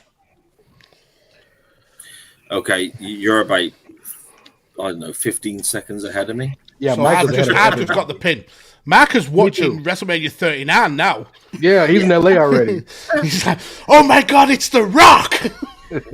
I'm just closer to the action, that's it. I want to see it first. I cut your cords. Micah knows what's about to happen before the damn match is over. That's what happens when you He's watching from Gorilla. That's Gorilla position right now. Micah's booking. Him and Vince, right? Yeah. That's a scary prospect. Micah booking the whole show. Me and Bruce. Vince just okays everything. Well, okay, Micah. What do you think we should do right now? And their size Vincent Kennedy McMahon impression. Oh, no, I can do better, but it won't be tonight. I'm far too drunk. Or ever. Ladies and gentlemen, you have to save that for Chain Wrestling every Monday on tomorrow. In fact, that's your homework for tonight, sir. What's that? Tomorrow you've got to bring your best Vince McMahon impression to Chain Wrestling. Okay, if you're doing the same. No, that wasn't part of the deal. Well, no one made a deal. Okay, then every time I sing, you have to sing as well then. If we're playing fair. I don't think that we have enough money in the budget for that. Nobody wants to I have a piano in the same room that I'm in. Nobody wants to hear me sing, but I still force that upon the listeners. Yeah, and that's the big deal, is it? That's the adjective. That's the draw. Upon them. Let's not get into Jimmy Savile territory again. I got my bachelor's degree. Jimmy Savile didn't just sing. That's the issue. He forced it on people. Oh my God. The scores are in, Sharon, by I the way, like guys. that. I like that, Sharon. Mags leads by 4-3 to 3 to 2 to 2 to 1. I got and what if we count the yesterday's scores as well? Then Mags, you're leading 8-6. I think I'm ahead. How many matches have we had tonight? Just 3? 4. So far, 4. And guess who's booked them all? Kablam! What matches have we have tonight? We've had to have 4 because Max has 4. Yeah, how have I got 4 points, sir? Because I've booked all the matches. Right so far. So there was the Knoxville. We had the triple threat tag Omos. match. We had Omos. We had Knoxville, and we had this one. So yeah, I got every match right so far. Damn it. You do, Ray. You do have 4, Ray. My apologies, yes. But you still can't win overall because you're 4 behind from yesterday. Yes, it don't count. I'm 8 ahead. That was a practice. You're 8 ahead. Mm-hmm. You're 8 ahead of 8. So you booked 16 out of 12 matches, or 16 out of 11 matches. Magsy, I can say whatever I like, because when I joined the pre-show last night, I was not asked for any of my predictions ever. So what you did is and basically what happened was the host was really ignorant. So I'm gonna just call it as I see it. Not Matt. Matt's not ignorant. I was not the host. Do not put that evil on me, Ricky Wow. Ray selling me down the river today. I thought we were buds. You're my brother, and that's why I'm selling you down the river. Max, I have a question for you. Go on. How fast does Chimaev's stomp burns next week? Oh, I think it's quick. I would love to see him do what he did to Lee Jiangliang, where he carries him over to Dana White to beat him up in front of Dana White. Yeah. I mean, Gilbert Burns is legit. Gilbert Burns is a legit badass, but in welterweight, at lightweight, he was kind of like 50-50. Yeah, but Chimaev is a beast. That guy's a beast. Have you seen any of the vlogs that him and Darren Till have done? Yeah, and not Jack Hermanson. This is coming up right now. It's going to be match of the night, isn't it? Let's be honest. But next week's card is going to be a banger. Right, you got Edge or Styles. I just can't wait till May's card, because Tony Chandler is going to be easily fight of the year if it goes all 3 rounds. I mean, yeah, it should be. It should be an absolute... Tony Ferguson. He's crazy. He's 50 pence short of a pound, definitely. Oh, this match. This didn't even need a build. Didn't even need a build. I'm excited to see Edge's entrance with that new Alter Bridge theme he got. Yeah, it's great. Because it's like he took over where Undertaker left off with the crazy purple light. See, that's interesting because my wife is in the chat. So, Sharon, in the chat, let me know what you think about Edge's new entrance and the music and so on. She doesn't like it? She's not a fan. AJ Styles' WrestleMania opponents is just like a who's who of like some of the best of all time. Yep. And Jericho, The Undertaker, Edge, Randy Orton. Yeah. Shane. Shinsuke. Yeah. I mean, the Shane McMahon match was really good. It was a match of the night. Yeah. It was a match of the night. I met AJ once. Oh, I actually like Goldberg Lesnar. Really? You've never mentioned that story, and I'm being legit. That's not me mocking. When did you meet AJ Styles? I met AJ. Oh, really? As if I mock incessantly all the time. Yeah, mate, I can't even come online with it. You calling me a prick? Well, you are. It's never ending. Whoa! You get it from both barrels. Oh my goodness! You came for me. I come for you. Okay. Okay, I love you, Matt. When AJ was the IWGP champion, he wrestled at our local leisure centre. In Gloucester. In Gloucester. In the Gloucester Leisure Centre. That's a highlight of his career. He bought... The thing is, though, it wasn't just him. Jushin Liger was there. Oh, my goodness. There's various names there. You can buy it on DVD for about £8, and it's a great show. But AJ Styles wrestled in the main event against Doug Williams and a more local guy. And it was a triple threat for the IWGP Championship. Wow. In the Gloucester Leisure Centre, in front of about, I don't know, fucking 400 people. That's legit amazing. That's so good. Was it a whole show? They did a whole like meet and greet effort where you could pay money to go and see them and so on. But then they also had tables set up, so when there was the mid break in the show, you could just wander over and go meet them. So I met AJ. I got him to sign a picture for me. I touched the IWGP Championship. Oh, cool. And it was great. And I said to AJ, liked your Ring of Honor stuff, TNA stuff, and he shook my hand and said, "Well, thank you, brother," or "Thank you, bro," or whatever it was, and it was cool. But he looked the most tired I've ever seen a person look tired in my life. So it's the man who's 5 sheets to the wind right now. Yeah, but I'm drunk. I'm not tired. There's a big difference. Do a couple hours. You know, but this, I got a picture up here.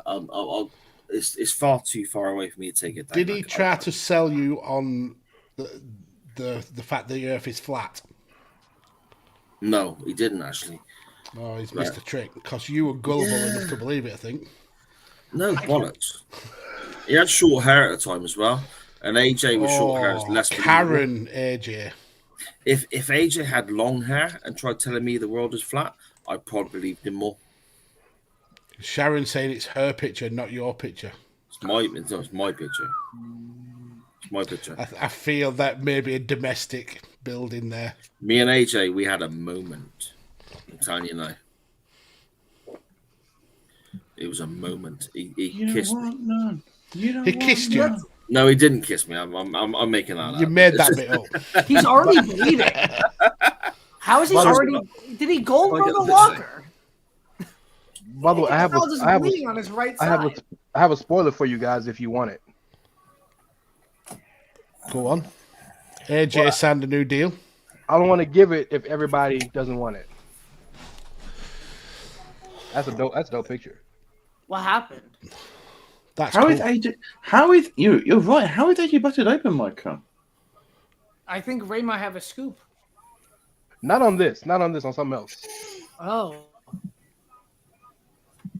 Well, that's less exciting. Right, so I want the spoiler. I will hold my hands up. Spoiler me.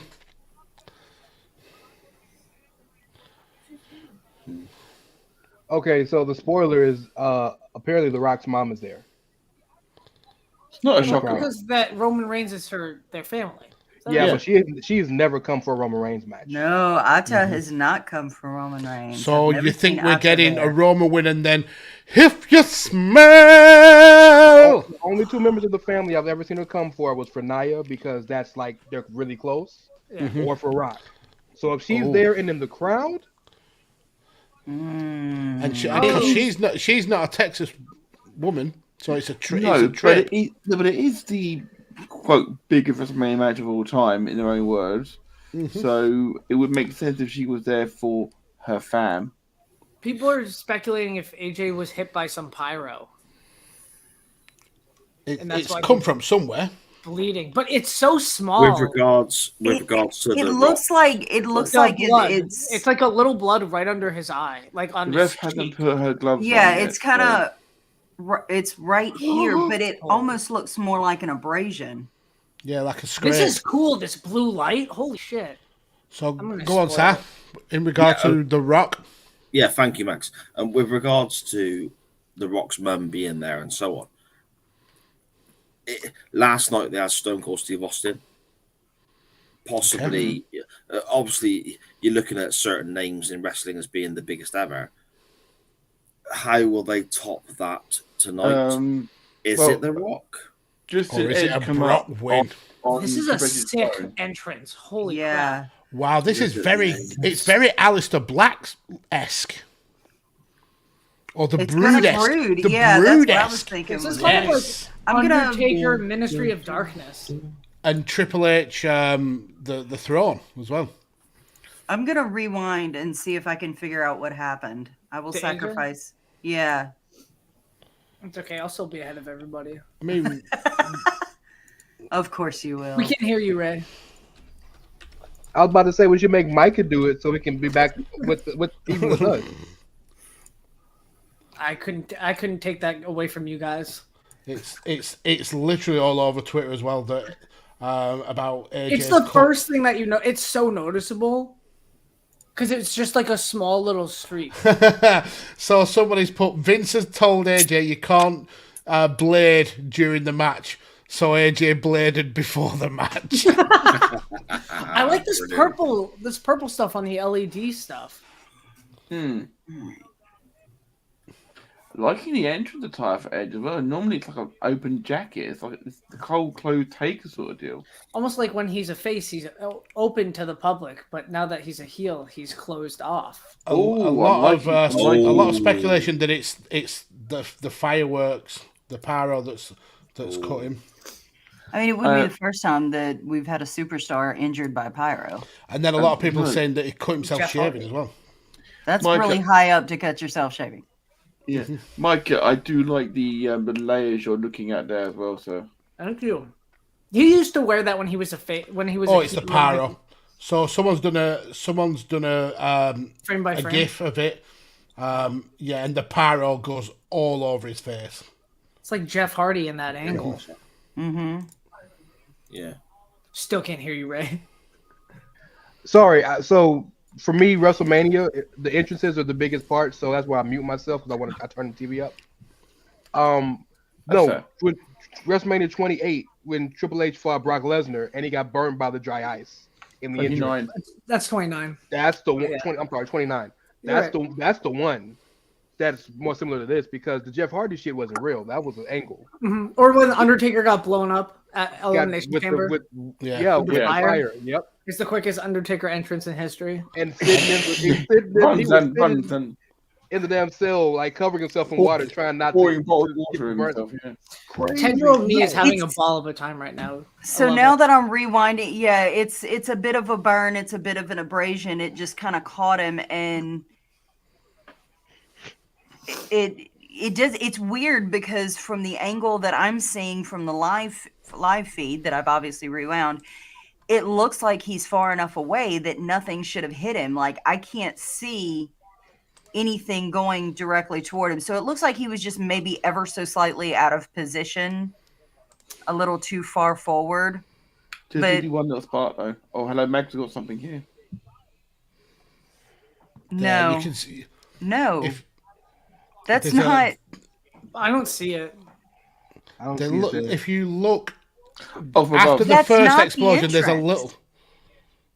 Oh well, I can't see it. Oh yeah, that's not even the stage. I apologize. Well done, Mags. Well done.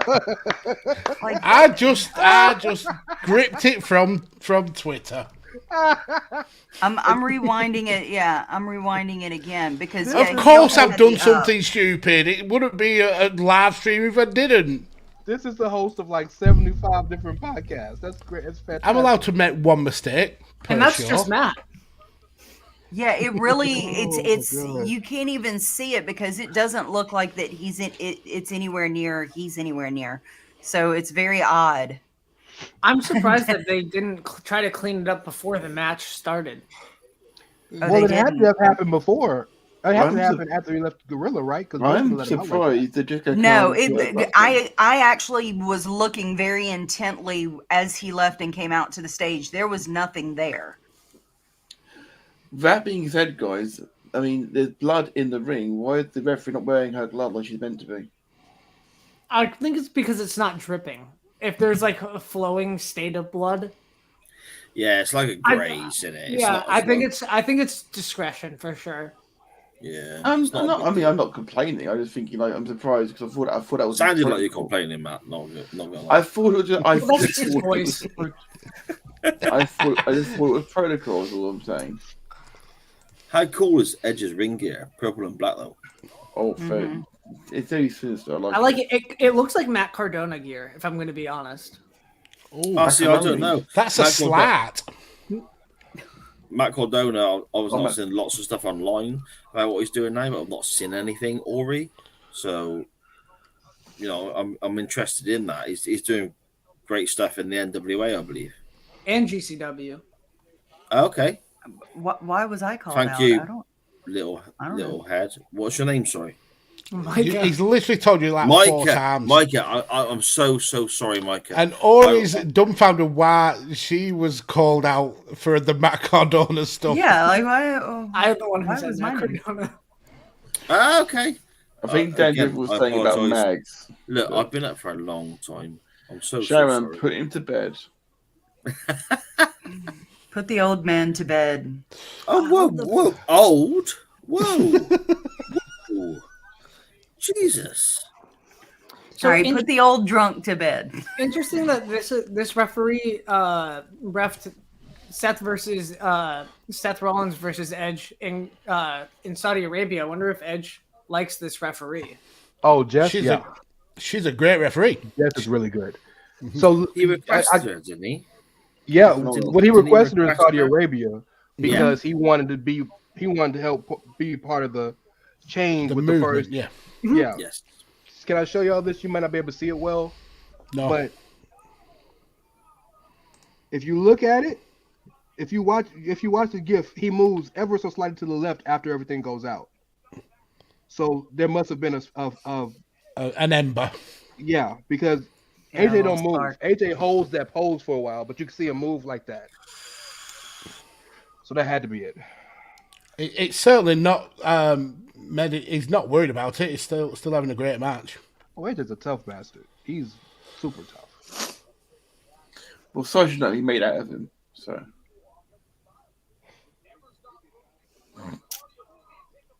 You know it. I'd imagine Pat McAfee should be next, huh? Don't you think?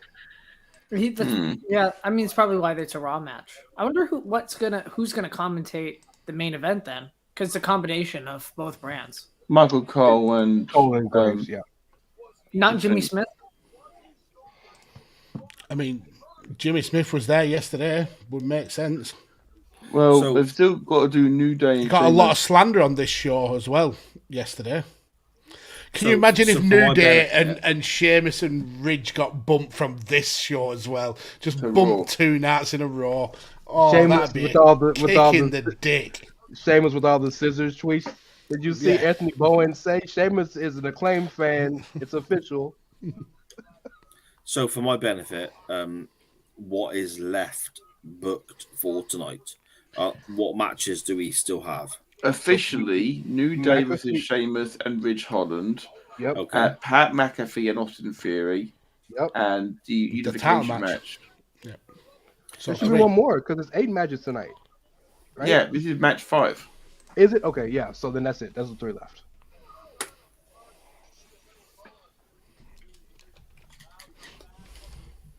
By the way, I'm gonna have to leave in about 15 minutes and come back. I gotta get my daughter. No problem, buddy. Okay.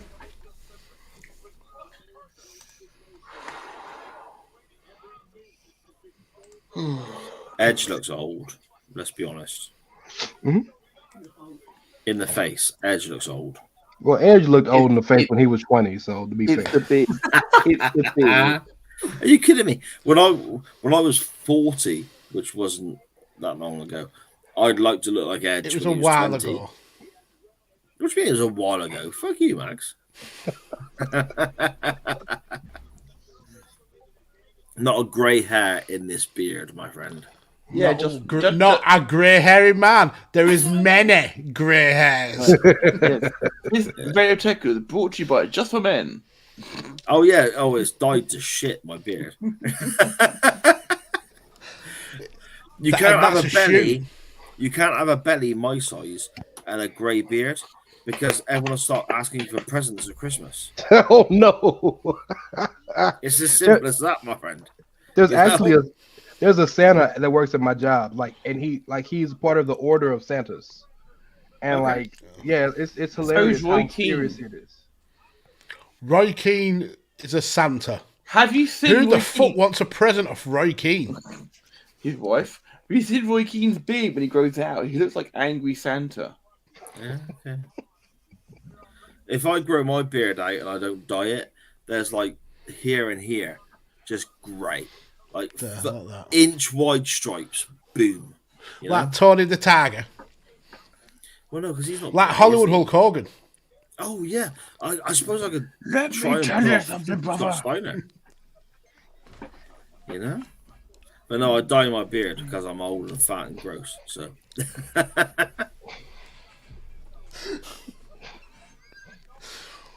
Oh wow!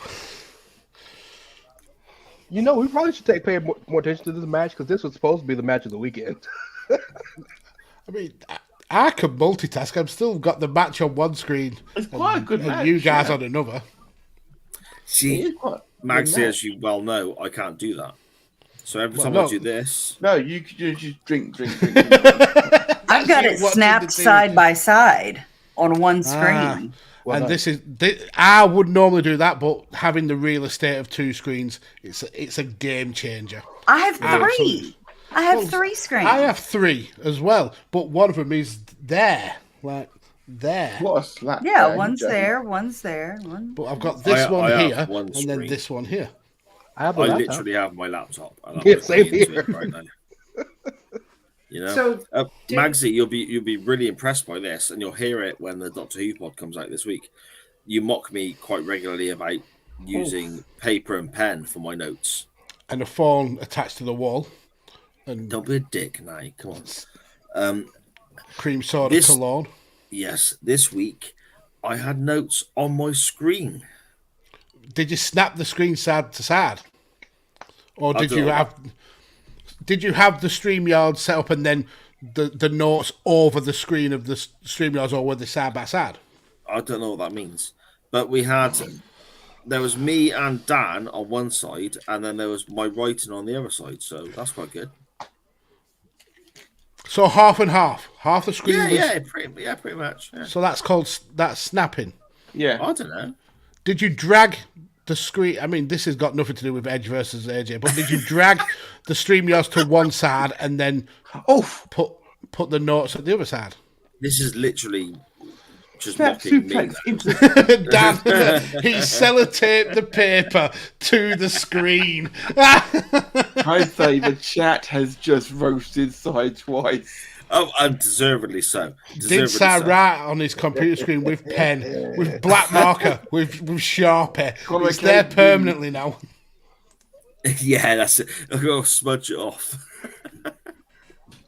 I still have my notebook to the side of me with other stuff written down. So Meltzer is saying that Styles was cut from the pyro. So take that for what you will. That'll be bullshit then. Yeah, see, I thought it was true. It's not true no more because Meltzer said it. Now we just need Brian Alvarez to confirm it, and we'll know it's a shaving incident. Yep. My boy was shaving and gorilla. Talking to Vince. So Vince, who's going to win the match tonight? Guys, we have Scott Steiner sitting and hit my music. I don't want none. I don't want none. They're looking scared because I don't. Shit! Guys, you have Scott Steiner singing ringside. Facial hair, I don't want none. Mag, Scott Steiner sitting ringside. Who is? Steiner? Yeah, because he has to, because it's a Hall of Fame thing. It's the Hall of Fame dude. He's got the glasses on and he had a hood up. Oh, so he's not got the chainmail. No. That's a shame. It looked like it at first, but it wasn't.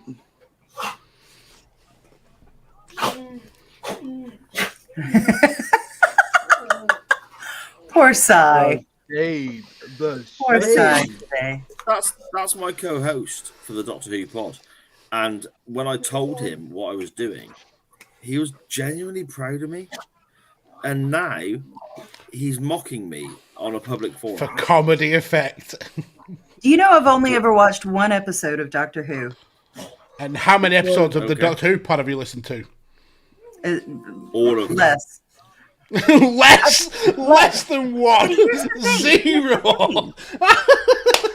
Like, I don't know if it's just like, you know how you want something to be for you so much. Like, I love sci-fi fantasy, but like, I've watched Torchwood. I've watched some of Torchwood. I've watched more Torchwood than I've watched Doctor Who. SCFU. And maybe I just haven't found the right doctor for me yet.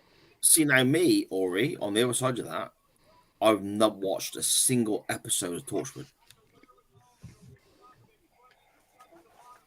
I got another scoop, by the way. Sorry, I have to take my pills. But like, I love, Firefly and Serenity and did a terrible watch-along podcast with a friend of mine about it, which was great. But it was terrible and also great. Okay, so let me explain the premise to you, okay? Yeah. It's called Josh Hates Everything, and it's me and one of my best friends from childhood, Josh. And anything that I try and tell him that I like, he's like, oh, that's crap. Oh, that's crap. So we decided he craps on everything that I like.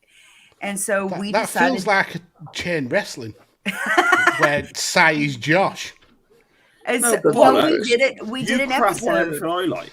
We did. I'm Josh then. Yeah. Sorry, Ori. Please continue. I apologize. We started doing watch-alongs of the one season of Firefly. That, we provided alternate commentary. And it's probably still up on Apple Podcasts, and we didn't even make it through the whole season because life happened. But, there's a running joke about space Vikings and all kinds of, it was really funny. He was like, he still hated it all the way through, but the other running joke was the only thing that was saving the show was Alan Tudyk. So every time Alan Tudyk came on screen, it was, God bless you, Alan Tudyk. Alan Tudyk. Tudyk.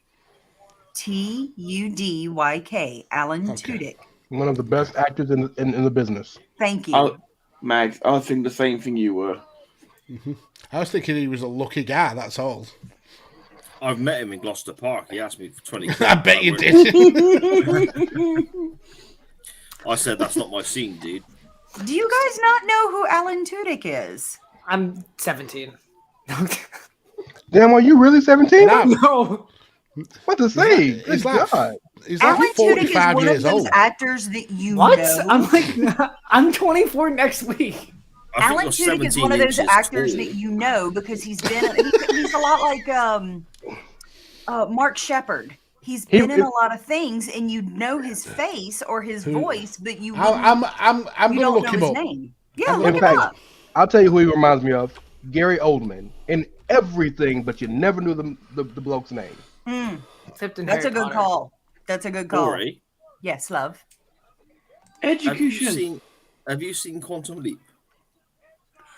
I watched it many, many years ago when it was originally airing with my mother. I know the guy. I loved Quantum Leap. That's what I'm saying, Mags. When you see him, you know who he is. I know him from iRobot. Yeah. iRobot. Throw him up on the screen. He's Doom Patrol. He's from Doom Patrol. The new show he has on Sci-Fi. He's done quite a few. He's done quite a few voice acting shows as well. He did voice acting for one of the robots in The Mandalorian. He was Hey in Moana. He's. What can I say except you're welcome? Well done. Ruining Roman's moments. Ryan Satin is reporting that AJ clipped the set. I was gonna say that. Oh, damn! I'm sorry, Michael. Alan Tudyk. AJ, sorry, I didn't catch that. AJ has done what? He clipped the set walking out. Okay. Says Ryan Satin. It's weird though. Maybe the blood just hadn't bubbled up yet because when I saw him walk out, I did not see any type of cut or an abrasion. Maybe the pyro, like the heat from that. Opened it up, swelled. No, when you guys know when you get a certain cut, the blood doesn't come immediately sometimes. Yeah. Cut your finger and you're not going to see blood squirting out immediately. It's going to take. Oh crap! Depends how deep you cut, I suppose. I mean, thanks for the info, Shaz. I think we got it, but thank you. I had anyway. no idea. Yeah. I'd also want to point out that until Mags muted him, his mic was still alive as well. As a Pele kick from AJ Styles. You know, I didn't mute him. Someone has. He probably muted himself midstream. Into the heel hook. He's got the crossface or whatever, the labella lock across the neck, not the face.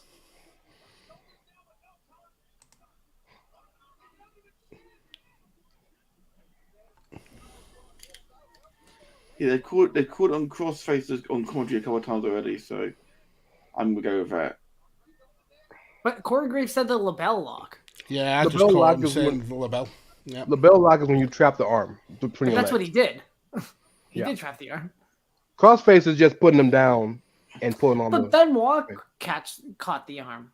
He pulled the arm down, and then if you notice the labella lock every time, watch when Brian does it, he rolls you up with his knee, and your arm is like caught under. I don't watch JV wrestling. That's where I drop. I'll see y'all in 30 minutes. Wow. Woo. Welcome back. I'm probably the biggest AEW fan here. So hey, Ori already punched the dude in the face through the screen yesterday. So look, I can't control. Matt, how big of an AEW fan am I? The funny thing is y'all say that I've never been in a fight in my life. Or you be beating ass. And you would still beat the brakes out of every one of us. I've legitimately never been in a fight in my life. Ori Baszler over here. There was I don't know about that. I will be back, y'all. I got to go run and pick her up real quick. I'll be right back. No problem, Ray. See you in a minute. To answer your question, Micah, you are Tony Khan's love child. I've been paid by AEW before, and that's a shoot. So I can't disclose that until it's announced. Ooh. They like almost announced it, but like AEW hasn't officially, and Micah is hashtag all elite. Yeah. They had to give it a Cody to afford his wages. Yeah. I said I'm not working with that trashy. Yeah, you got to get rid of that motherfucker before I come in. I'm the new legal counsel. I'm taking rid of that Migas. Yeah. Oh, if you appear on Dynamite with whoa, it's only smoke and mirrors. I'm not kidding. AEW's in Boston this week, so you never know. It'd be the biggest debut in AEW history. Listen, I'm just saying, CM Punk's got nothing on when I come out of the arena on AEW Dark Elevation. Oh my God. Is that Micah in the Dynamite Zone? I've seen him before. I used to play some PWGs as Excalibur. Travel the world. Superplex onto the apron. Why? Oh, the hardest part of the ring, that as well. Yep, I'll guarantee Michael Cole will tell us. Michael Cole's not announcing, so I bet he won't. Well, I don't know. I can't hear it. I'm listening to you guys. Yeah, it's Corey Graves with the cheapest suit I've ever seen in my life. And Ray, in case he's not back, has given his 3 picks. Yes. So he's gone for New Day to beat Sheamus and Ridge. He's gone for Pat McAfee, and he's gone for Roman.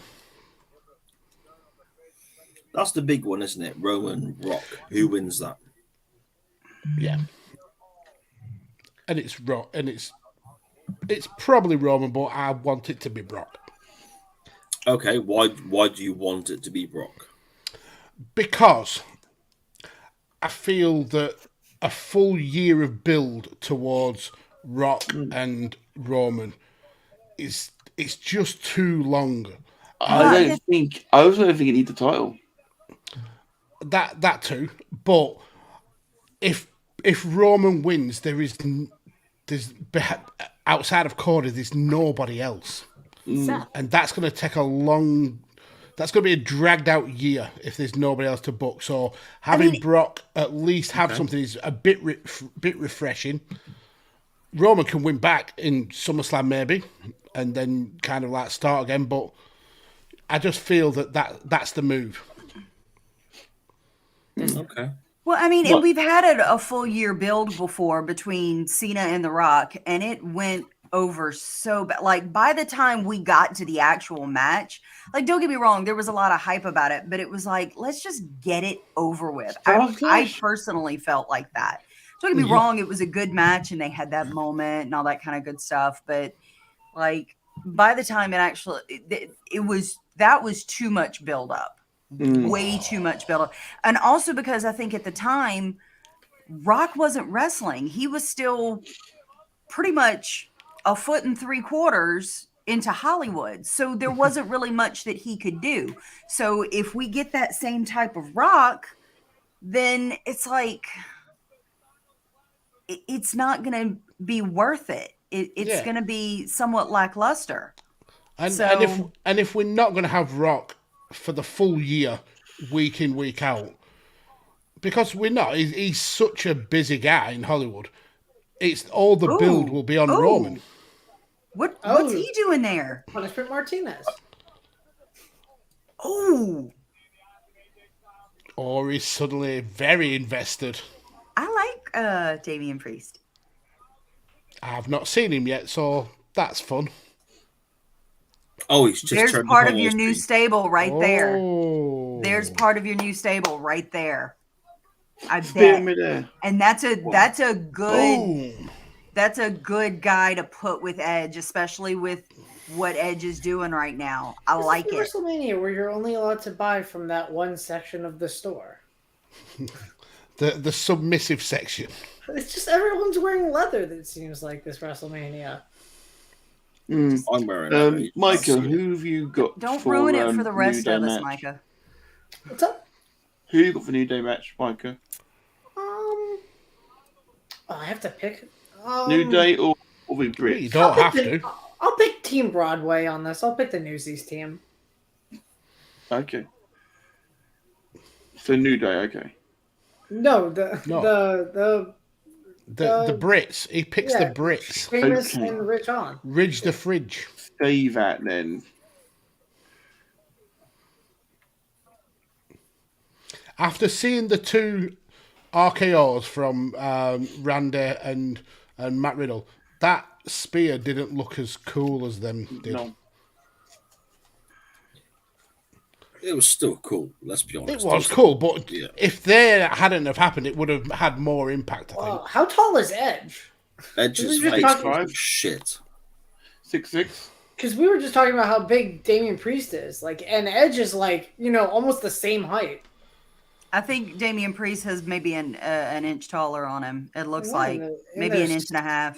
Step on me boots, probably. Vote yes, please. That is the start of a good looking faction. Yeah. Daniel with the facts. Edge is 6'5", so that would make Priest 6'6", 6'7". So that sounds about right. Mm-hmm. That's Ray's first loss, by the way.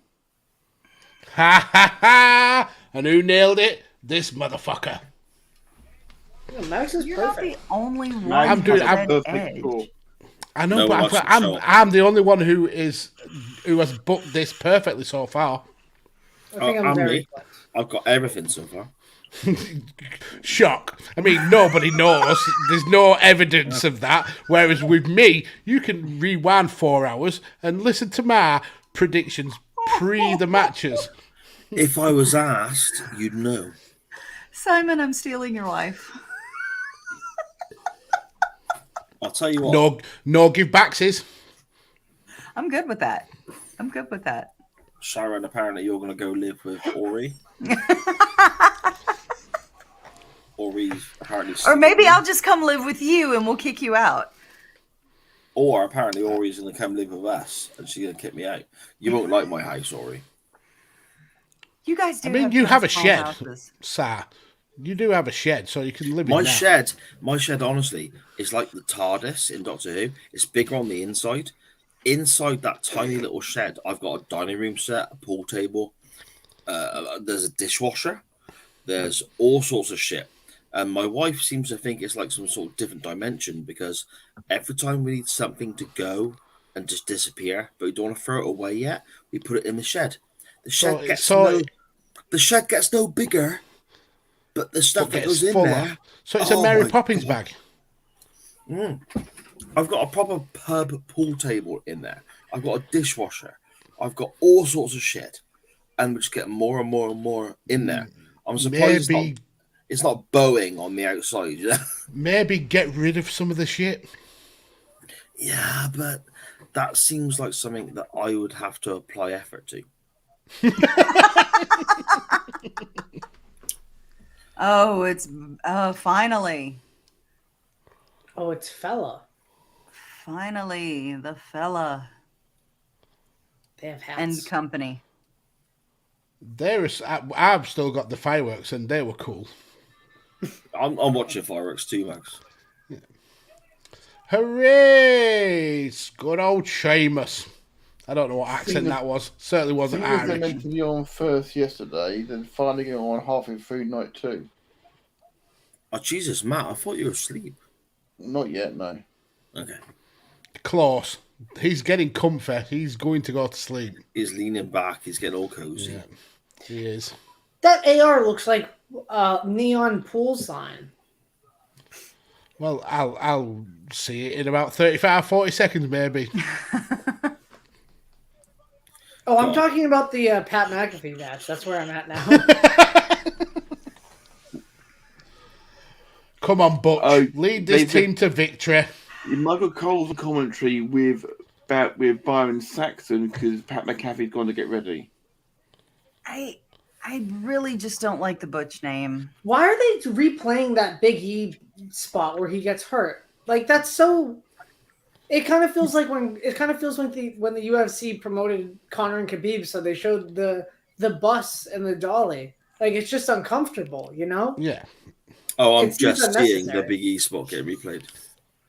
It's so grim. It's so grim. Last night was the first time I watched it, and they had put it on as part of the promo package, and I full on just because I had seen the videos of Big E with the updates, and I had heard that it happened, but I hadn't actually seen the spot, and I was just horrified. They put all their time and effort into this New Day AR because it's the best one that I've ever seen from WWE.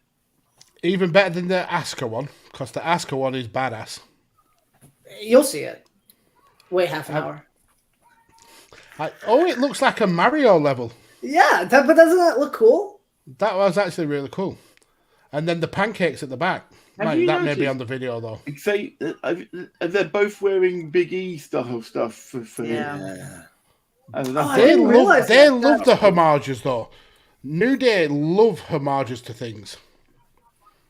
Oh my god, that suit is tackier than the one I saw him wearing last night. He deserved that stunner, didn't he? Just for being a dick.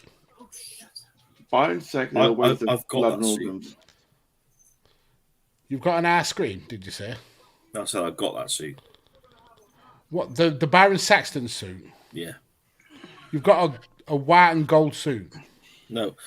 It was a joke, which was ruined by you just not being aware enough at the time, so... You know. And if you like ruined jokes, follow the Theory of Humor on YouTube. Great plug. That's the Ori. That your old podcast reminded me of how the Theory of Humor started, and it was a watch along of the Big Bang Theory. Oh wow! Holy shit! That seems like torture. We got 3 episodes in, and then we didn't do anything for 2 years. A podcast. I don't blame you. Sorry, a podcast rewatching the Big Bang Theory. So what the Theory of Humor is now it's much more short and condensed, but we would watch a Big Bang Theory episode, and at every laugh track and try and point out the humor. We would pause, and then we'd say why the joke was funny. Oh, okay. That's quite just mad. And it was a challenge for sure, because like sometimes it would just be a look. So it just had to be like he looked at the guy. I mean, don't get me wrong. In the first, I would say maybe 4 or 5 seasons, I'm quite happy to rewatch the replays here because in the UK, it's shown all the freaking time. Every day without fail. Oh, yeah, it's here too. Massively. It's on before Dynamite. It's the lead-in to Dynamite. Okay. It's the lead-in to Hollyoaks. Come to Paradise. See, here you get your normal TV channels, and then you get supplemental TV channels. And those supplemental TV channels, they just show replays all the time. Bang, bang, bang, bang, bang. Mm-hmm. And I think that if it's between maybe 1 in the afternoon and potentially 7 p.m., if I went through 20 TV channels, you will find a Big Bang rerun every single freaking day. Oh, yeah. Well, we have HBO Max, so we can watch Big Bang Theory whenever we want. Yeah, but why would you specifically put yourself through it instead of it being on a channel that you skip to? Hey, don't get me wrong. From a red-blooded male standpoint, I'm more than happy to look at her all the time. And we all know who I'm referring to, don't we? Let's be honest. Until she cuts her hair, and there's ruined. He's on about the one with the squeaky voice. No, Melissa Ranch. Mm-hmm. Yeah, mate, she's not her real voice. She's stunning. She's gorgeous. Is that a real voice? No, it's not her real voice. There's a movie. Okay. There's a movie with her where she's like a washed up child gymnast. With Sebastian Stan. Yeah. I've never heard of this. Are you kidding me? Haley, the Newsies guys won. This is very late for you, Haley. The Newsies guys won. Ori's fan club is back in the chat. I told you I booked the show. That means that all of us picked up a point apart from Ray. Is that still unbeatable? It is, but we all had the same opinion, didn't we? Yeah, it was a simple pick. What is up with Butch? I mean, he literally is. It's like Finley. He loves to fight. I think that's he's like a dog on a leash that you just can't keep the leash on him. It's like he's been on someone's ADD medication. He needs a suppository. That's what he needs. Just to calm down.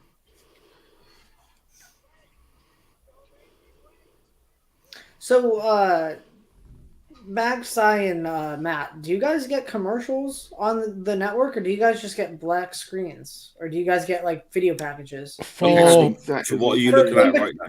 In between, I'm seeing a Snickers commercial with Sheamus. So now we've got highlights from yesterday. Oh. Yeah, I have highlights from yesterday as well. I always miss you, Haley. We do get Snickers adverts though on this at points. So, are you watching on Peacock, Micah? Yeah, I'm getting now. I have an ad for a show with Chris Red. And I would assume you have the subscription in order to get weird. I have it through Xfinity. That could be why. I have it directly through the Peacock app. Oh, see. So now we're getting the Cordy thing from last night. Yeah. Okay, so please, Ori and Mika, if you wouldn't mind, explain the difference there. Explain why that is the way. So it in is. America, in the UK, we've got no idea. If you have Xfinity, which is like a cable service, you can get Peacock for free because Xfinity like and Comcast, because Comcast is NBC Universal, so it's all the same thing. It's also if you have AT&T mobile, you can get HBO Max for free in the States. But you can also, if you don't have Xfinity, then you'd have to pay $4.99 a month plus tax to get it. But then there's the $9.99 without ads. Okay. So there's like tiers, I guess. Yeah, but that makes sense. Okay.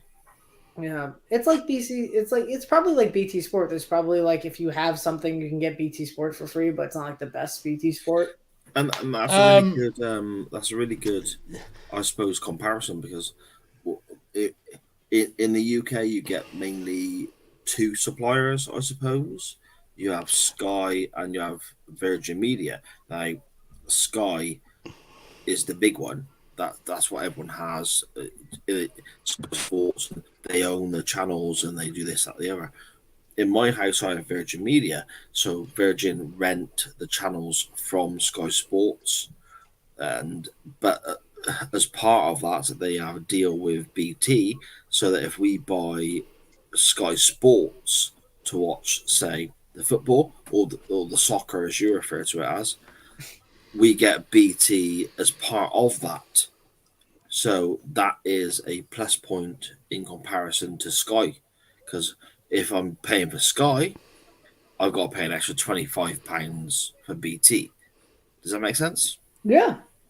It does. And as someone who actually used to sell cable packages to people, I know so the way it works in the States is when you have the Travel Channel, Universal, Paramount, all of this, basically what each cable company does is they have to work out a contract between each broadcasted station for that channel to give their company access and then run ads, whether they're national or local, and do all of those things. So that's why you'll run across like DirecTV or Dish Network, which are satellite companies, where you'll have channels that regular, even extended cable through Comcast, Cox Communications, I can't think of any other Xfinity. Ones. Yeah, Xfinity that they don't have access to, and vice versa. Yeah, and then you have DirecTV, you can get like an NFL subscription that's like $120 a year. You get the NFL Game Pass. Taker's coming out. Yeah, it's the Hall of Fame inductee. Yeah, that happened like half an hour ago. Only him. Yeah, because fuck everyone else. Yeah, fuck Charmel. It's Vader time. No, it's not. It wasn't even Vader time on his own pay-per-view because he wasn't there. I know that still grabs me to this very day.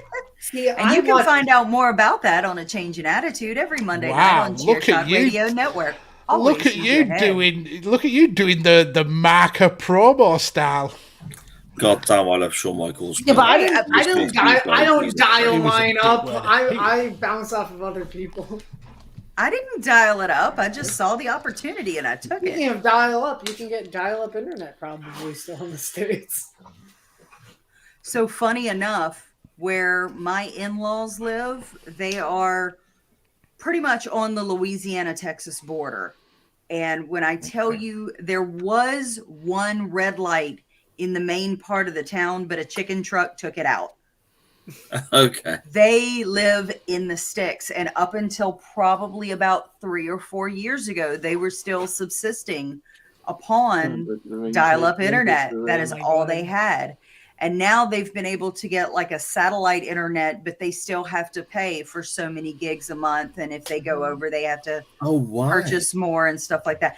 It's just where they live. They live on 50 acres of land, and there's nothing but trees and little houses out there. I mean, it's my husband, the nearest high school, his graduating class had like 75 people. And I'm sorry? 40 people. I'm sorry. His graduating class was 40 people, and everyone attended the high school no matter what grade you were in, elementary through high school. It was that small. There wasn't a need for 3 different schools. That's incredible. I'm taking my second bio break while Taker's doing his thing, okay? Oh, is he going to talk? He's going to finish the stories that Graham did. He's going to mention Mick Foley on purpose because Graham complained about it. About a lot of things. All of a sudden, he's doing it on me. I don't like that. We'll put you. There we go. Is that better? So yeah, it's they have a very, very small town. Like they can't even get traditional cable television. They have to, like, the lines are just not run, and a lot of it is farming country and logging country. Okay. So that's why they don't have it. It's just, I mean, you can go 85 down the back highway and don't nobody care.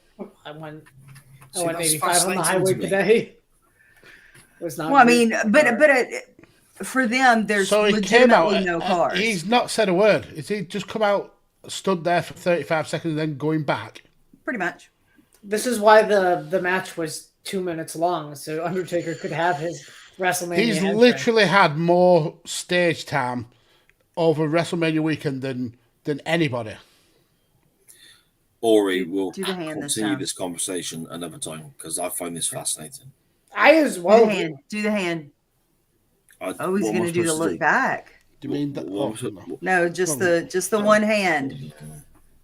Oh, the Undertaker like fist up. But he looked back and said, it feels a little white powery to me. I don't feel comfortable him doing it. Oh, dude, what the? All right. Well, now that you said it, I can't do it because I'm American. I'm a white male. It looks weird. I don't know why I love that so much. I think it's because it's a throwback to American Badass, and that was my favorite Taker. What's up? Ant-Man. No, I didn't hear what you said, Si. It's okay. I said I was joking, and I said that's because you're the problem. But I am the problem. Being a white American. It's right here. I'm toxic. I'm the problem. I'm toxic. Micah, our resident problem child. You're not the problem. It's true because I'm a child. You seem really small. I'm 6'3", so it's the angle. Yeah. Are you really 6'3"? Yeah. Legit. What am I going to stand up? Like, I would like you to stand up, please. Okay.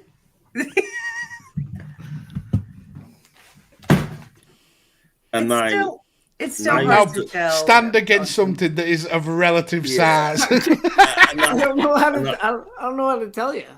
And that's the big thing. Now you stood up, I've got no relevance to how tall you are anyway.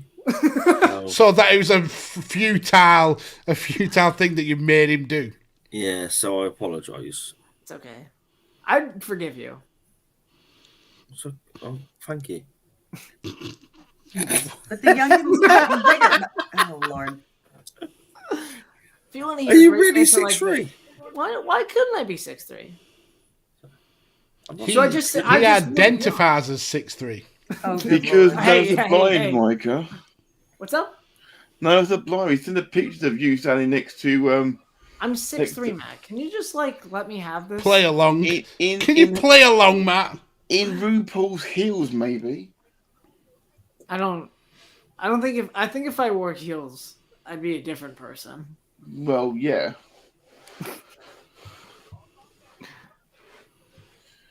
Right, so we've got it's time for Pat McAfee versus Austin Theory. I wrote in the book Theory, so they must have changed it. They'll change it. They change their minds if they want to. I want Pat McAfee to absolutely end Austin Theory's career. I wore high heels to a gay pub once in a skirt, but that's probably a story for another time. What? Yes, I know.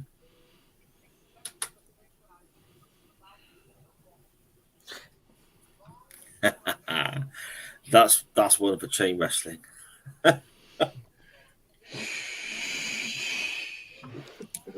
I dressed as a schoolgirl.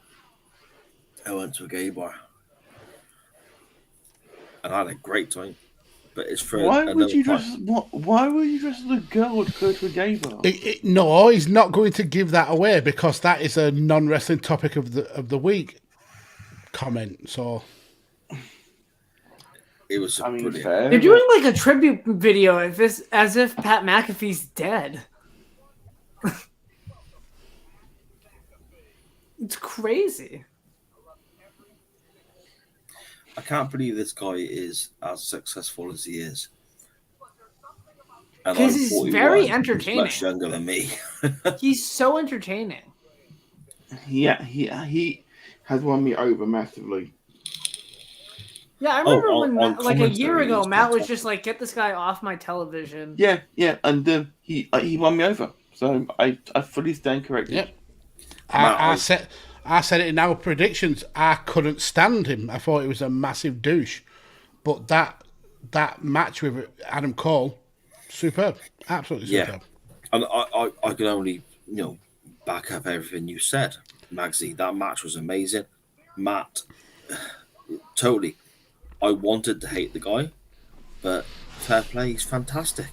He was good in the ring. His commentary work is superb.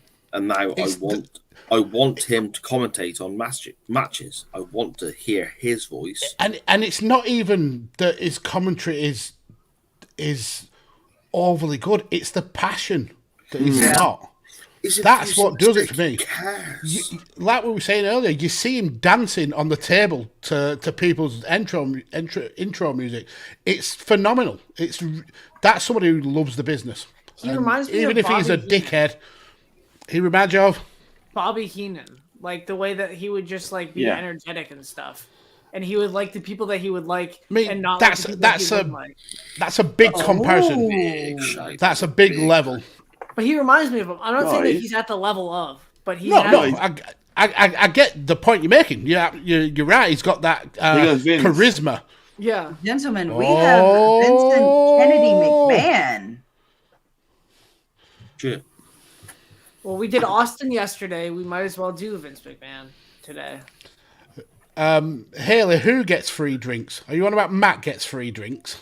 No, Matt is a shit. When he goes to the bars. To the gay bar, yeah. I've been to gay bars before.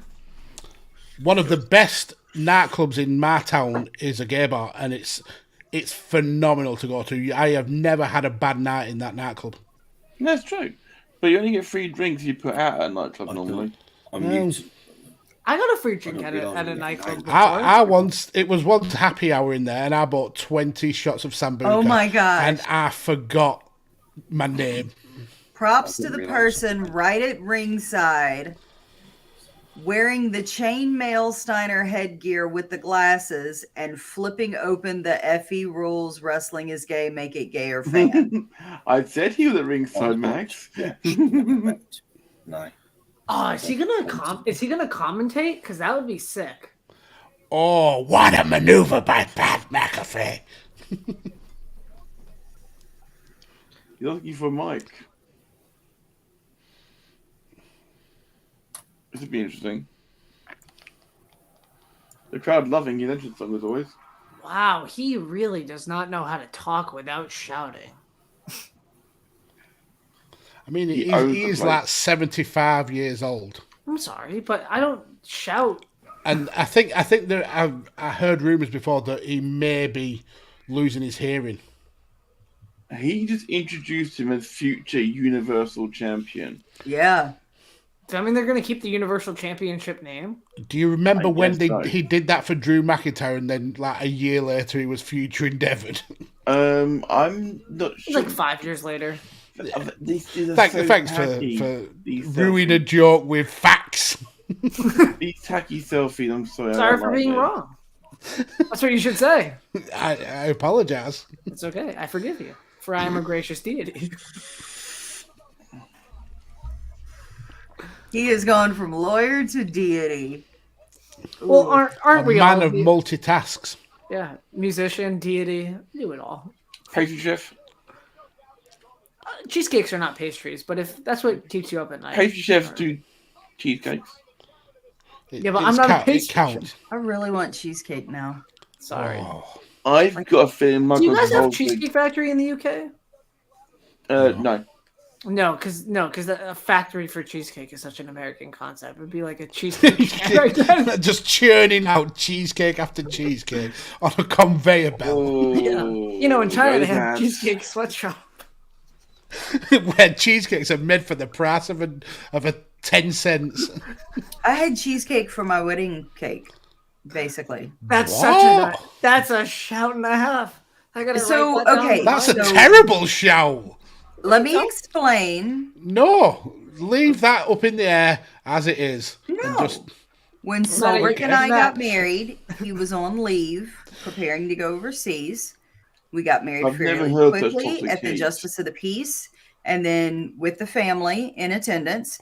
And then we went afterwards to Olive Garden, and they've got a white chocolate and raspberry topped cheesecake. It was so good. That actually does sound good. I wasn't gagging at you, Ori. The Dallas Cowboys cheerleaders are making their second appearance in as many nights. Is he coming out to Seven Nation Army? That's the Theme Song for his podcast. Oh my giddy aunt! This is my tune. He comes out to that for shows, but that's also his podcast theme. I'm pretty sure. Really? Yeah. I mean, it's not the best version. I do like the Glitch Mob remix better. But this is cool. This is also the Boston Bruins theme. Like, God. Byron Saxton has just said, not gonna lie, I'm digging this. I mean, Byron Saxton, shut up. He tries so hard to be cool, but he's really such a nerd. I'm an old, wizened man, and I'm cooler than Byron Saxton. I'm 17 and I'm cooler than Byron Saxton. A 17, 6'3", 17-year-old lawyer who's also a dab hand at making a cheesecake. Hey, my mom's boyfriend said I got an 8 out of 10. It's because I can't believe it's not butter instead of actual butter for the crust. I have thoughts on Byron Saxton, but I don't want to get canceled. This is not the show where you worry about getting cancelled. That show would be Devoid Entertainment. He just seems like... Or the Theory of Humor.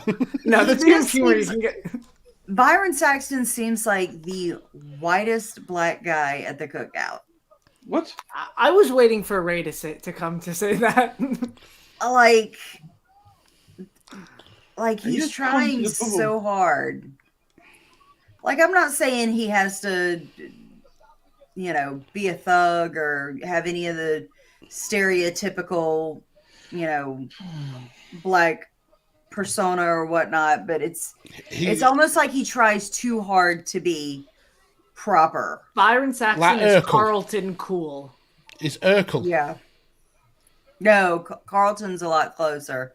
I think the Carlton is a much closer, because he tries to be cool and it just doesn't work out. And it's like he's almost right there, but he's just not there. Then there's that scene in Fresh Prince where he's like, "Am I not black enough to get into this black sorority?" Yes, black fraternity. Like, that's actually a sick episode. That's like a really good, like, not a commentary. It really was. Which is why I kind of felt like, that's why I almost didn't want to make that comment, because it was like, what defines him as black? And it just kind of... He's wrestling in a gold chain? What is he, Tony D'Angelo? Bobbity boopity. Topical reference.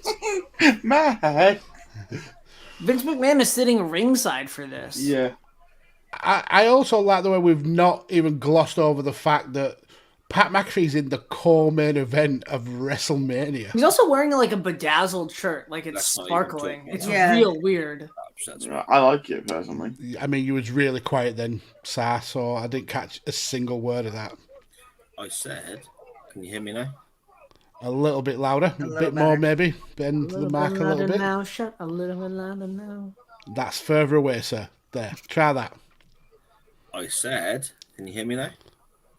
Just go on. Is it that bad? You are a bit quiet, yeah. You're just a little bit quiet, that's all. Okay, leave it with me. I'll fix it. Talk up. No, I can't keep shouting. It's 4 o'clock. Oh my God, Hurricane Rana, a standing one. McAfee has got legit moves. He is impressive. Well, he was trained by the great Muta. Right, Sal, what was you going to say, sir? Brilliant. Oh, sigh. Is he wearing glitter? He's in a bedazzled shirt. Or is that just residue off of the cheerleaders? I think it's residue off the shirt, and he's got spots where, like near the torn knees, where he's got some highlights of glitter as well. It's not bad. I don't dislike it. Oh, Dan Griffin. Oh my God. Daniel, rein it in, my friend. Jeez, this is a product for children. Oh, Jesus, Mary, Joseph, and his carpenter it's friends. exactly the same. I think find it better. So no one can hear me, no? We can absolutely hear you. Very clear. Am I okay now? Yes. You're fine. Yes, talk. Awesome. What was the point you were going to make? He didn't remember anymore. No, of course He forgot. Yeah. What do you think of this comment? Byron Saxton definitely cries with... Oh, my dear. I imagine he does. Austin Theory keeps... Do you think it's during or post? Oh. I imagine it's... Or before, like pre. Because he knows what he's going to do.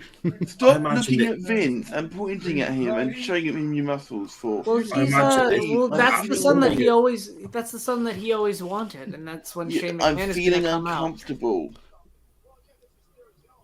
Out. Did you know Austin Theory and I are like the same age?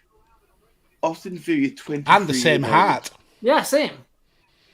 One's got significantly better abs than the other, though. I'm 20. Hey, are you? I could work out if I wanted. I didn't say who was better and who was worse. You usually said it for me.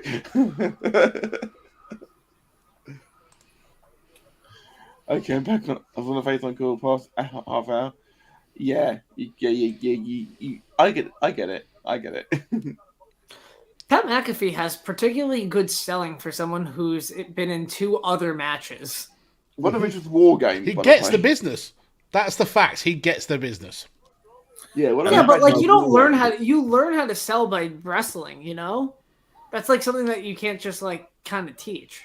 To be fair, he was in the ring with Adam Cole on both occasions. So it's not like he didn't have a good ring buddy that time. That's a great general to have. Mm.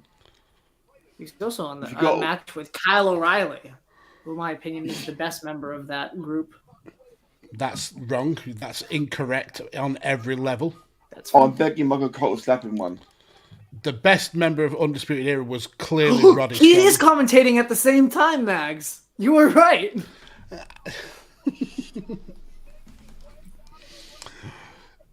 Pat McAfee will reach 10 televised matches before Commander Aziz.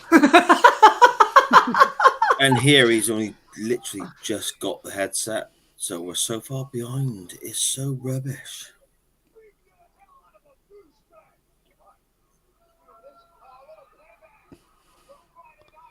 I love that. That was awesome. How is the ref not counting? What is this, AEW? Kidding. I love the way that Vince is also taking the head shots against the table alongside Austin Theory. Now counting. How old is Vince now? 75 years old. When I hit 75, and that's a joke. You won't hit 50 where you're going with your alcohol, mate. I was going to say. Wishing you're dead. Wishing you're dead. I'm only 45, you're 46. I hope my hair looks that good at 75. That's a wig. He wears plugs. It's a toupee. Why does it matter? I dye my beard. What does it matter if it looks good? He's wearing a toupee. I'm genuinely disappointed that you've admitted that. What, dyeing my beard? Yeah. I admitted it like half an hour ago, Max. What's on? And it's hurt me since. It's what it is, my friend. It's what it is. Swanton bomb. Vince is remembering a joke that someone had told him about 45 years ago. He gets so much height when he jumps. And he hit right on his shoulder blades. Sar wears a merkin. On my face. Dan Griffin saying Pat McAfee will reach 10 televised matches before Commander Aziz. Yeah. Brilliant. So after this, what have we got? Literally, the main event. Lesnar Roman. Mm-hmm. Well, probably a video package, and then another video package, and then Roman Brock. Okay. To be fair, they're great video package, but I'm getting bored from them now at this point. Yeah, when every video package is great, it loses its luster. I'm hoping Shane comes out. I'm hoping Cody comes out. Love me, Dad! Love me! Well, Vince's favorite son came out to start the show, so... This is a good point. I want to see Shane will come out, but he's not announced. He's literally just got a... Oh my god, they did the spot again. An old 90s, 80s ghetto blaster on their shoulder. Do the spot. Here comes the money on his shoulder, just running out the crowd. I love this. Is Pat McAfee a playable character in 2K22, Matt? Nope. That's unfortunate. He'll be on a DLC, surely. He's not in a DLC. Really? Is he a commentator? Nope. That's upsetting. That's some bullshit. And yet Logan Paul is. Well, that's for tickets. But I would legitimately... he's Machine Gun Kelly. That always looks impressive when he does that leap to the top rope. Mm. The superplex is even more impressive. I liked it when Neville won matches with that. Nobody wins matches with the superplex anymore. It's about time Sar left. His voice is irritating me now, especially when he shouts. I don't even think she means this stream. I think she just means in general. When you mention a superplex winning matches, that was actually Barry Windham's finisher. And that's why he's a skid mark on the underpants of wrestling. Cowboy Bob Orton as well, Megs. I'm still getting me as well. I mean, I'll hear no Cowboy Bob Orton besmirchment, but have at it with Barry Windham. Look at Michael Cole in the background marking out like that, Meg, as well. Right, I'm off. Have a wonderful night, my people. Thank you for showing up. I will speak to you tomorrow. Okay, fuck you then. That was not me. Bah! It's a pin out of nowhere like Luke Harper used to. Brilliant. What a tribute. The man, the boy, the legend. Good night. Oh, wow. And as I say to my dear sweet husband quite often, hello, my lover. Oh, that's so cute. But it's Robin Hood. Wow. I'm not saying it's not. It's still cute. I was wrong. It's the Little John and his wife from the Robin Hood movie. Pat McAfee won. I was wrong. So Pat won. So yep. Is that another one for the bad guy? Everyone apart from I got that one wrong. Everyone apart from Micah and Danny. Tanner. Oh. Tanner even called it. Yeah, Tanner even called it.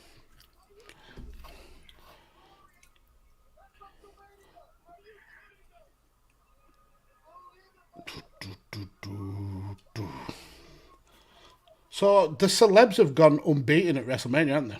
As usual. Yeah, makes Not sense. WrestleMania Great 35. booking. On the main card. Not since Triple H. No, I'm kidding.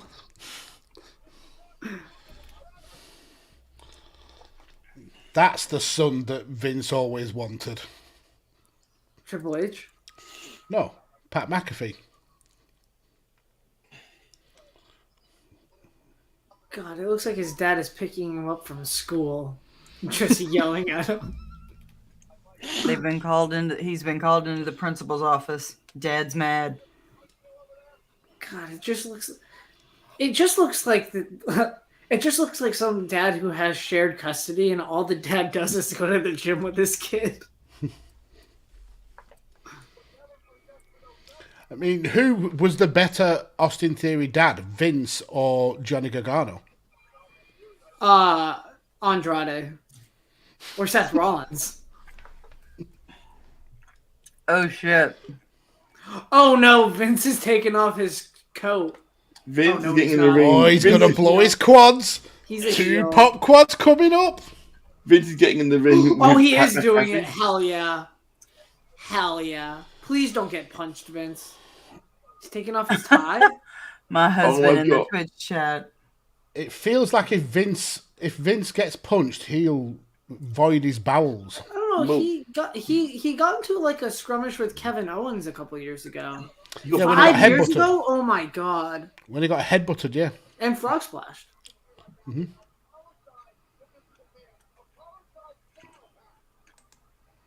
Vince McMahon is stripping to his boxers. Oh dear God, no. He's gonna make Pat McAfee kiss his ass. Something that was almost talked about on In Kayfabe, but I chose not to because I found it really weird. Oh my God, Vince is shredded and wearing a black tank top. Oh, he almost fell over. That's a good omen. Is there gonna be a match right now? Oh we need to call from the fly, guys. Who's winning? Pat? Yeah, Pat. Ori? There's a ref in the ring. Yeah, I'm going Vince. Yeah, Vince. I think about when Vince's last match was before this. It was yeah. Oh, Bull Rush by Austin Theory. Yeah, there is the Austin factor. What?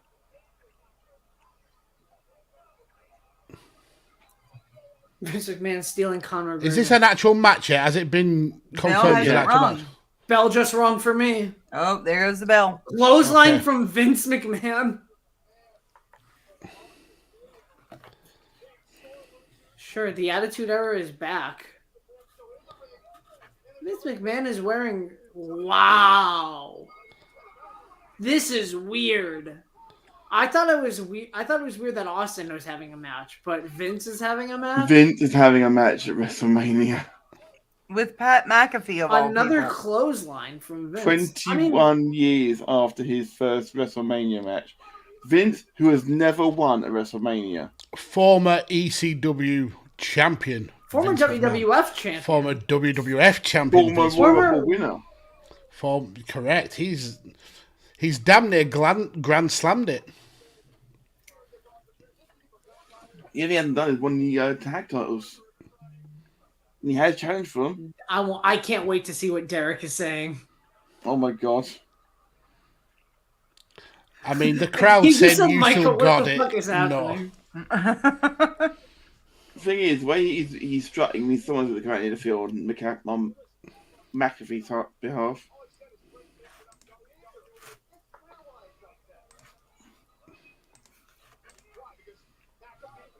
Is this where Shane comes back and beats up his dad because Shane McMahon wants to be a face? Hopefully. It would make sense.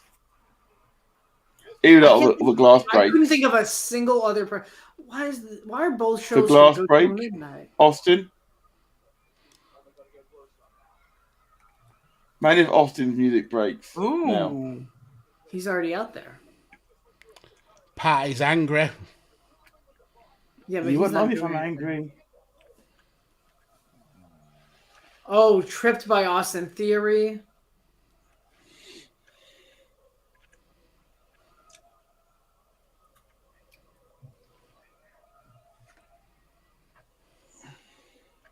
So Vince McMahon wrestles a match, not against Seth Rollins. He handpicked somebody else because he'd rather face Pat McAfee than Seth Rollins. McAfee called him out from the ring. McAfee is the one that threw down the gauntlet and said, "Come on, I want a two-piece."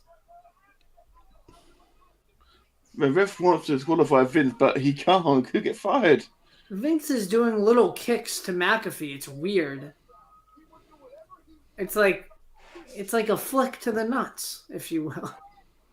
They're like the Orange Cassidy kicks. Yeah. But it's weird. Oh, Austin Theory with a rugby ball. Because that's not a football.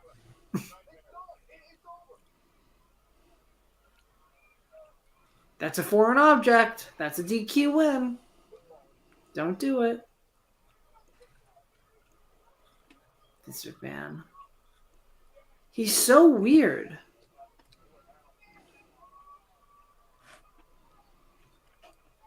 He's like pretending that he's going to punt the football. But he's a heel. For the love of God, someone save this segment. Yeah, this started pretty awesome. Now it's starting to go downhill fast. Yeah. This didn't need to be this long. He kicked the ball into Pat McAfee's chest, but it was very weak. And a pin. 1, 2, 3. Vince McMahon pins Pat McAfee clean-ish. What the hell?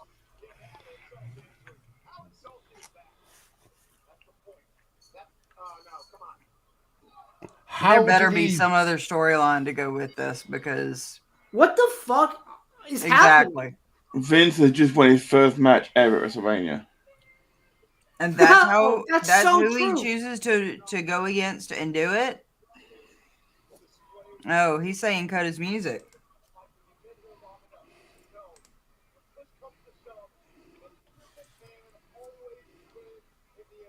This is kind of disgusting. Yeah, this is not. This has got to be somebody else coming out. Who is this besides Vince McMahon? Who is this for?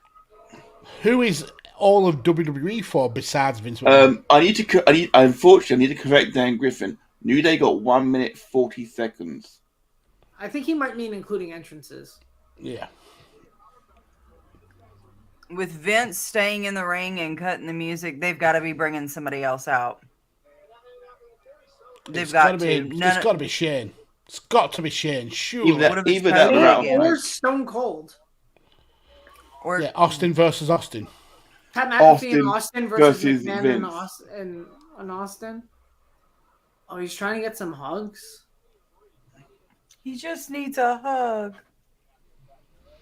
This is weird. What an egregious use of power.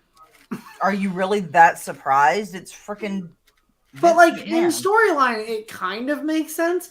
But in real life, it's just like, hey, beat up your boss, who's 74, and Pat McAfee is like a legit. Here's Austin's music. There we go. I knew there was something. Because none of this. The glass is going to shatter, and everybody over the age of 27 is going to freak out. Why you gotta say it like it, making it sound like we're old? Shut up, Micah. Just let us enjoy things. God.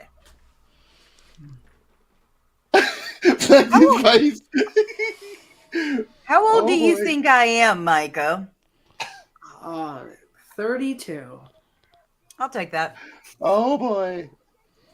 That's why they did all this, because it got the crowd hating it until Austin turned up. Yeah. Is Austin going to go 2-0 at Saudi Arabia, Austin, WrestleMania and McAfee versus Theory and McMahon? Don't put that juju on me, Ricky Bobby. Austin wants Austin. No. Starts to unload. Oh, stunner to Austin Theory. Austin Theory jumped about 10 feet, sold it like Scott Hall. Yeah. That's true. Now Vince McMahon. This show's gonna go to midnight again. What in the hell was that sell? Didn't I tell you it's like Scott Hall in the? It was worthless. Scott Hall actually. Boy. That was so Is it bad. bad to say that Donald Trump sold the stunner more convincingly? No. I mean, Vince does take the stunner the worst ever. No, Linda McMahon. Don't. Yeah, that is also a bad one. Yeah. Okay. Oh boy. The one at what was it? Was that SummerSlam 2001 where she took it? No, I think so. No, it was at Linda took it at. This is going to be interesting. 2005 Raw Homecoming.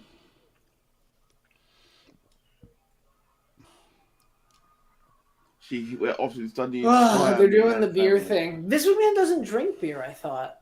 Yeah, he does. He doesn't eat food with his hands. Except burritos. Yeah, but he doesn't eat the bottom part of the burrito that he's touched with his hands. No. Did Vince McMahon not watch yesterday? Like literally, he's just tasting it. This is a good vintage. Oh my god! Oh my god! Oh my god! No way! This is the worst stunner I've ever seen in my life. Yep. What the fuck? That was Linda's stunner just got so much better. Yeah, Linda's stunner is so much better. You guys wait 10 seconds. This is so bad. Austin fucked off. He hit the stunner from the kick. Oh my god! Oh, it was like stunning a pillow. It's like he actually took the kick and like Michael Cole was just sold that stunner as if it's the best one of all time. Dude, that was so horrific. That was so bad. That was so bad. I'm so glad that I got to warn you guys of what was coming.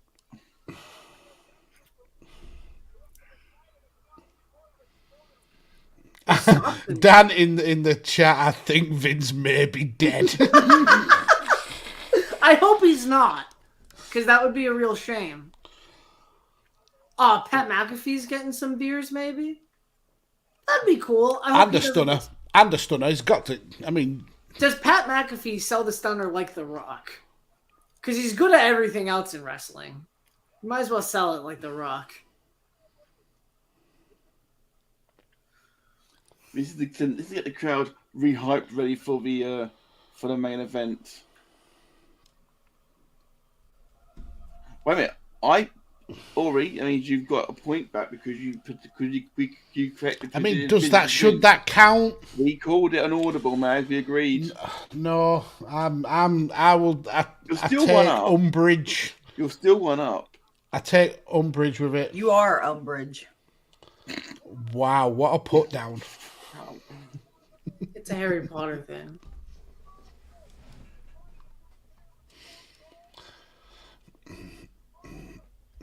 Oh, I mean, technically, I can't lose anyway. Oh, that was actually an interesting stunner take. Still took it better than Vince. Yeah. I can't believe Austin Theory took the stunner better than Vince McMahon. Okay. I like that. That's a good. That's a perfectly fine stunner take. Yeah. That I feel that stunner's been done before, though. That sell with the beer spit. To be fair, Vince's stunner has the way that Vince took it. No one's ever taken it like that. Or will ever take that again. And here's the thing with Austin Theory taking the stunner. Like, I was fine with him bouncing down to the mat and flying 5 feet in the air. It was everything after that. The flopping around like a damn fish out of water. Like The Rock. Is he the top at ringside, though? Yeah, but it's The Rock.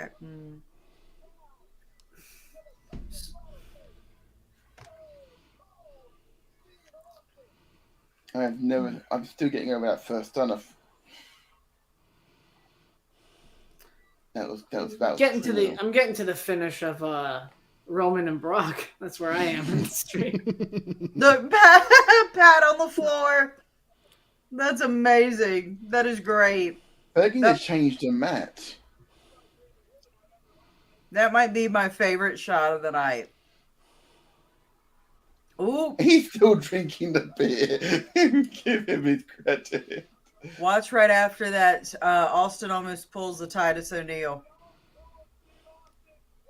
Well, Vince almost slipped when he was stepping into the ring. Before his match. Look, my medicine is starting to kick in, so.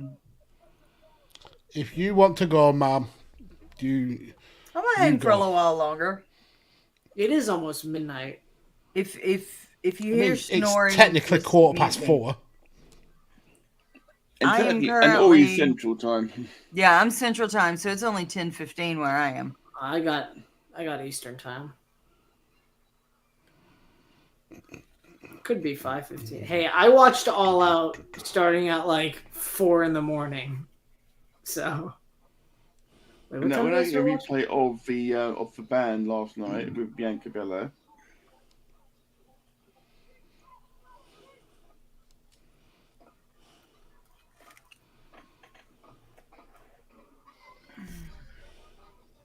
So, what did everybody think of the last segment that just happened? The last 2 matches in a bit? Well, I was fine with Pat McAfee stuff, and then it was the Vince stuff. Yes. It started so... Fine. Yeah, it started with so much positivity, and then quickly shit the bed. Did it feel like to you that Austin was supposed to come out way sooner than he did? Yes, that's what I was about to say. That whole section was way too long, and it could have. They could have shaved some time off of that. What in the hell? You didn't need that long to solidify Austin Theory and Vince as the bad guys. It's freaking Vince. Everybody historically knows Vince is the bad guy. You didn't need that long. Yeah. And we know that more than likely Austin was there last night. He's probably here tonight. They're not going to promise Austin in one night and not have that be the only night, because people would complain. Well, I bought tickets to just this night and you promised Austin, but he wasn't here. It would have become a problem. So they had to do something. Dan Griffin has just called it.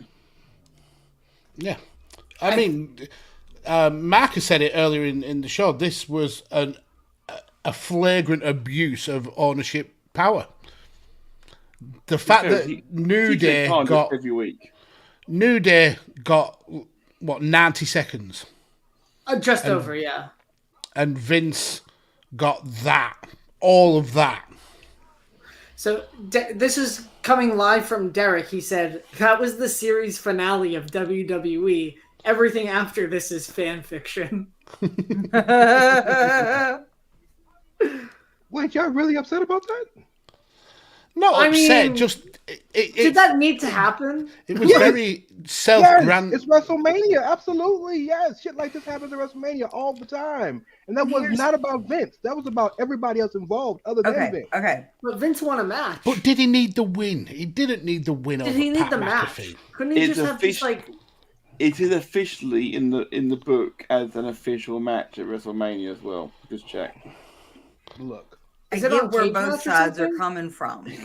Here's the thing. Man. Logically, from a business perspective, you had Austin last night with the KO show, which ended up being a match. In order for people who only were able to afford tickets to one show to not feel cheated that they were not getting to see Austin, they provided that in a way for him to be there tonight.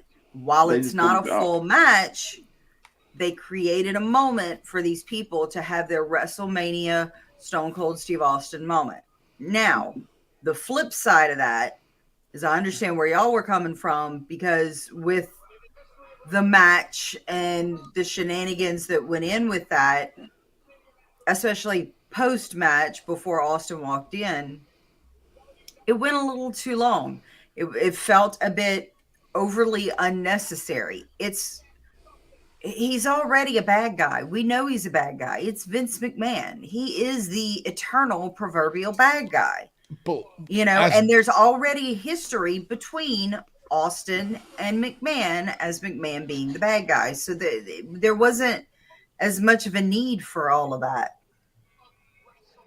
But as Dan says in the chat, we got the worst stunner in history. So bad.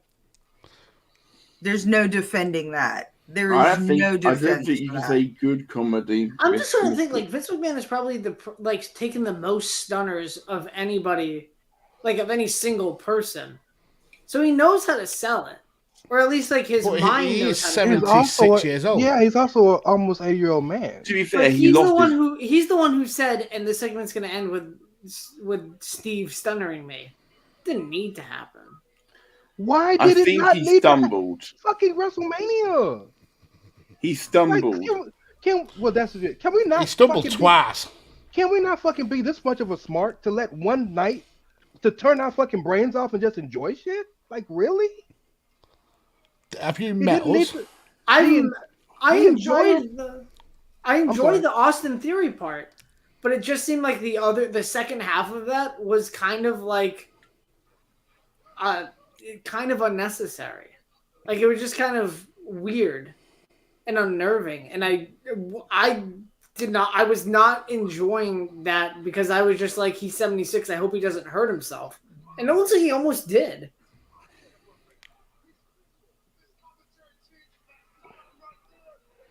But if you had fun, then I'm happy, because to each his own.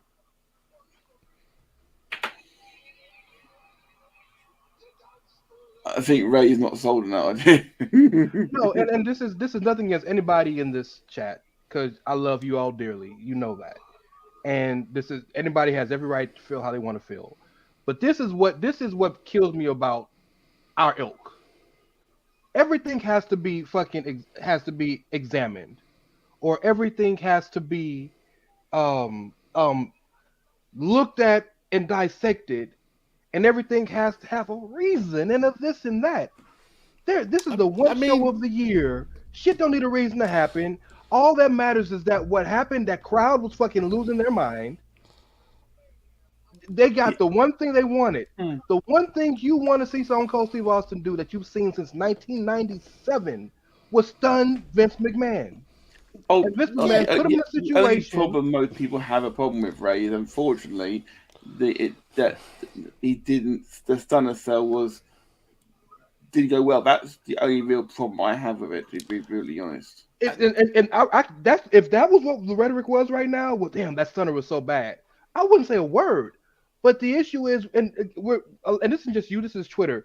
People are talking about, well, man, it took so long, and man, what did that do this and that, and even my boy Dan Griffin in the chat, this was a Vince ego thing. This was all to build up Pat McAfee and get the crowd excited for Stone Cold to come out and stun him. Everybody got built up in this segment except for Vince. Everybody, and I get it. Vince won a match. Ain't nobody gonna remember that shit. You remember The Rock beating Eric Rowan? No, nobody cares about that. The situation is Pat McAfee wrestled a hell of a match against Austin Theory. Austin Theory got the loss. Vince, being the owner and chairman am the guy who staked his whole claim on the dude. Roman getting the jobber entrance. It's the worst. Yeah. It's the worst AR in WWE. I hate it. I hate it. No, they're both champions. Oh, I do like the. I said it to pop Mr. Cashier because I know he won't be happy at that. He's a Roman mark, isn't he? Dude, I'll say it. Watching that WWE Evil thing, I kind of like Roman the character better. I've not seen that yet. It's real good. It's real good. If you guys have it on the proper WWE, Isn't Cena the producer for that? I don't know. I like this. I like that he's flanked. But I really hope if Roman does face The Rock, that Roman on his side has like the Wild Samoans and Rikishi and the Usos and like the entire Enowahi family. I think that'd be cool. That's just like a dream entrance, though. It's not like I don't think that's actually going to happen.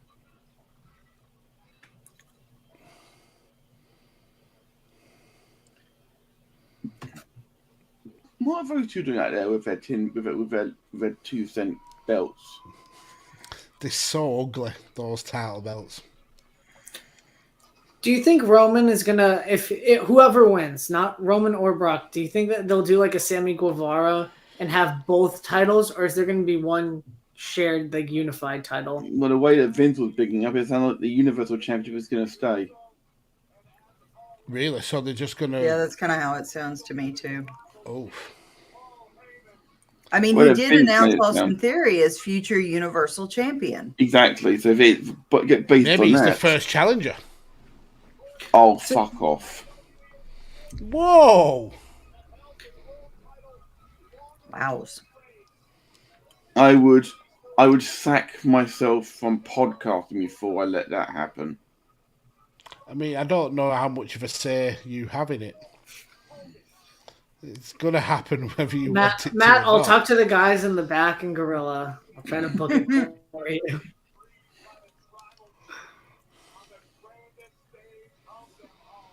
Austin Theory is about as over as Mansoor. Hey, Mansoor is super over in the Kingdom of Saudi Arabia. Yeah, but they also think the Yokozuna's alive still. Legit. They actually fought the Macho Man, Ultimate Warriors, Yokozuna. They were all in for Greatest Rumble, remember?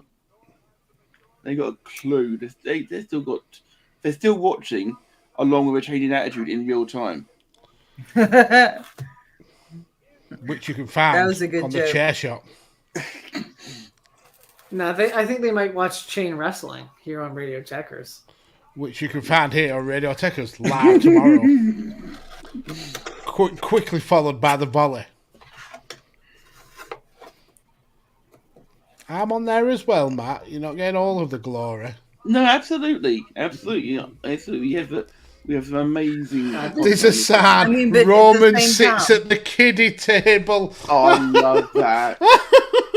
Oh, this is worse AR. It's Roman. Oh, it's the same AR. It's the same AR. Never mind. It just looks bad when it's the stadium. Like the outside of the stadium. I hate that AR. But this feels big. His theme song sounds sick. I haven't really gotten a chance to listen to it. I like the acknowledge D's nuts sign. He's got a microphone. Oh, he's going to talk and get interrupted. Acknowledge me. Acknowledge me. Matt Willis ASMR is exactly what I wanted to hear at this moment. It is exactly what I didn't want to hear. God. I'm sorry.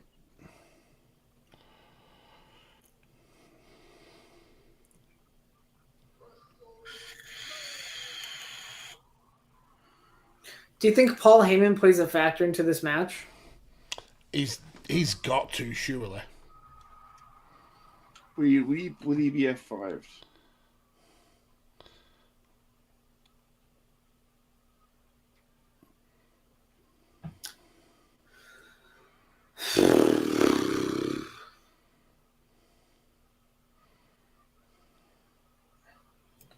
Wow. Oh, that's me. That is interesting, AR. I don't think I've ever seen that before. I can't even tell you what that is. It's like a bone something. It's the tattoo that he has on the back, but on his back. But there's just swords spinning around. Right. Instead of the sword on his chest going just behind it, it just spins around that back tattoo. It's a combination of the front and the back. Is it just me or Lesnar? Not Lesnar. Heyman looks a little concerned. Wouldn't you, if you were Heyman?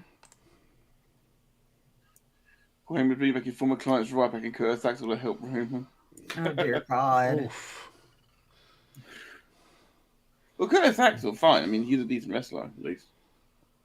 Lesnar's pecs look huge. They are.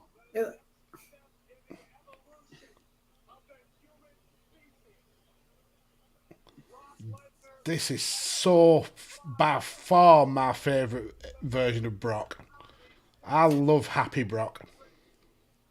My favourite Happy Corbin. Much better. I don't know. I really like the 2003 Brock. What? Vince McMahon's pet Brock. Like the Kurt Angle feud Brock. Mm-hmm. Yeah. Vince McMahon's pet Brock. Yeah. Look, he's just laughing at him.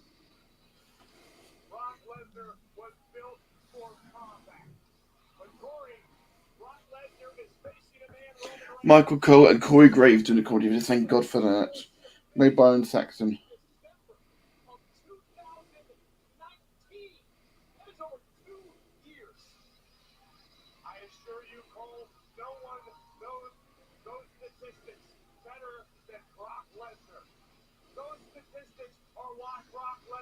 Really? Roman hasn't lost since 2019?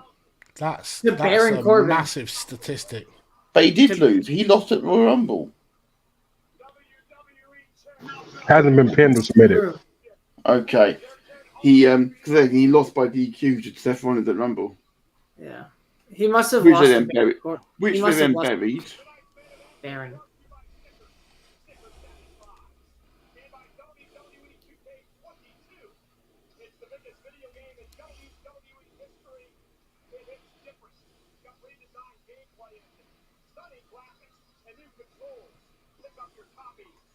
It is very... Actually, I'm enjoying playing that game, to be fair.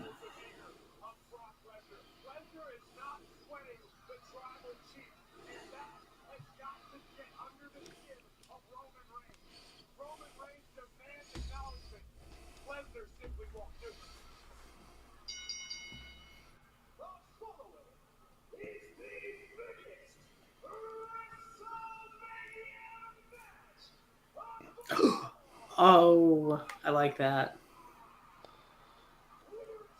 I mean, that's a big statement, though, saying it's the biggest match of all time. The biggest WrestleMania match of all time. Yeah. I love that he's looking right at Brock when he's introducing Roman.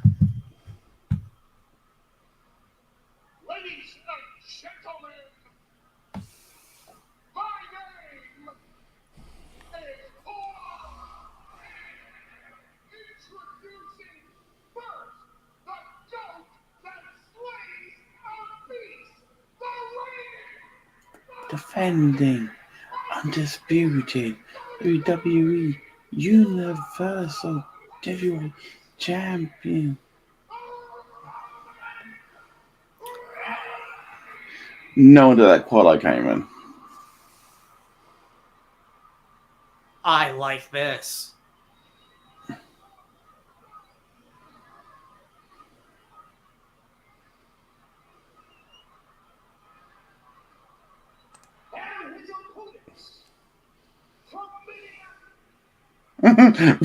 Brock's gonna do it himself.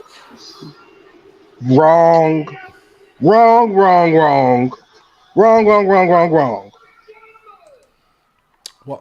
What's bigger?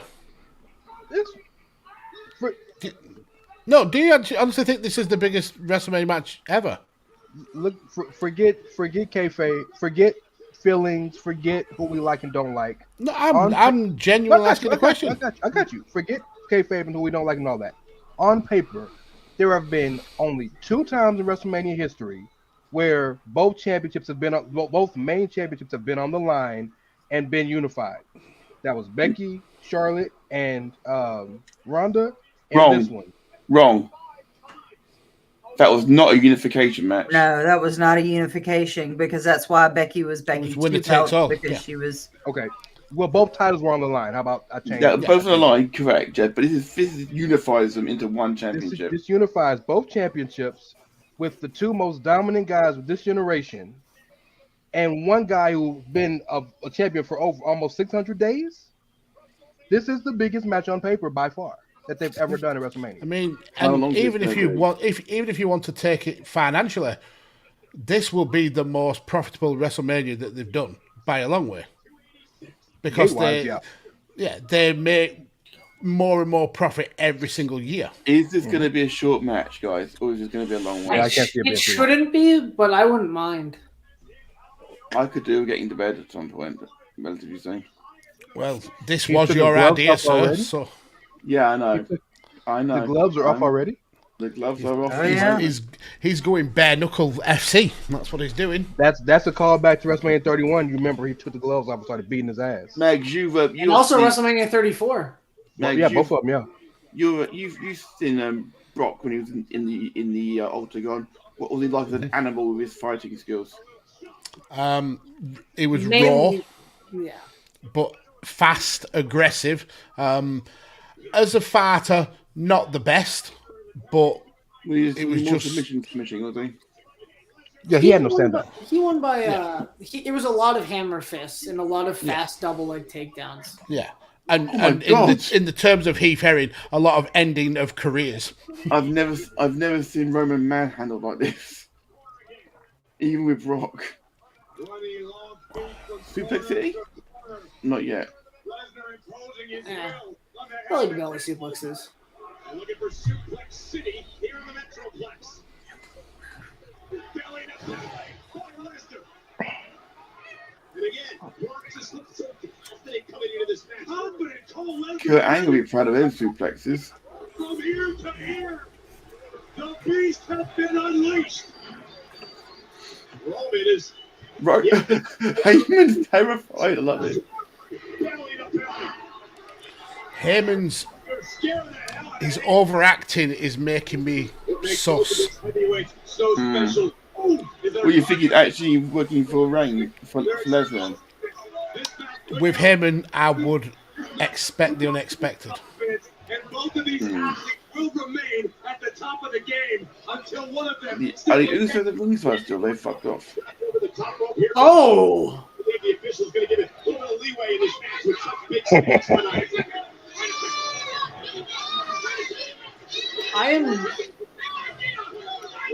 so excited.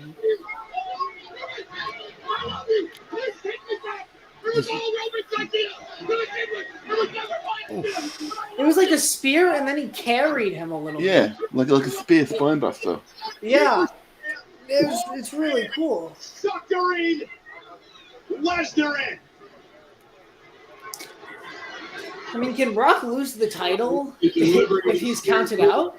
That's a good fucking question. In these sort of situations would have been title for title in the past. If there's been a count out or disqualification for championships to remain with both original people, but surely there could be a bit of leeway here. I don't think that they'd do a count out spot anyways. The main event, spear.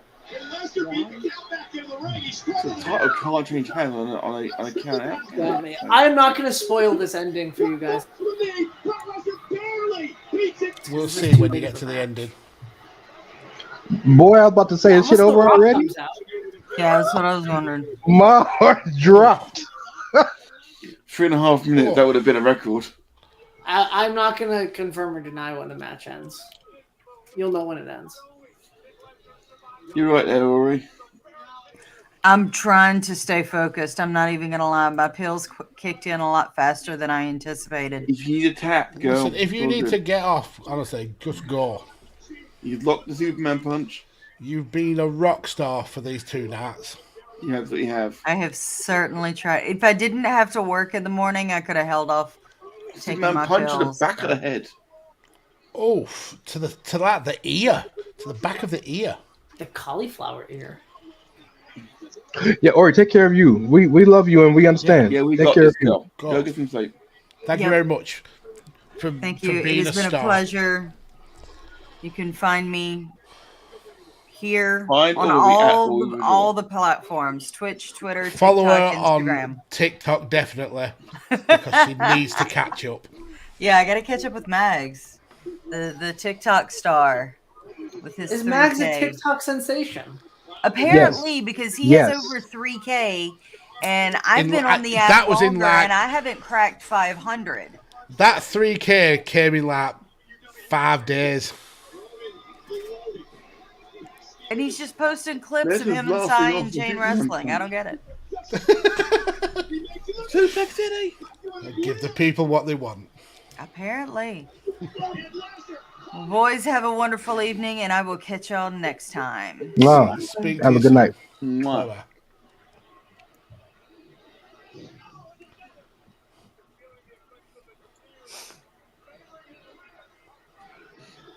By the way, y'all, I'm doing really good because I want to be geeking out right now. The fact that Roman is wrestling, so I'm trying my best to listen. This stream has no rules. If you want to geek, you geek. I've been spoiling the entire card. I think that you're good. You are not wrong. About it. When he wins, I'm going to be insatiable. I'll let you know. And that's where we'll kick you from the stream. Yeah. It'll be time then. For future streams. It'll be time then. Yes. How did Evan get on, by the way, for Ages Week? Boom. Oh. Yeah, I went there.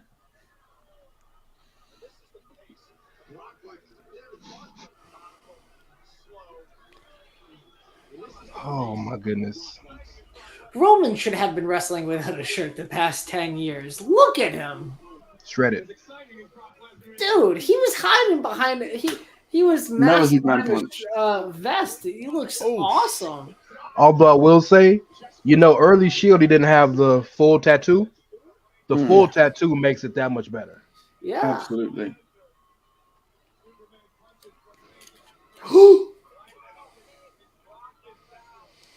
You almost gave the game away then, Marker.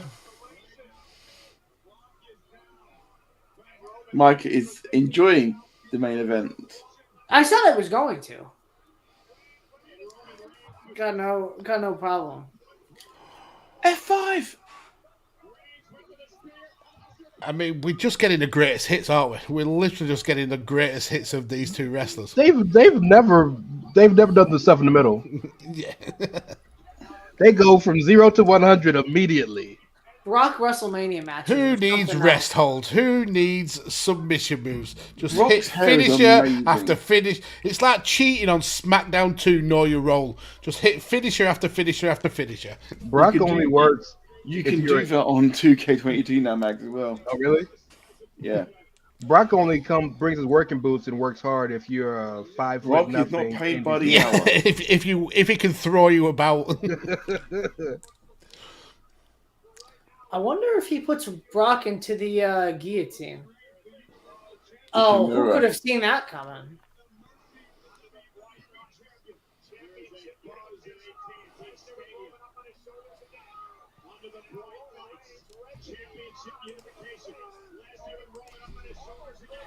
Well, that just happens in every Brock match. If this was 2K, you know how when you create a wrestler in 2K and you have to make their moves, all of Brock Lesnar's moves should be German suplex, German suplex, German suplex. Oh yeah. You press up, German suplex. Press down, German suplex. Press left, German suplex. Going for the same move he used at the Rumble.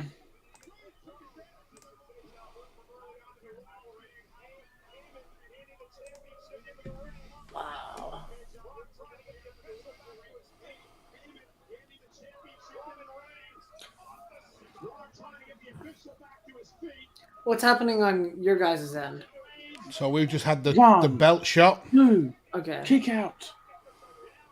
Yeah, the low blow spot just seems like it happens in a lot of Brock Lesnar matches. He's good at selling a low blow. He sells the shit out of it. Yes. No, I know, but it just seems like it happens. Like, how does in kayfabe Brock not prepare for that if it happens as often? Well, think about it like this. Ricochet did it to him. Think about this. If there was a truck coming at you full speed, the one thing you may be able to do to stop it is shoot the tire. Other than that, the truck gonna hit you.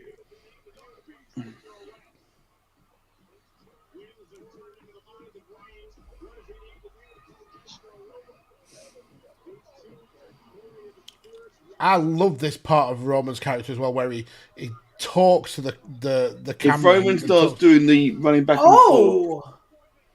No way. I liked that a lot. The whole get the ropes thing, he usually wins with this. Spear from behind. Oof. That looked a little rough. Yeah, attack from behind.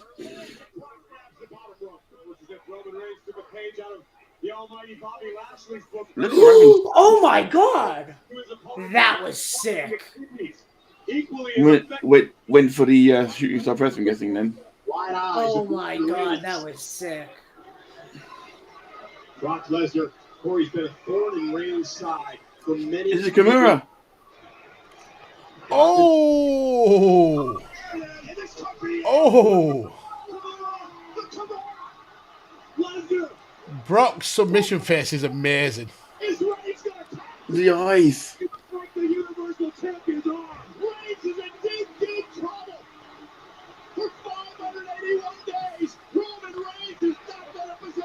And that move legit hurts as well. Yeah. It sure does. I know how to do it. And he's got the body scissors as well. It's the crank. If you're not cranking that hard, it doesn't really hurt. And if you're pushing and cranking, it relieves tension. Heyman pushed the rope to him. It was the ever so slightest little push as well, though. What? No shock, but Brock is sweating so hard. He's sweating like if I ran a mile. If Brock wants to work, he can work.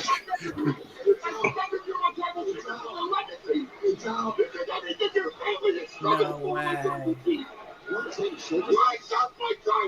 Rise up, my tribal chief. Like the phoenix from the ashes. Put that phoenix down.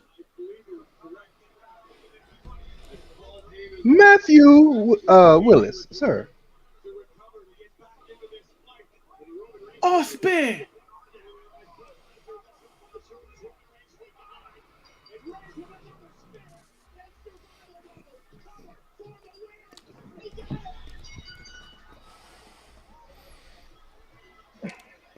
So Ray is at the finish. That was a great match. I really enjoyed that. Yeah. Match of the night for me.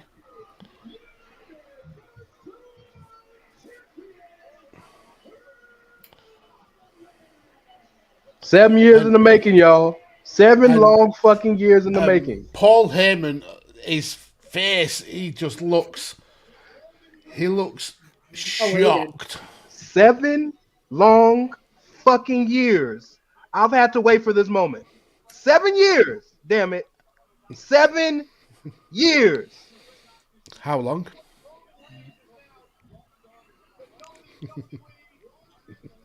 Cut him down like Taker at WrestleMania 18, damn it. I wonder if The Rock comes out. Please don't Kenta his moment. Please don't Kenta this moment. I still have nightmares of Kenta ruining Naito's moment. Yeah, but I mean, that's happened the past couple Roman big wins. He beat Edge, then Cena comes out. He beats Cena, then Brock comes out. He beats Brock. Rinse and repeat for his next opponent. Because it really is very New Japan-esque. The challenger comes out after the champion after he beats the next challenger. not saying that's a bad thing. I would just like, if it's going to happen, it's got to happen, within the next 10-ish minutes. All hail the tribal chief. Y'all lucky, man. That was about 12 minutes, by the way. The match was 12 minutes. About that. That's long enough. They didn't need more than that, I don't think.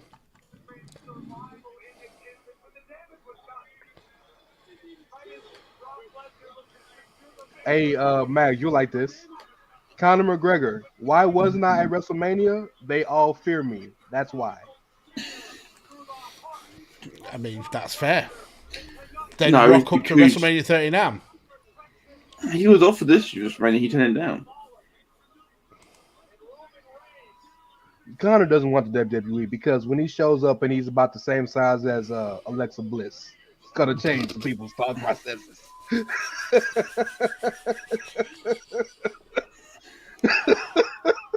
Just saying. That's it. Logo's up. I don't. They. The logo don't mean shit. Tommaso Ciampa has proven that to you. Yeah, they also are still going on my end. Well, we got to get the Pyro. Come on, Pyro. Where you at, Pyro person? They used it all yesterday. These are Cody. Say, come on, get the smell. There's still 10 minutes left before midnight. Wow, that's a good shot with him with the arms out and both belts. Fade to black.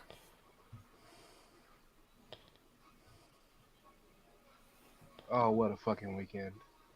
Wow.